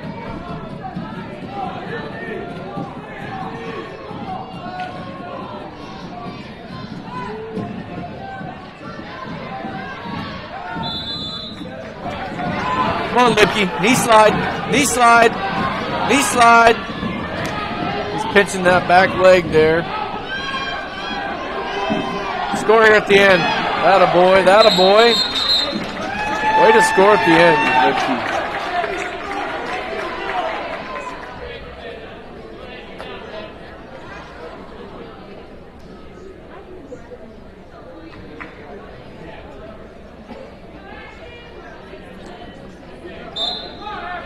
I'm getting some feedback now about our broadcast. It sounds like I got to do something with your headset. They can hear you, but just not as good as they can hear mine. So we'll keep on tweaking this.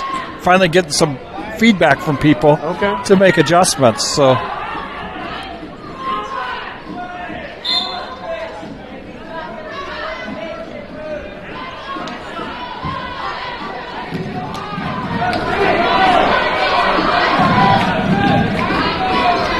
So Levi Davis is still ahead 7-4 on our mat. He's going up 9-4 now. 1:25 left in the first or second period. Up 9-4.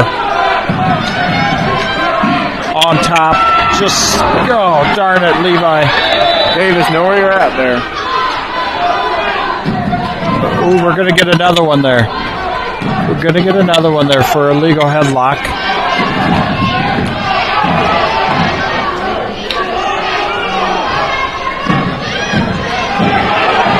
Lipke's 2-2 on this mat here. Oh, don't give it up, darn it. Oh, I just got feedback. They can hear you better now, Justin.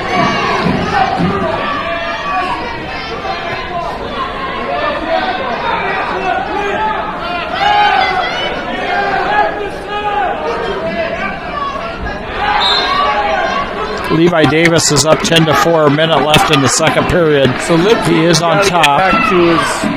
He was doing a great job of getting those escapes. He's got to get back to that right now. He's got 40 seconds left.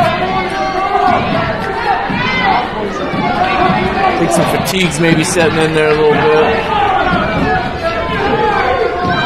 Levi Davis is up 10-5. We're neutral with 45 seconds left in the second period. Keep working, Lipke. Keep working, keep working. Stand up.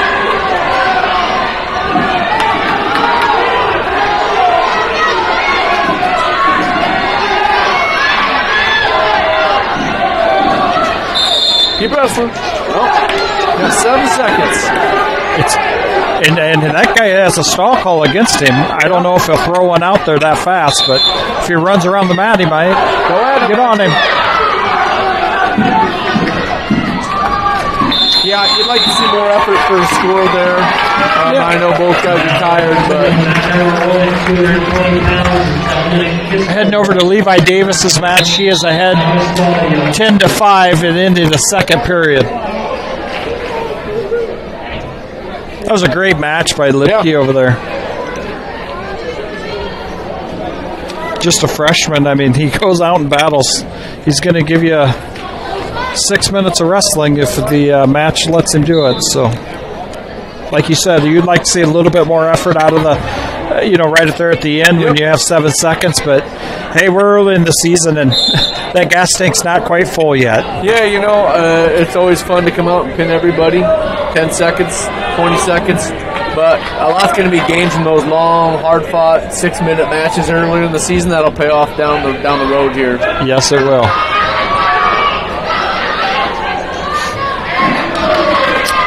Levi Davis gives up a takedown here. He's still in the lead, 10-7. He's not in bad position. A minute 20 left in the third period. They're going to let him go. The big thing about wrestling an Alta Aurelia wrestler is they will throw a headlock from the Minnesota border. And he's trying to set it up, I can tell you that. Oh, yeah. Davis needs to clear. He needs to drop his level and get it on the way.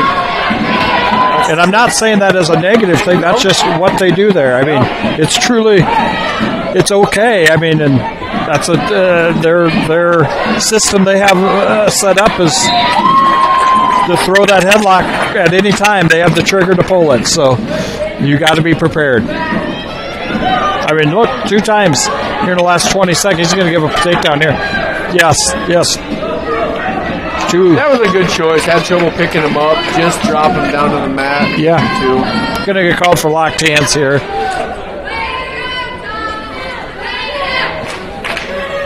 $20 seconds left on the clock. He did. That was a good call. I believe that referee reffing there is his last name is Ryle. I got Coach Ryle that was at Buena Vista. I believe that's his dad. So he's been around wrestling for a long time. Fort Dodge guy. Yeah, when you go to the Fort Dodge, he would always be at that tournament. Yep.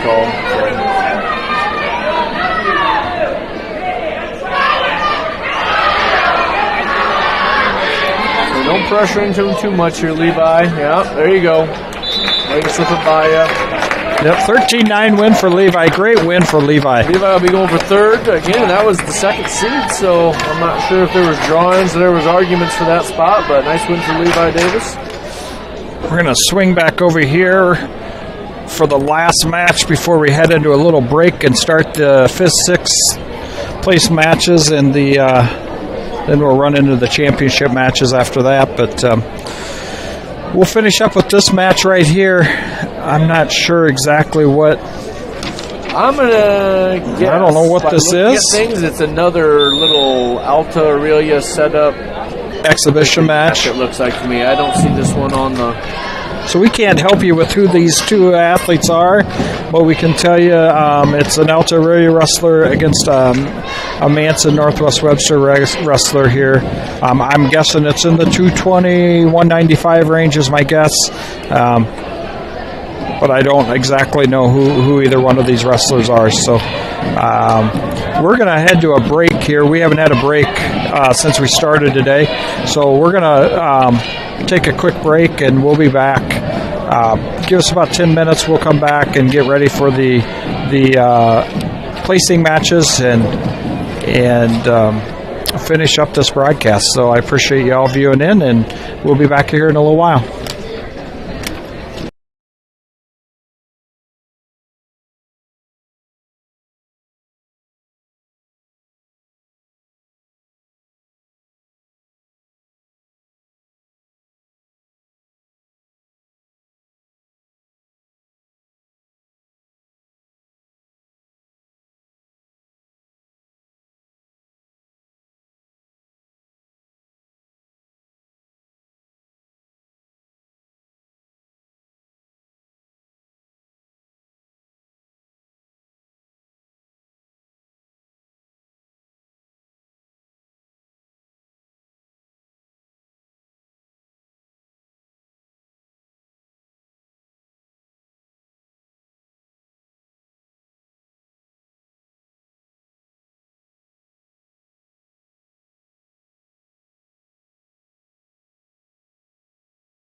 He's going to be taking on Carter Hoover of Manson, Northwest Webster. Carter Hoover is a sophomore.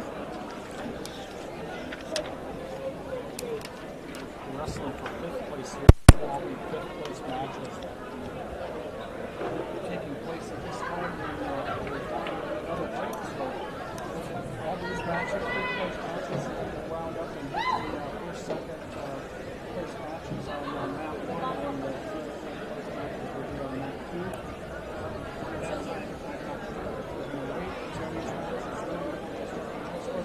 We'll do our best to keep the action that we're all pressed in front of us.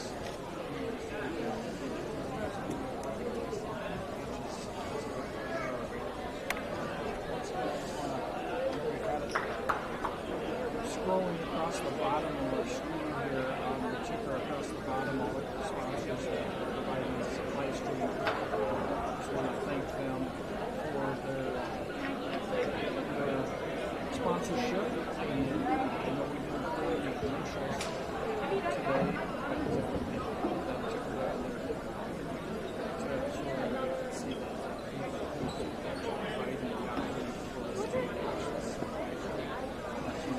Iowa White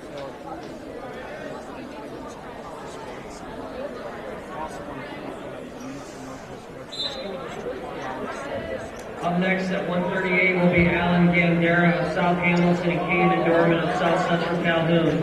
On deck at 145 is going to be Garrett Fayer of Westman Mallard and Logan McElroy of St. Edmund Fort Dodge. In the hole at 160 is Damon Fayer of Westman Mallard and Caden Stites of Alta Aurelia. Again, we are resting all 5th place matches before we go to the 1st, 2nd, and 3rd, 4th place matches.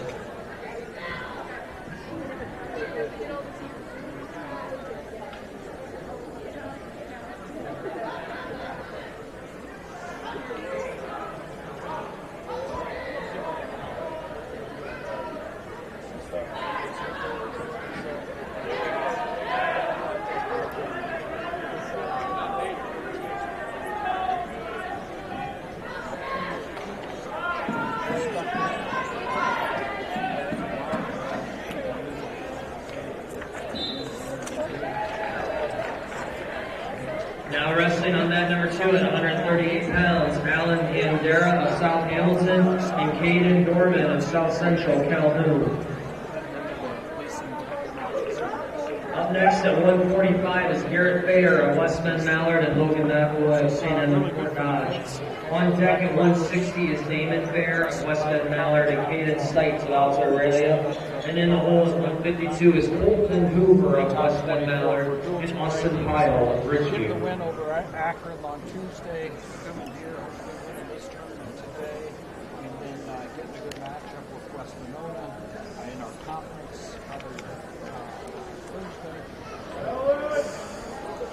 We can knock those three down for this first couple weeks of the season. I think it would be a good deal for the Wildcats to put themselves back on the radar.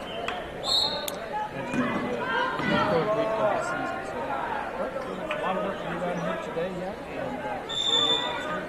Hard to block here on the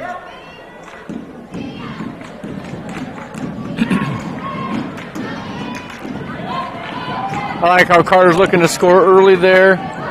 Just needs to clear those arms out a little bit more.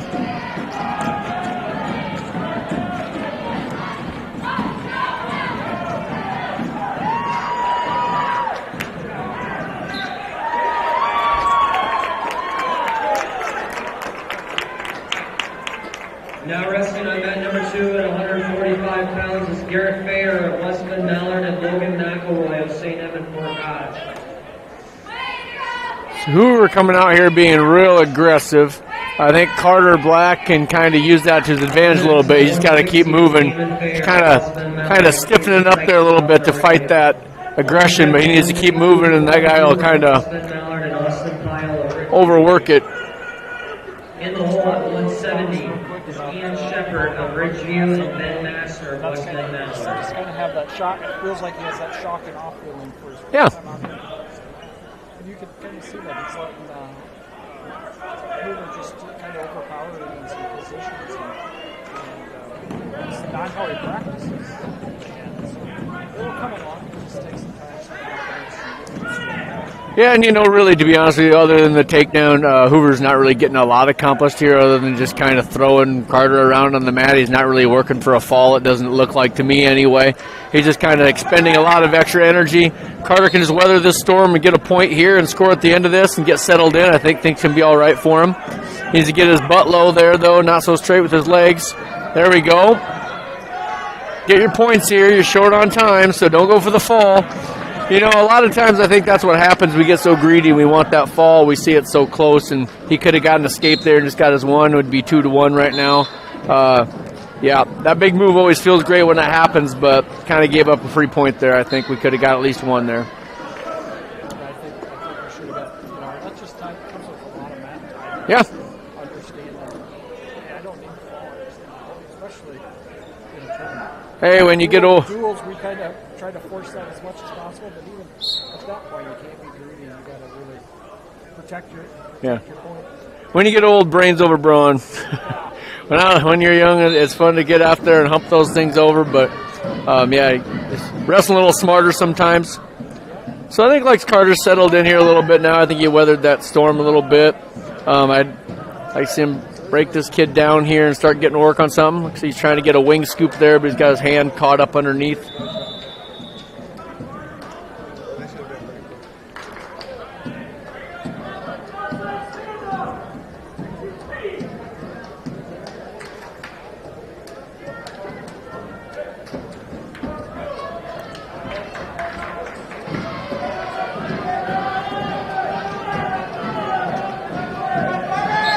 He'll go.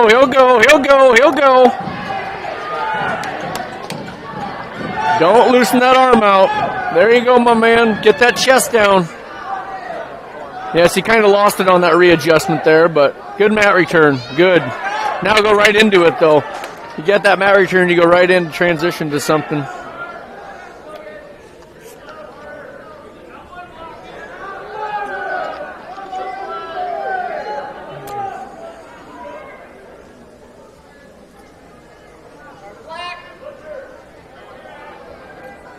So again here, she's got some good things going, just hasn't scored any points with it. I don't think we're at a place now where we're ready to release, so he really needs to get a turn here with 30 seconds left. The bottom guy's got to open up here. Yeah. Yep, there we go. So now get aggressive with it right now, Carter Black, right when he gets called, and he feels like he's got pressure on him to do something, get after him.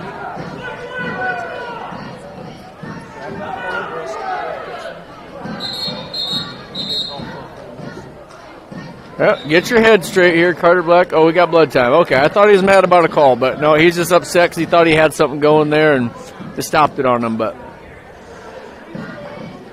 yeah, just get settled down here, get back into it. I think that blood time helped him out last time Yep. a little bit. So.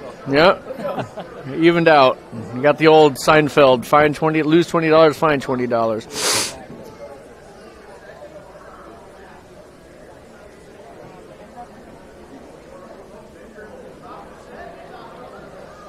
I mean, I know everybody listening doesn't probably know all these kids, but knowing them I get to know a lot of these kids through football, so I have the luxury of that, and then when I get to see him in wrestling, he's a good kid. He's grown a lot in maturity and work ethic, and I really like to see him get something put together this year and kind of see some of that pay off for him. So. I would agree with you, yeah. And this is step number one. I'm sure he feels great about being out here on the varsity mat. I'm sure it seemed like something that was attainable, but he wasn't quite sure when the year started. Got that weight down where he needed it to be. That's always nobody wants to talk about cutting weight all the time, but that's a goal accomplished. So,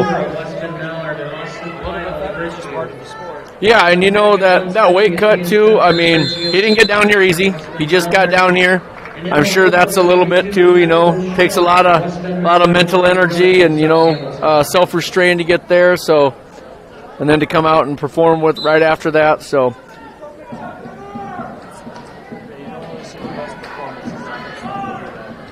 Nope, don't turn into that. There you go. Come right back up, though. Don't reach back. That's that out of him for the, you know, No. the first year of last year. And, hey, this is your spot. If you want it, that's where you need to go. Within reach. Yeah. It's not, you know, yeah, it's going to take some work, but it's not asking you to do something dangerous. So we got blood again. Oh. All right, so we got a point now. So now we're through one. So when escape ties it up, this is right where we need to be. He's got to get explosive here. Knee slide. He had that knee slide. He just needs to come up with it. It just takes the wind out of the sail when you see the belly out. Yep. So much more work to get back to the back. Yeah, so he's got that base built now. Oh, he got caught. That leg got caught there. Base now. You got a base. Now.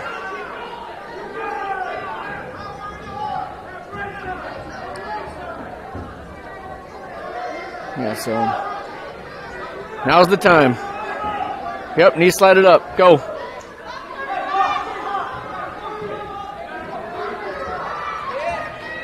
There we go.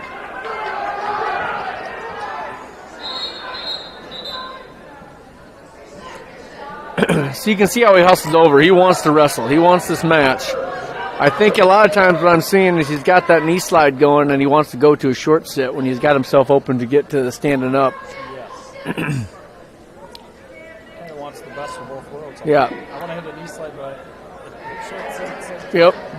And either one is fine. You just got to finish it with getting yourself up and getting, you know, pressuring back into him and getting getting yourself to your feet. So.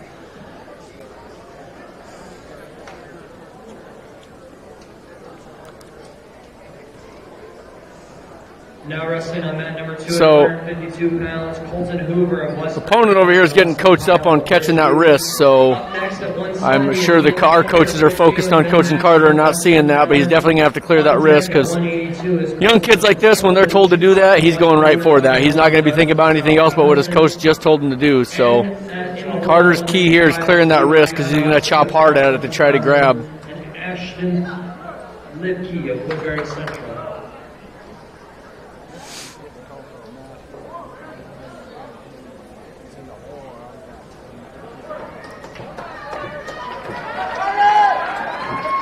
I'm not sure we got left for time here yet. 46, that's plenty. Good job coming up. Now, there we go. Stay on your feet. There you go. There you go. He gave him the neutral. All right. All right. Attaboy. Now, set something up here. You gotta be patient. You got 30 seconds. It's tied up. The score's not showing tied, but I'm pretty sure it's tied. Yeah. No, nothing big like this. You don't need it. Look your leg in there. That's two. That's two. That is two. Yes, that is, sir. That is 2 points. I'm sorry to tell you, referee. That is 2 points, sir. Attaboy. Just sit on it, Carter. Just sit right on that. Yep, sit right on that, good sir. That's a great win for Carter Black right there. That's a great win. Congratulations, Carter Black. Way to finish your day out. Up next at 182 pounds is Portland Schubach of Western. Carter Black will take 5th today. South Hamilton. On deck at 195 is Levi Evanowski of South Central Calhoun and Ashton Lipke of Woodbury Central. In the hole at 220 is Alan Brenner of Alta Aurelia and Thomas Doughty of Akron.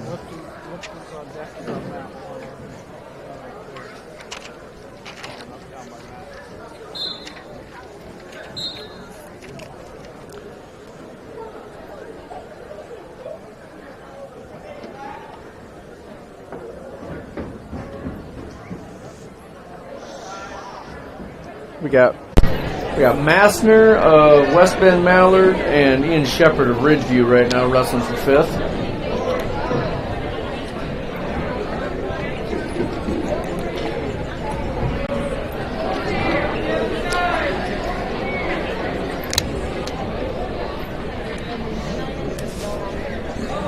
So Kyan Schultzen just defeated Shepard. In the match right before this, he'll be going 3rd, sent Shepherd down here to the 5th place match. Schultzen also beat Massner earlier in the day in the first round here, so. On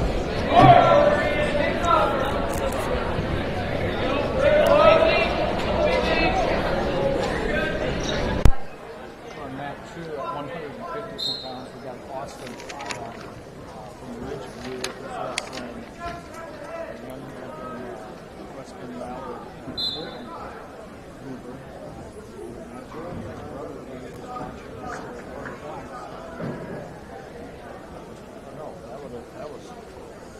That was a different school that it was at.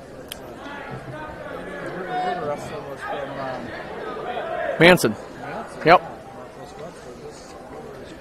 The towns are close. I think they wrestle each other. I mean, if you follow other teams at all, if you're not crazy like me and you watch all kinds of different scores or like that, checking stuff out.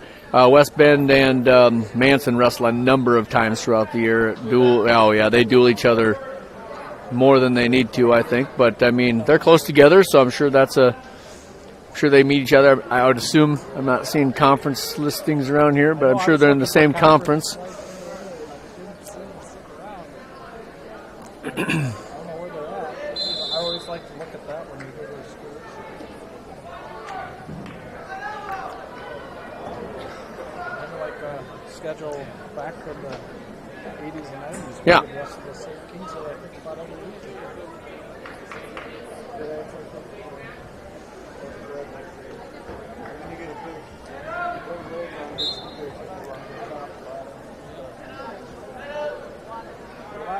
That for me, for this whole broadcast and live stream, I know Coach Clemens voiced his opinion about us on all our traveling with for wrestling and never getting to watch our kids compete. Yeah. That's a big reason I wanted to provide this back to a lot of those our fans back home, is just so they could see them compete here in Manson, compete over Yep. at Triple. We're going to do that when, right after the new year, we're going to be over there with that. We're not going to be able to do the North Lane one. They're in an HS school, so they have their own broadcast, but it will be broadcasted over there. But another part of it is even during the week, basketball plays on Tuesdays, we wrestle on Tuesdays. So Yeah. It gives them a chance to still watch the kids compete. Even not just adults, but I mean, these kids, they play football together or whatever the case is, and then they kind of lead separate lives all of a sudden, it seems like, when it comes to athletics. So it's a good chance for them to, even if they can't watch it live, go back and watch somebody's match. And wrestlers get a chance to go watch a basketball game they maybe didn't ever get a catch. So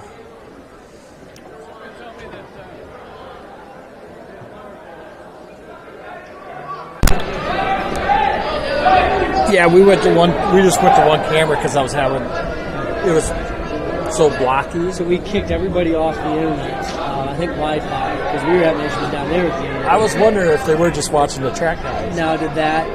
We're better now, way better now than we were then. So I think that might have been causing us some issues too. But yeah, so I'm just going to leave it like this because we've been able to catch about everybody, both for you guys and for us. So Thank you bet. You guys need a water or something? I'm good for now. Thank you. So I'm not sure his name, but Jeff is just talking to Manson's is that athletic director. Yeah. He's been real helpful today. So he came over. I know you and him were having a long conversation before this started. He just came and checked on the internet. They realized they were having problems. It sounds like they kind of cleared the airways there, and our stream has gotten better. But we're trying to stick with this one map so we don't have any more problems. But yeah, he's been real helpful today. Seems like a nice guy. It's been fun to work with him. I mean, I know as long as we come back to this tournament, the invitation for us to get to do this is open, and I hope that there's any Manson fans that are watching. They're enjoying the broadcast. We've enjoyed doing it. One thing that Dusty asked is just to make sure, try to get Manson wrestlers on there as much as possible, and knowing that you're doing this for the Woodbury Central broadcast, and I have no problem, working with somebody that's as helpful as he's been today. So I really appreciate it.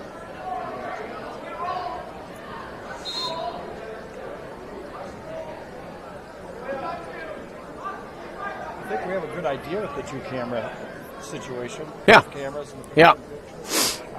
just got to make sure that the hard thing is you know, I have a Wi-Fi, and I can Wi-Fi works pretty good, but the Verizon service in this building is just really weak. So, that wouldn't solve our problem. No, I mean, I think we went to, was it Tripoli where they had the two mats and they had two separate links. And of course, we had some fans that filled around with bringing their own TVs and having both up at a time. And yeah, that's great. But if you don't have that, it's kind of hard to have a split screen. It's hard enough to see the whole mat as it is. So I think the picture-in-picture is about the best thing you could ask for if you just got one TV, one phone, whatever you're watching it on, one device. I think that will be the next broadcast we do. Is that Tripoli, and we'll try to 2 cameras again, hopefully. As long as I'm able to get my hands around 2 cameras, and we'll try it again to see if we can get it to work a little better for us. Because I really like it. I know that bottom screen isn't perfect, but it's still provides a visual of what's going on. So on the mat we're not streaming right now, we have West Bend Mallard and South Hamilton, 182-pounders. West Bend Mallard's Cortland Shootback, sophomore, and South Hamilton, for South Hamilton, it is Owen Duns, also a sophomore. Right now, Duns has the upper hand, 2-0.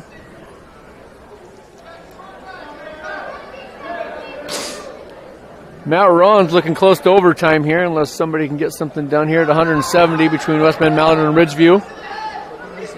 Yeah, it looks like it. What are we going to have? He's going to give it. He got it right with that 1 second left.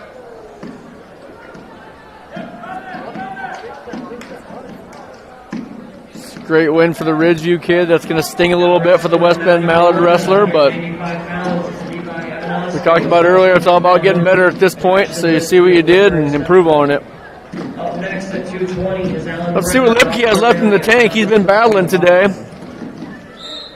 Yes, he has. He didn't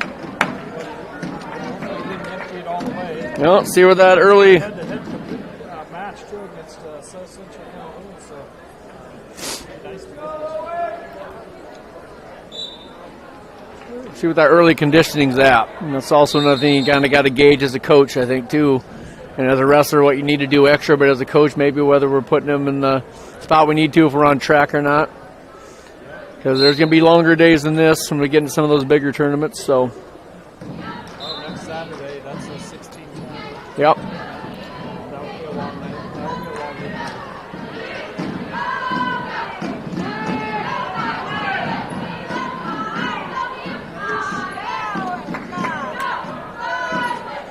So I'd like to see Libke keep those hands down more. Kind of keeps up by his chest quite a bit with those elbows out.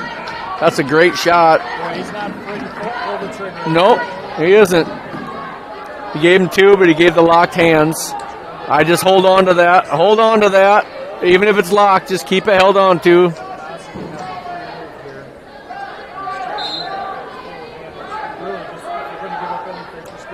Yep. Blast through that takedown and just give up the 1 point here.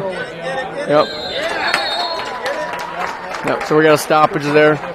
Yep. Now wrestling event number 2 at 220 pounds is Alan Brenner of Alta Aurelia and Thomas Doughty of Ogden. So at 182, South Hamilton took 5th place there. That's Owen Duns getting 5th place for South Hamilton. They got the score wrong here. They awarded the locked hands to the wrong thing here. Should be 2 Libke, 1 South Central Calhoun.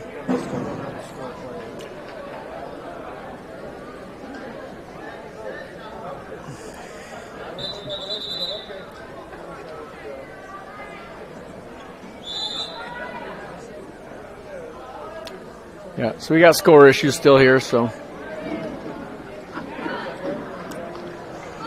There we got it.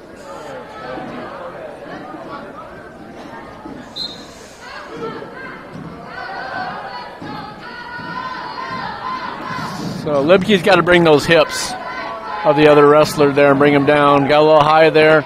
Get that arm out, swing it back around. Don't reach back.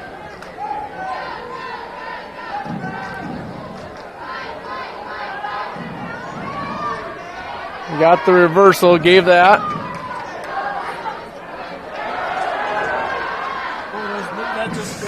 Yeah, you got. I'm not everybody, guys, so that's always dicey when you're getting into that kind of battle because it's always a 50-50. So. I don't like those 50-50 situations.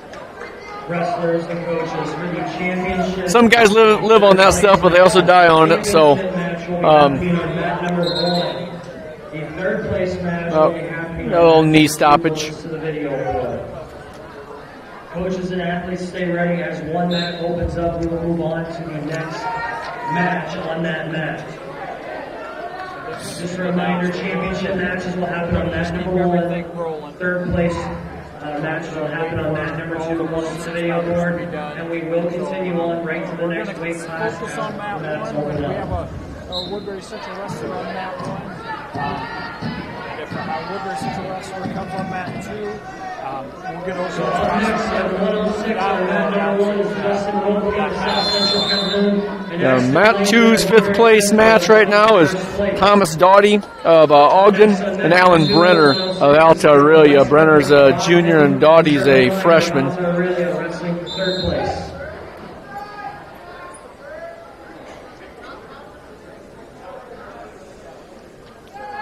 I didn't see who took what position there, Jeff. Did we choose or did Alta choose top there?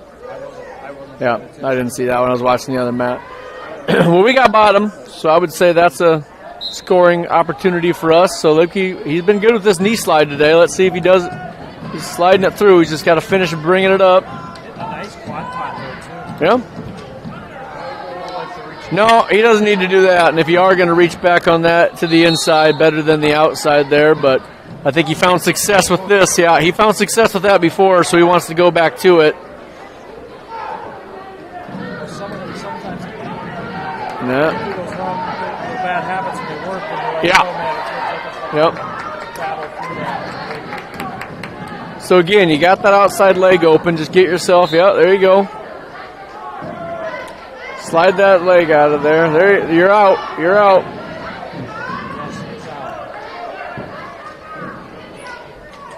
So that's another situation where, for my liking, I'd prefer him just going for that one. I think worked for two, but it looks like it's going to work out for him. He's going to end up getting the reversal. Still got the head there, so. Yeah, see.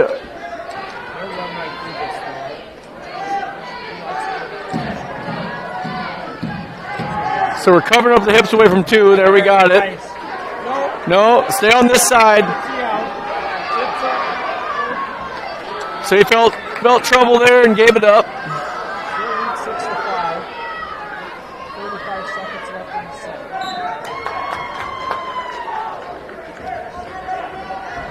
Now wrestling on that number 2 for third place at 106. Yeah, he's going back to that, and he just needs to go ahead and. Meyer of Alta Aurelia. It's funny to watch this. On deck for that number 2 at 113 pounds is Avery Reed of Alta Wants to Aurelia. tap the head. And Avery Willis.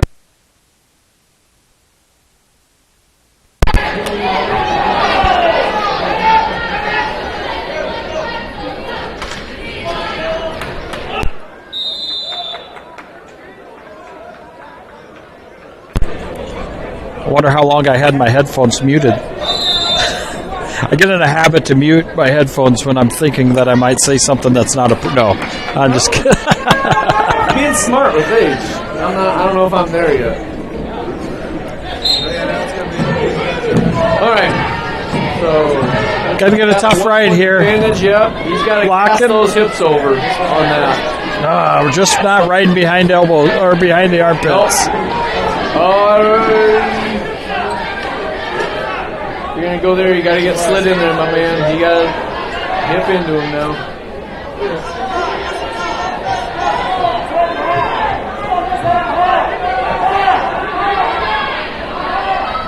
Power half.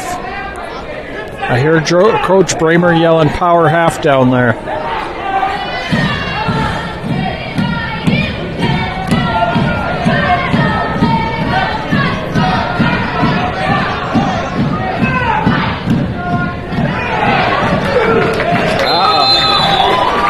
What did he give here? He did give him the 2. right, get your head off the mat, Lipke, and get back to the middle and get back to work. You all right? That gas tank might be suffering a little bit here. Yeah.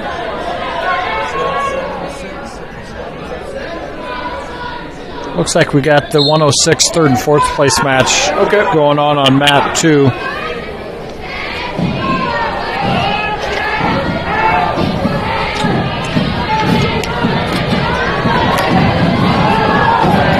Elbow down, peel that off.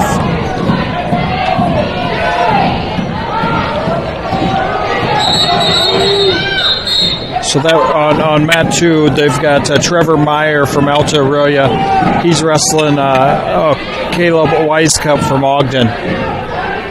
It looks like Wisecup is up 3-0.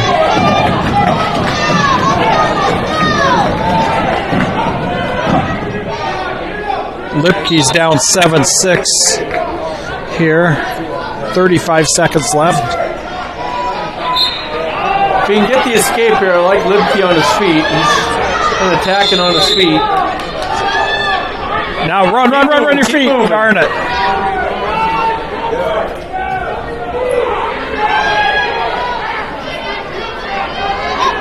You can tell Slide out.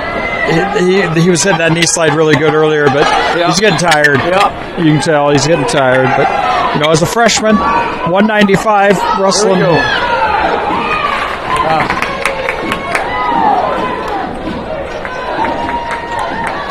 That's a good match. Yeah. He wrestled well today. Nothing to be ashamed of there for Ashton. That's a good match. So Lipke will take 6th place.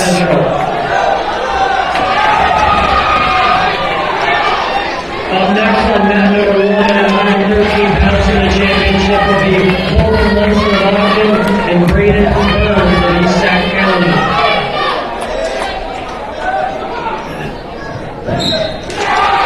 So 106 finals, Justin Roffling from South Central Calhoun.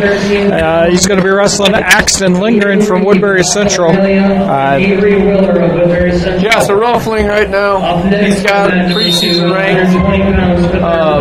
He's a wrestler for South Central Calhoun. He was a district qualifier last year. Ashton, obviously a freshman. This would be a good opportunity for him, a good experience being in the finals. On mat 2, Avery Willer's taking the mat on mat 2. He's wrestling Aiden Reeb.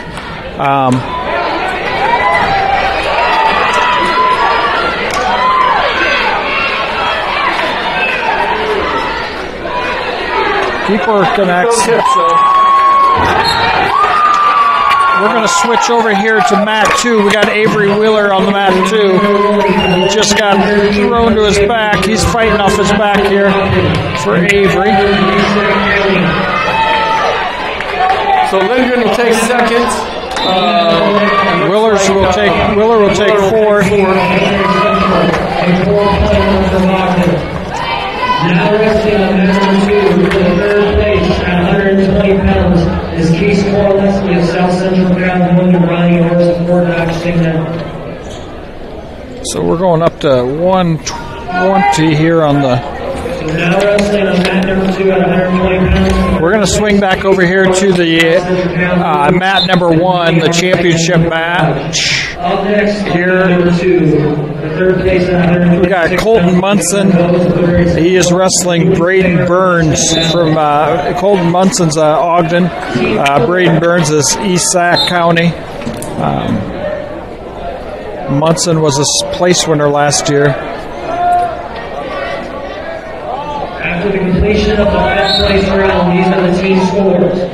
In 10th place, Ridgeview with 35 points. 9th place, Eastsac County with 60. Good adjustment there by Munson. 7th place, 6th place, West Bend Miller with 7th place, Alta Aurelia with 77.5. 6th place, West Bend Miller with 87. 5th place, South Hamilton with 94.5. 4th place, Manson with Webster with 114. 3rd place, Ogden with 140. 2nd place, South Central Calhoun with 167. And in first place currently, Woodbury Central with 171.5. Let's announce team scores. I didn't hear all of them, but I heard the one I like to hear, Woodbury Central in first place right now, so we can hold on to that lead. Woodbury Central is in first place, 171.5. Second place, South Central Calhoun closes the gap on us a little bit. 167 is where they're sitting at now, so not a big as league as we'd like, but There are only 2 people allowed in the corner. Wrestlers and coaches, you are only allowed 2 people in their corner. Everybody else needs to leave the corners and the rest of that, so that all spectators can see the participants. Again, only 2 people allowed in the corner. Thank you.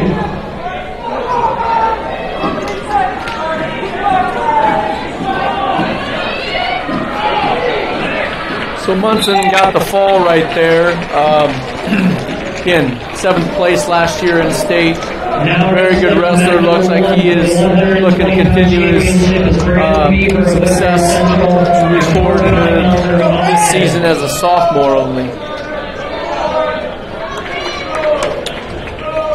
Up next, on that number 1 at 126 pounds will be Keith Remsberg of South Hamilton and Ethan Egley of Manson Northwest Webster.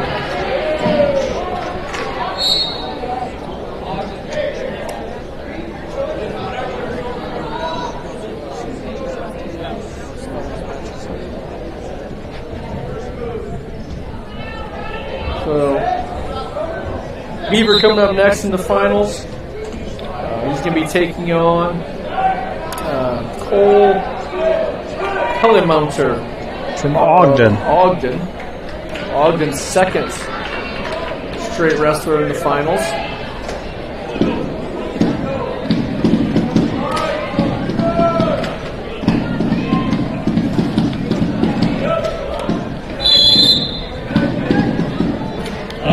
Pellemounter was a district qualifier last year. First place is Keith Remsberg of South Hamilton and Ethan Egley of Manson Northwest Webster. And up next on that number 2 for third place is Gunnar Paul of Woodbury Central and Lucas Fair of Austin Miller in third place.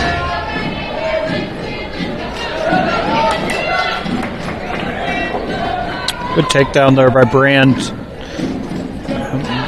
Yeah, he really did a nice job of countering against that wizard.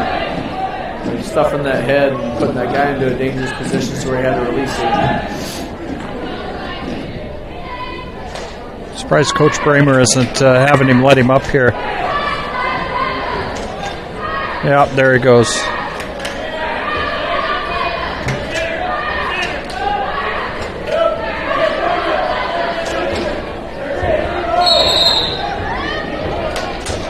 Half, bury your half.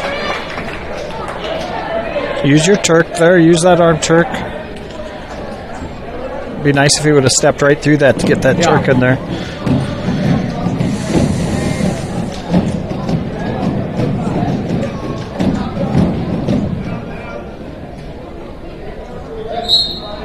Keep running it. Just bury it.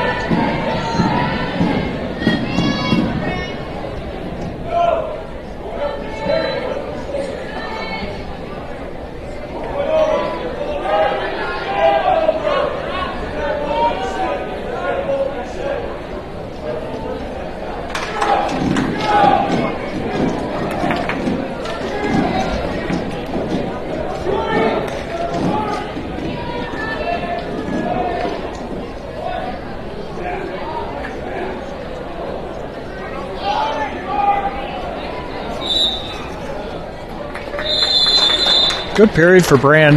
Leads 4-1.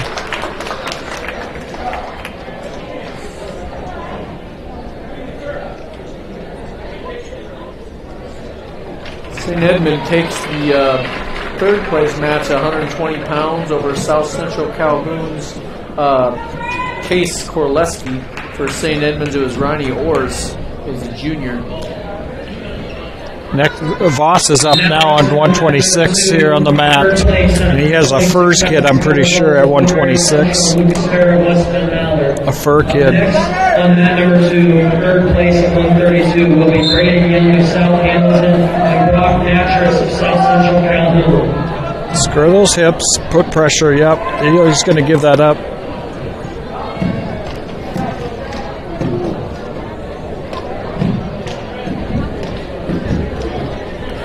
Try to give you some play-by-play here on Voss's match until I switch over and Brand Beaver's match over here in the finals. He's up 5-1, as you can see. Gunnar Voss 0-0, win at 3 left in the first period. Got some battling for position going on here from our feet. Good action by Brand Beaver. Yes, nice job, Gunnar Voss. That was textbook. 2 points, so he leads 2-0. Just over a minute left in the first period. He's going to look for that far arm there. He loves to get that butcher going. Out of bounds over there.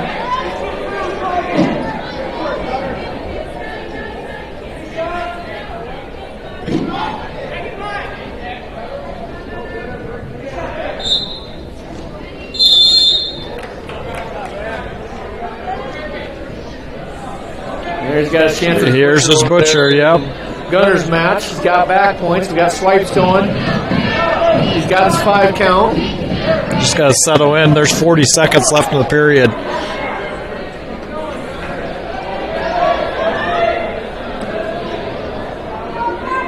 Changes position on him. He loses it, so he doesn't get the fall. We got collect our 3. Up 5-0 right now. Voss is. Goes right back to it. As they're going out of bounds.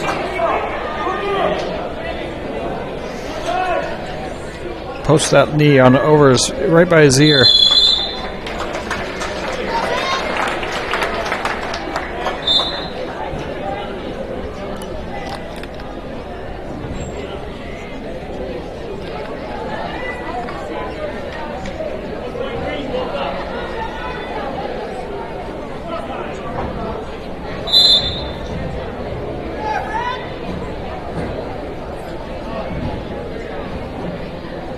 Scoring opportunity here for Beaver. 5-0 in Gunnar Voss's match. He's leading into the first period. So Brand here has a pretty easy 2. He's just trying to work for something more. He takes his 2. Voss still leading 5-0. Just started the second period. We're on our feet. Not sure who took neutral.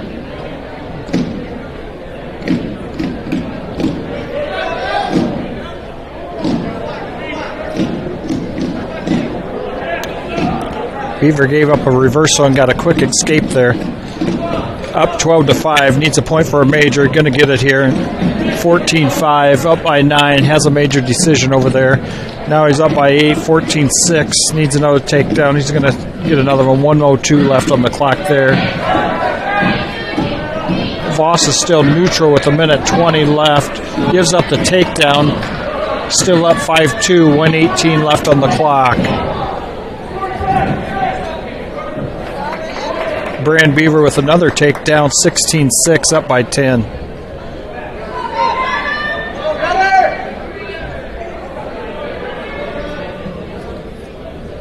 Voss looking for hand control here on the bottom. Is down 5-2. They're battling for hands down here underneath.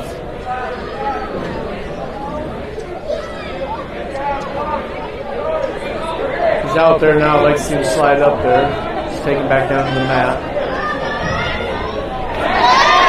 Beaver puts him to his back, looking for the fall. He's got 10 seconds left. Bonus points are always there. It is. He gets the fall.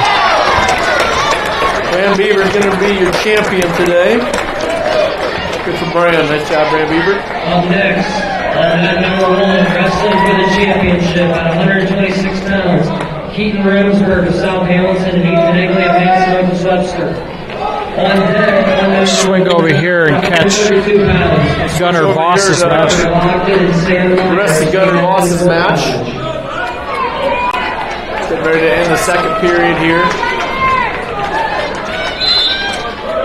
Voss still leading 5-2, heading into the third. Looks like Voss is going to take down. There, the fans and coaches, you are not allowed on the ends by the end ends underneath the basketball hoops. And fans and coaches, please stay out of the area by the nets underneath the basketball hoops. Thank you.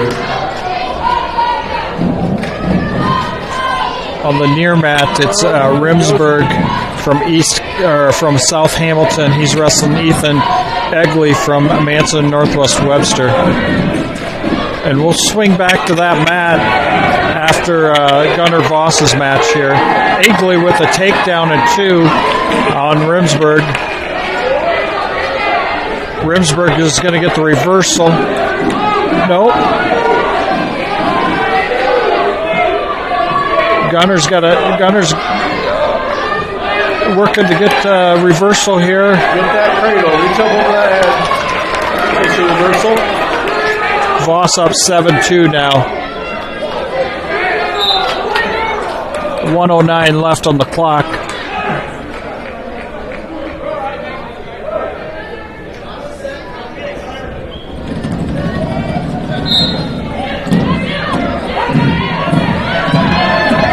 Voss looking for the fall. We got swipes going here. Got points. Looking for a fall. Getting bonus points are always nice. You readjust. Sink the hip. There it is. There it is. Oh, he's got a major, though. He's got a major if we stick right here. He's got to get that arm deep. 30 seconds.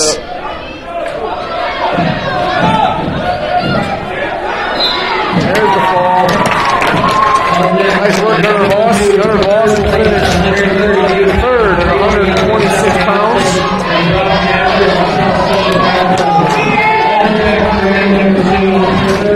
Here we got Egley and Rimsberg. Egley is ahead. He got a takedown right out of the chute. It leads 2-0. He just gives up a reversal right at the end of the first period. Number 2, one we're not seeing right now. We're getting ready to see South Hamilton's Braden Young and South Central Calhoun's Brock Natras going for third place here in the consolation finals.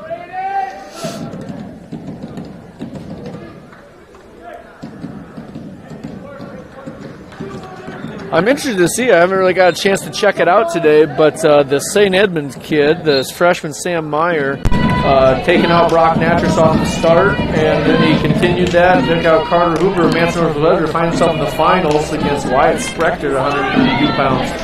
I'm interested to see what he looks like. Yeah, I guess I haven't really caught that. 0-0, so first matches of the year, coming out surprising some people, probably not himself or his coaches, but tell you what, this 26-pound championship match, these two they're going at it. I mean, they're both battling hard. I mean, it's been a nice inside trip to his back. Great inside trip there. He gets the fall. Yeah, so that's Egley. He got first here last year. He had a 34-9 record last year and did not qualify for the district, but he's a two-time now, as far as I know. I'm not sure how far back. He's only a junior, but he won it last year. He's going to win it again this year. He just took out Caden Remsburg from South Hamilton, who is a state qualifier. He was a state qualifier. Wow, good win.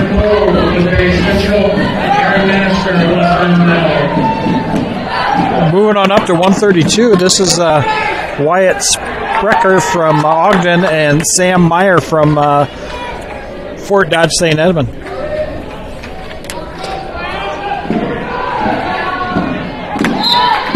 Just a quick note on that. I know that it's not always a transfer property, but Gunnar Voss takes third today, and his only loss is to Egley. So just gotta look at that. That Egley's turning it on this year, and Gunnar's right there. Yeah, it was a good match for Gunnar.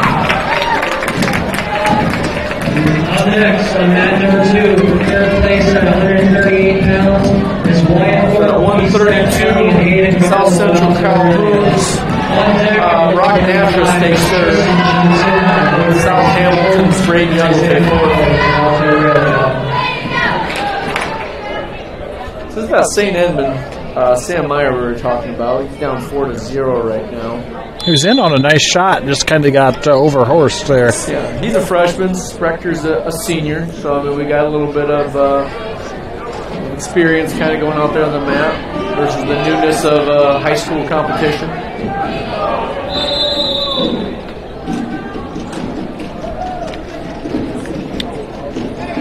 This is who Carter Black wrestled, the kid from Ogden, and Carter frustrated him quite a bit that match.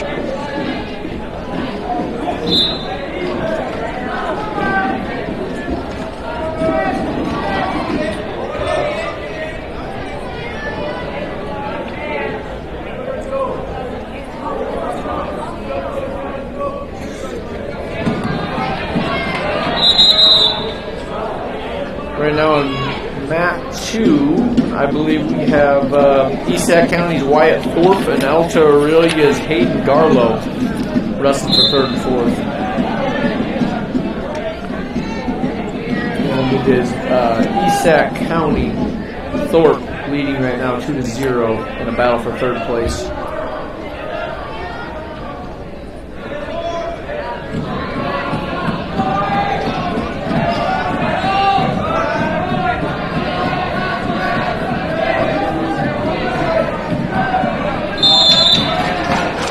And Thorpe of East South County will take that match. He took home 3rd place today, and Garlow will take 4th at 138 pounds. We're going to move this over to mat 2. We've got Tristan Jessen at 145 taking the mat. Consolation finals over here with Tristan. Tristan Jessen is going to be taking on Isaiah Powers, a junior from Alta Aurelia.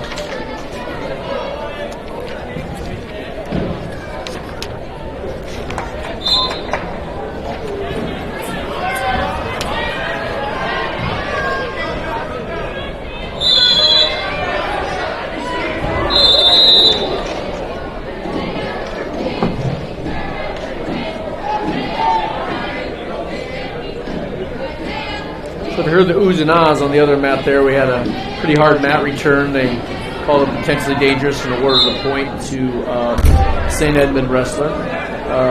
Ogden still leads 4-1. Thank you. Thank you.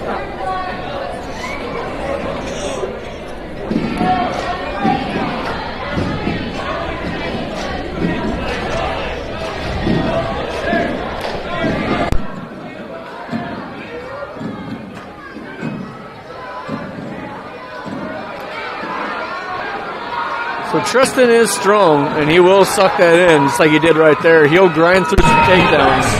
He isn't always going to blast through everybody and fly him across the mat, but he'll definitely grind out a 2-pointer when he needs to. And again, he's got that arm trap. He found himself in this position earlier. I don't think this is what he goes to, but it's nice to see him change it up like this on and see what he can do with it. Run that right to his ear. Yes. Put it on his hip. Oh, double chicken wing. The double. If you can suck this in, this is big. This is tough to not get turned on this. As long as you can keep it legal and run it over, I think this might be problems for the Alta wrestler.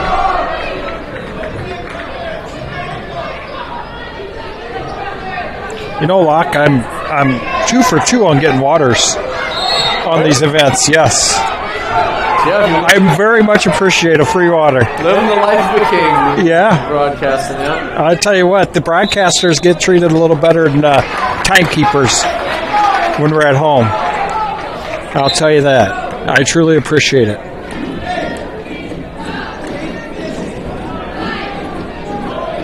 Oh, just overpowered him there. Yeah. Put him right to his back. Get the fall. Great job, Tristan. Didn't get the fall, but wow, just completely stuck to it and overpowered him. He's just kind of a long, sinewy kid, you know, like you don't look at him and think he's not all bulked up, but he is strong and he does have a good grip on him, so.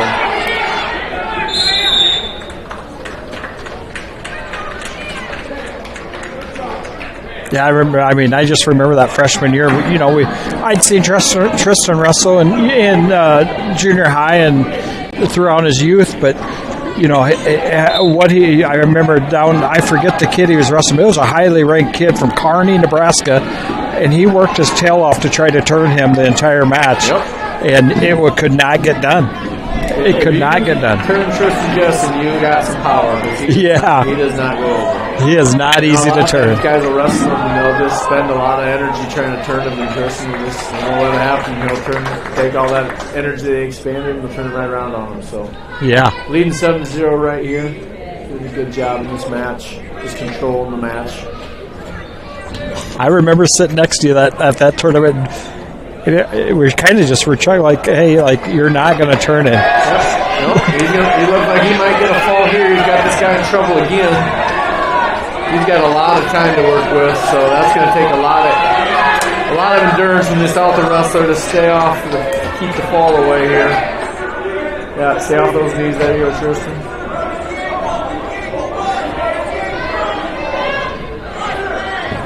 He might get what Coach Thomas calls a boredom pin here. Yes, he might. He might get a boredom pin. The refs, he says sometimes the refs get so bored looking at something, they just call him. I don't know if that's what that one was. I think he finally adjusted and got the ball there, but nice work, Tristan.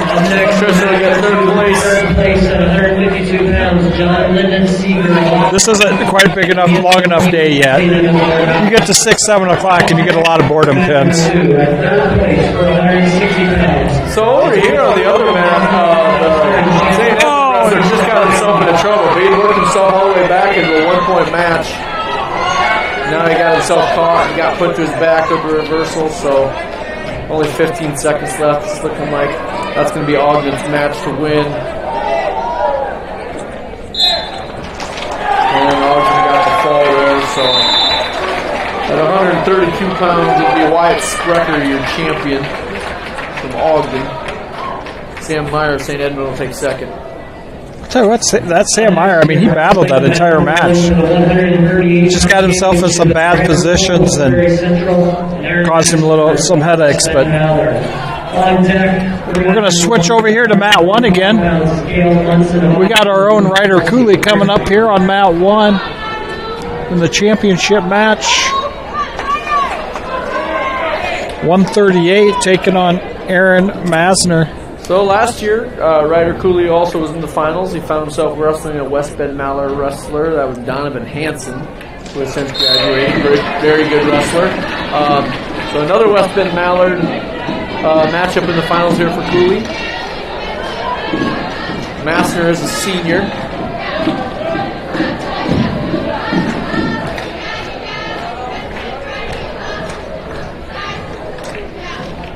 Cooley placed second here last year, a district qualifier. Masner finished 5th at the Doug Wood invite.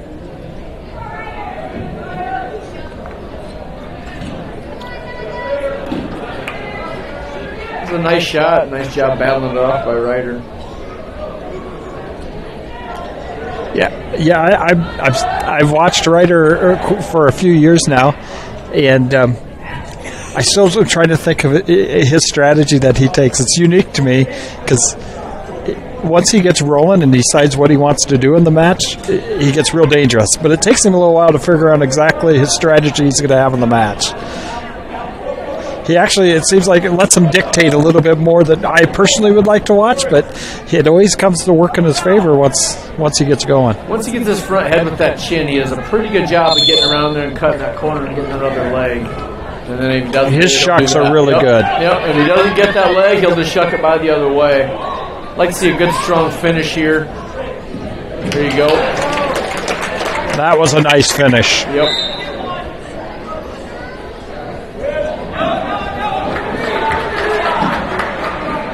It's good movement by Masner. The escape.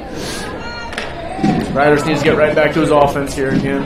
Shake that right off.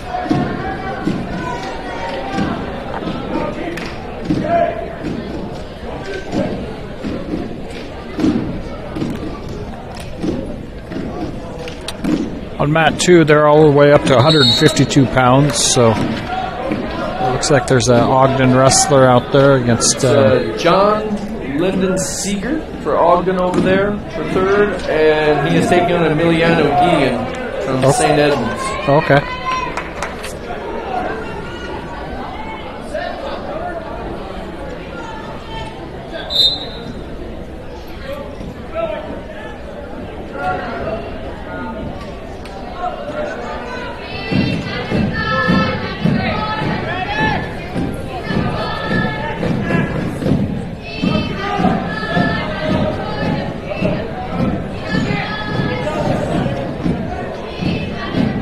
don't have the angle, but I know Cooley's got part of a wing here. He likes to get the wing. He's really good about running those over.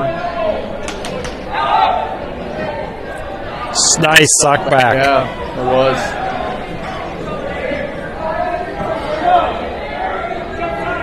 Got his 5 count. He's got his 3 points. Haven't awarded yet. He's still got that wing, so they're still in the pocket there. You know, he's gonna. Yeah, that's a good call by the official because he let him keep the wing and rewarded him with the points. That's a good call by the official because I mean he wasn't going to use that same move twice there. There he got. Here we got it. This is going to be. That other arm and sit up. Oh, slipped out of his hands. Oh, nice recovery by Cooley. Nice. He's got a minute to put him away. Good match. Cooley is your champion at 138 pounds. Up next on mat number 1 for the 145-pound championship is Kale Wilson. Westman Mallard there, Master will take second. On deck in mat number 1 at 152 pounds for the championship is Zachary Trott of South Central Calhoun and Zach Butler of Woodbury Central. This Manson else match will be interesting. Yeah, it will. So Kale, obviously, I would assume the brother of the Munson that wrestled earlier. Kale was a state qualifier, did not place, but he was a state qualifier, placed 3rd at the Dugwood last year. He's currently ranked 8th by IA Wrestle, and he's taking on Lucas Else, who is a returning champion to the Dugwood Invite, and he was a district qualifier last year. Else earlier wrestled against Jessen in a really tight match here, so.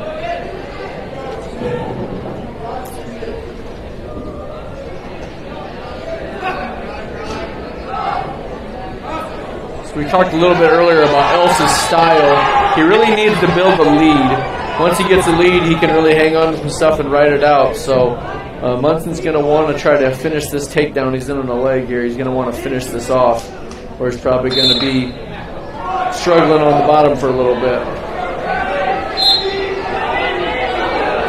And Else likes to be in space. He's not going to tie up into very often unless you force him into it.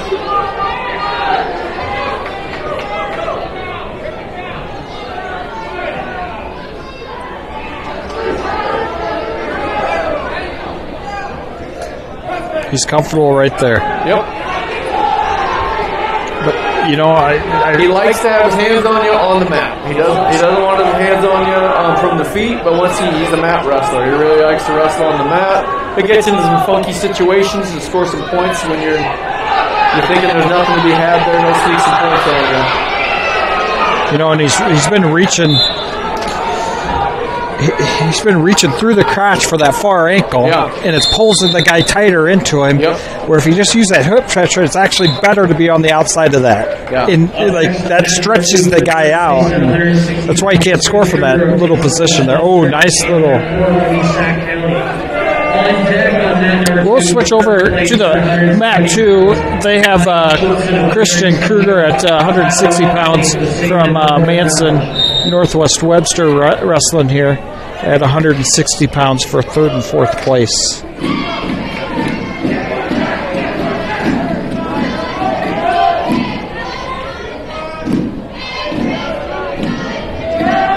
He's got an Oklahoma locked in there. He's going to score 2 and get back.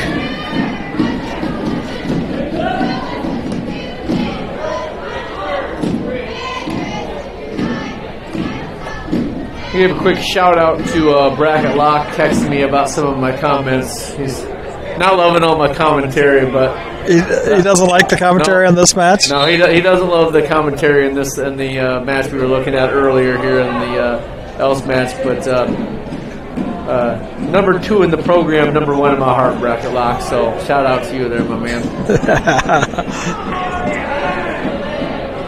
For some reason, these kids think they can text us and like dictate what we get to say, but we're on the mic. We're on the hot mic. We get to kind of Give kudos when we want to give kudos. There's a pin by Kruger at 160 pounds.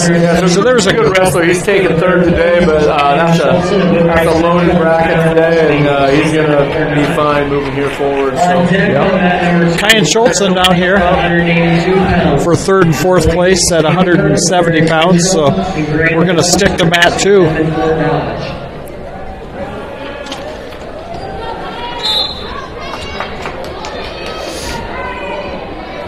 Yeah, there was. The top three in that 160-pound weight class was pretty clear where they kind of stood. So.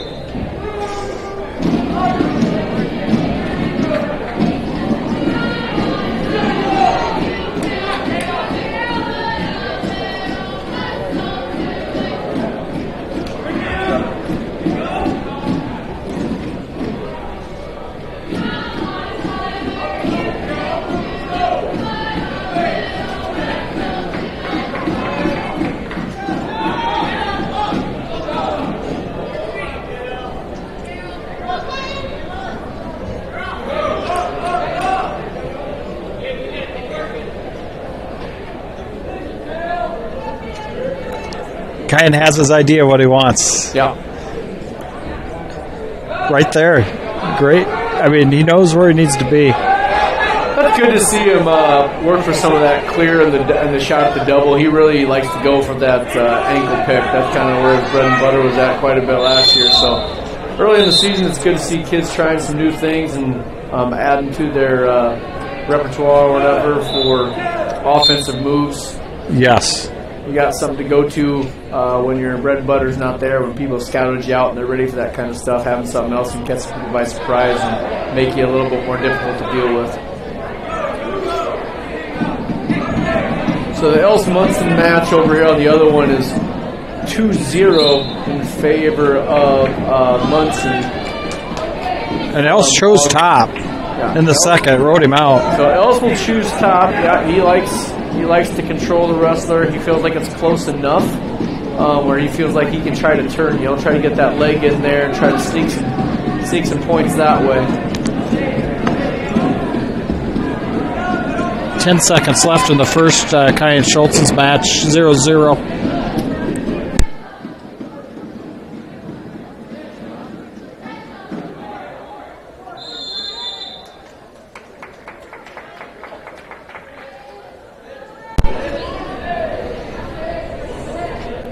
Kyan's going down.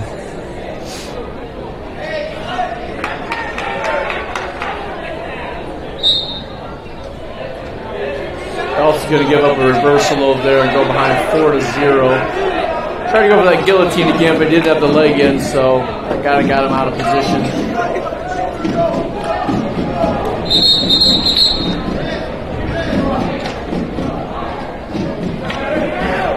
Schultz is going to get a restart down there. The kid had a chicken wing and put it a little bit out of shape. Nice.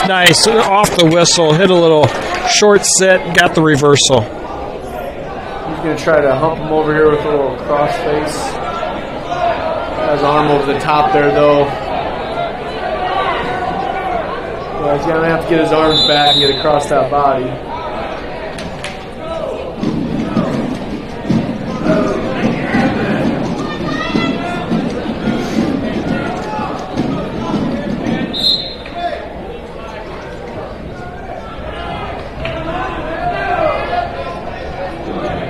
Now hit a power half.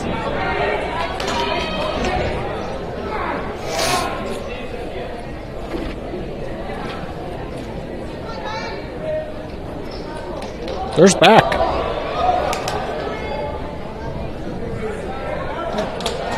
Munson's going to get it done over there, 4-0.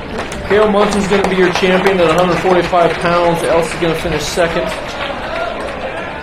Now wrestling on mat number 1 for the 152-pound weight championship, Zachary Trott of South Central Calhoun and Zach Butler of Woodbury Central.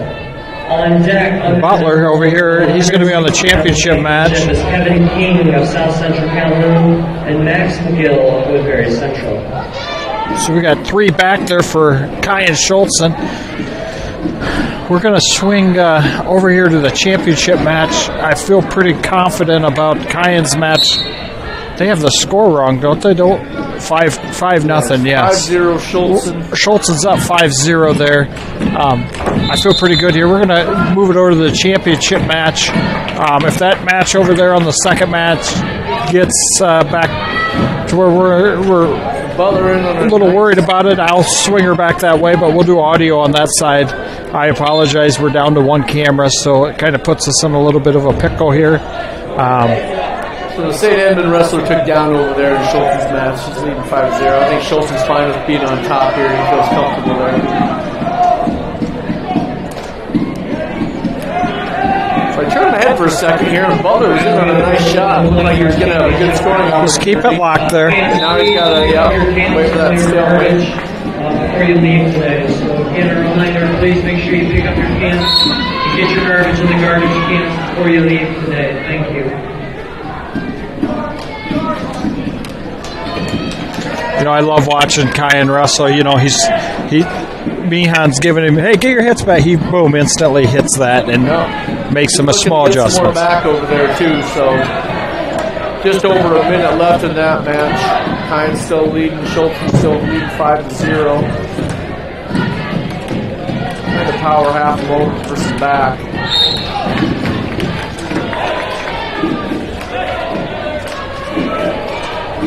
There we go. Oh, darn it. Nope, he's got the one, I think. Probably going to give up on something here, maybe. No, Kyan's going to ride through this. 50 seconds left in that match. Kyan's still leading up 5-0.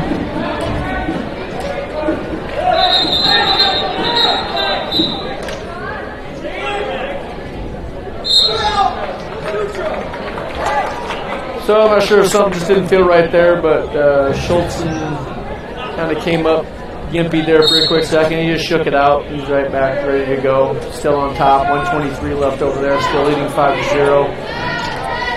0-0 on Butler's match here. Oh, score this, Zach. Nice movement.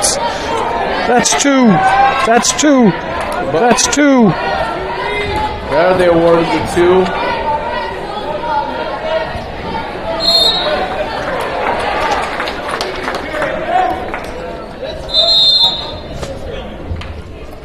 So we got Butler leading Trot from South Central Calhoun 2-0 going into the second period. Over on Kyan's match, 15 seconds, 5-1, third period. It's in control. Kyan's going to win. He's going to end up getting third. Good day for Kyan. He wrestled really good today. Yeah, third place. Butler's getting a reversal here. He's getting a reversal. Just take your time, Zach. He's getting a low antsy. There they gave it to him. Get those back points. Number 2. We love these head-to-head matchups where we're on the right side.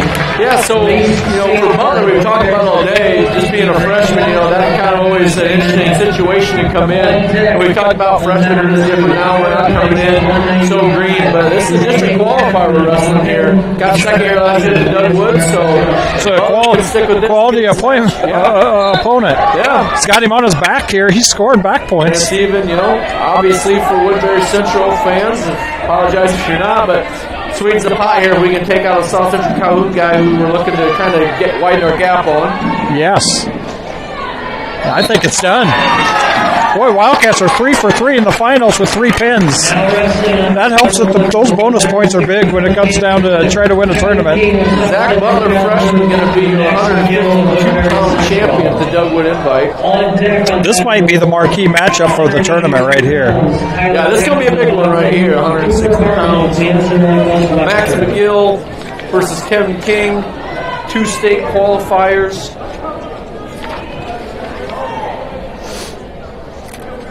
Both ranked.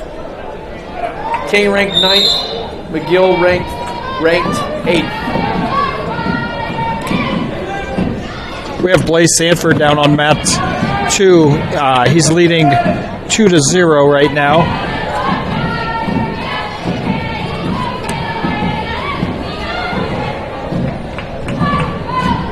So Blaze Sanford's taking on Webster of St. Edmund.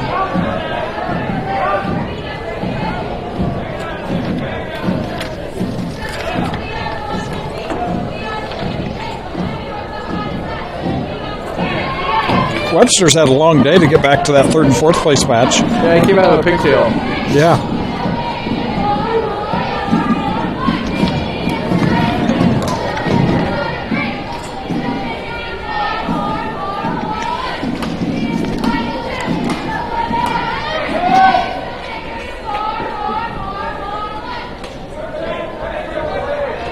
I am not ultra familiar with the way King likes to wrestle. I know we faced him in regionals. I think he wrestled actually Max's brother, Eric McGill, last year in regionals.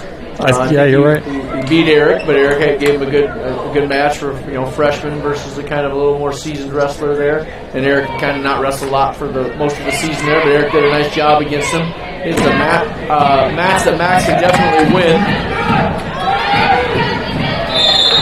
That's out of bounds. I think it's really key for my following Kevin wrestling. I mean, he's a really high quality kid. Might get a little bit. The gas tank might empty a little bit faster than some opponents come to third period. So I think that's key for Max to get late in the match and keep the gas tank. You got in these big matches like that when you're pretty evenly matched and you're both go-getters. You got to take those guys to the deep water and kind of put them in a real uncomfortable position and see who's ready to battle through that. So I would say that's key to this match as well.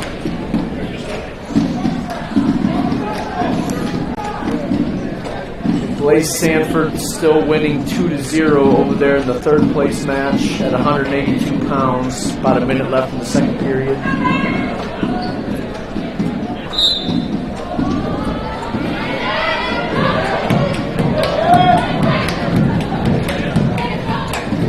Speaking of Eric McGill, I miss Ricky McGill being around.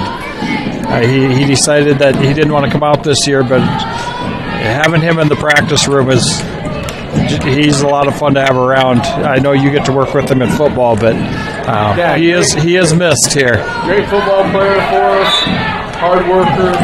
We definitely miss him. We missed Tristan for a little bit there. Yeah. He came back around, so hopefully the door's not closed on that. We can see Eric back out with us here. Whenever he feels like that's the right move for him, he comes back out, and I'm sure we'll be welcoming with open arms. So, yeah, I know Coach Thomas that door's wide open. I don't think there's a door on that offer. No.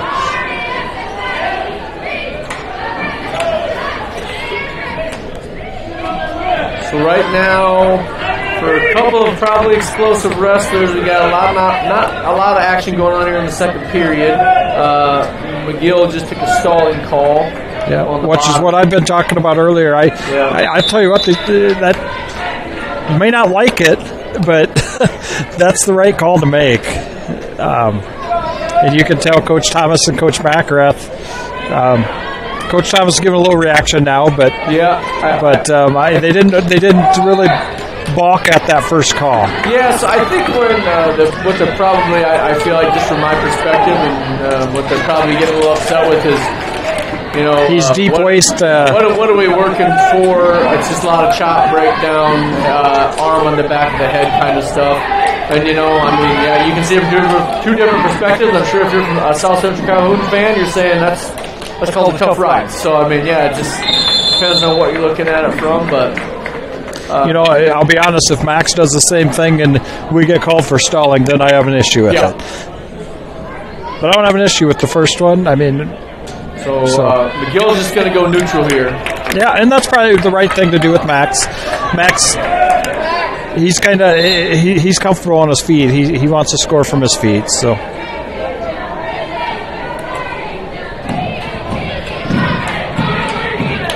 And you got 2 minutes, full minutes. You got to score a takedown. You know what you got to do, and So I think.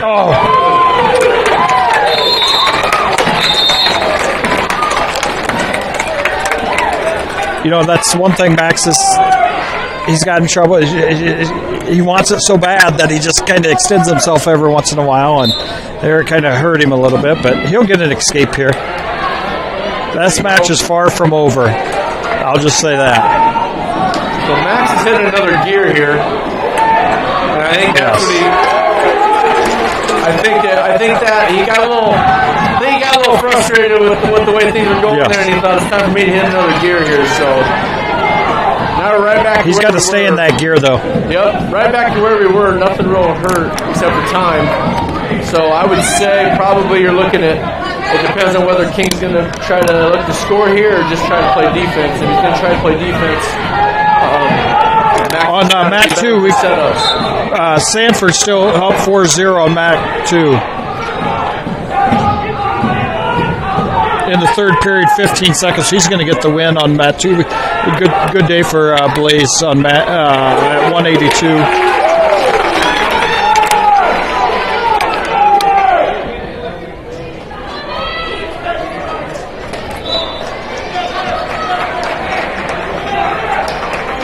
Yeah, so Blaze Sanford's going to take third place to Woodbury Central at 182 pounds. Up next, mat number 2, rings in for third place at 185 pounds. Aiden Kathman, Lockton, Trevor Conlon, and Manson Webster. On deck, on mat number 2, 220 pounds for third place is Levi Davis of Woodbury Central and Dominic Kissler. Hip down, hip over. Hip down, hip over.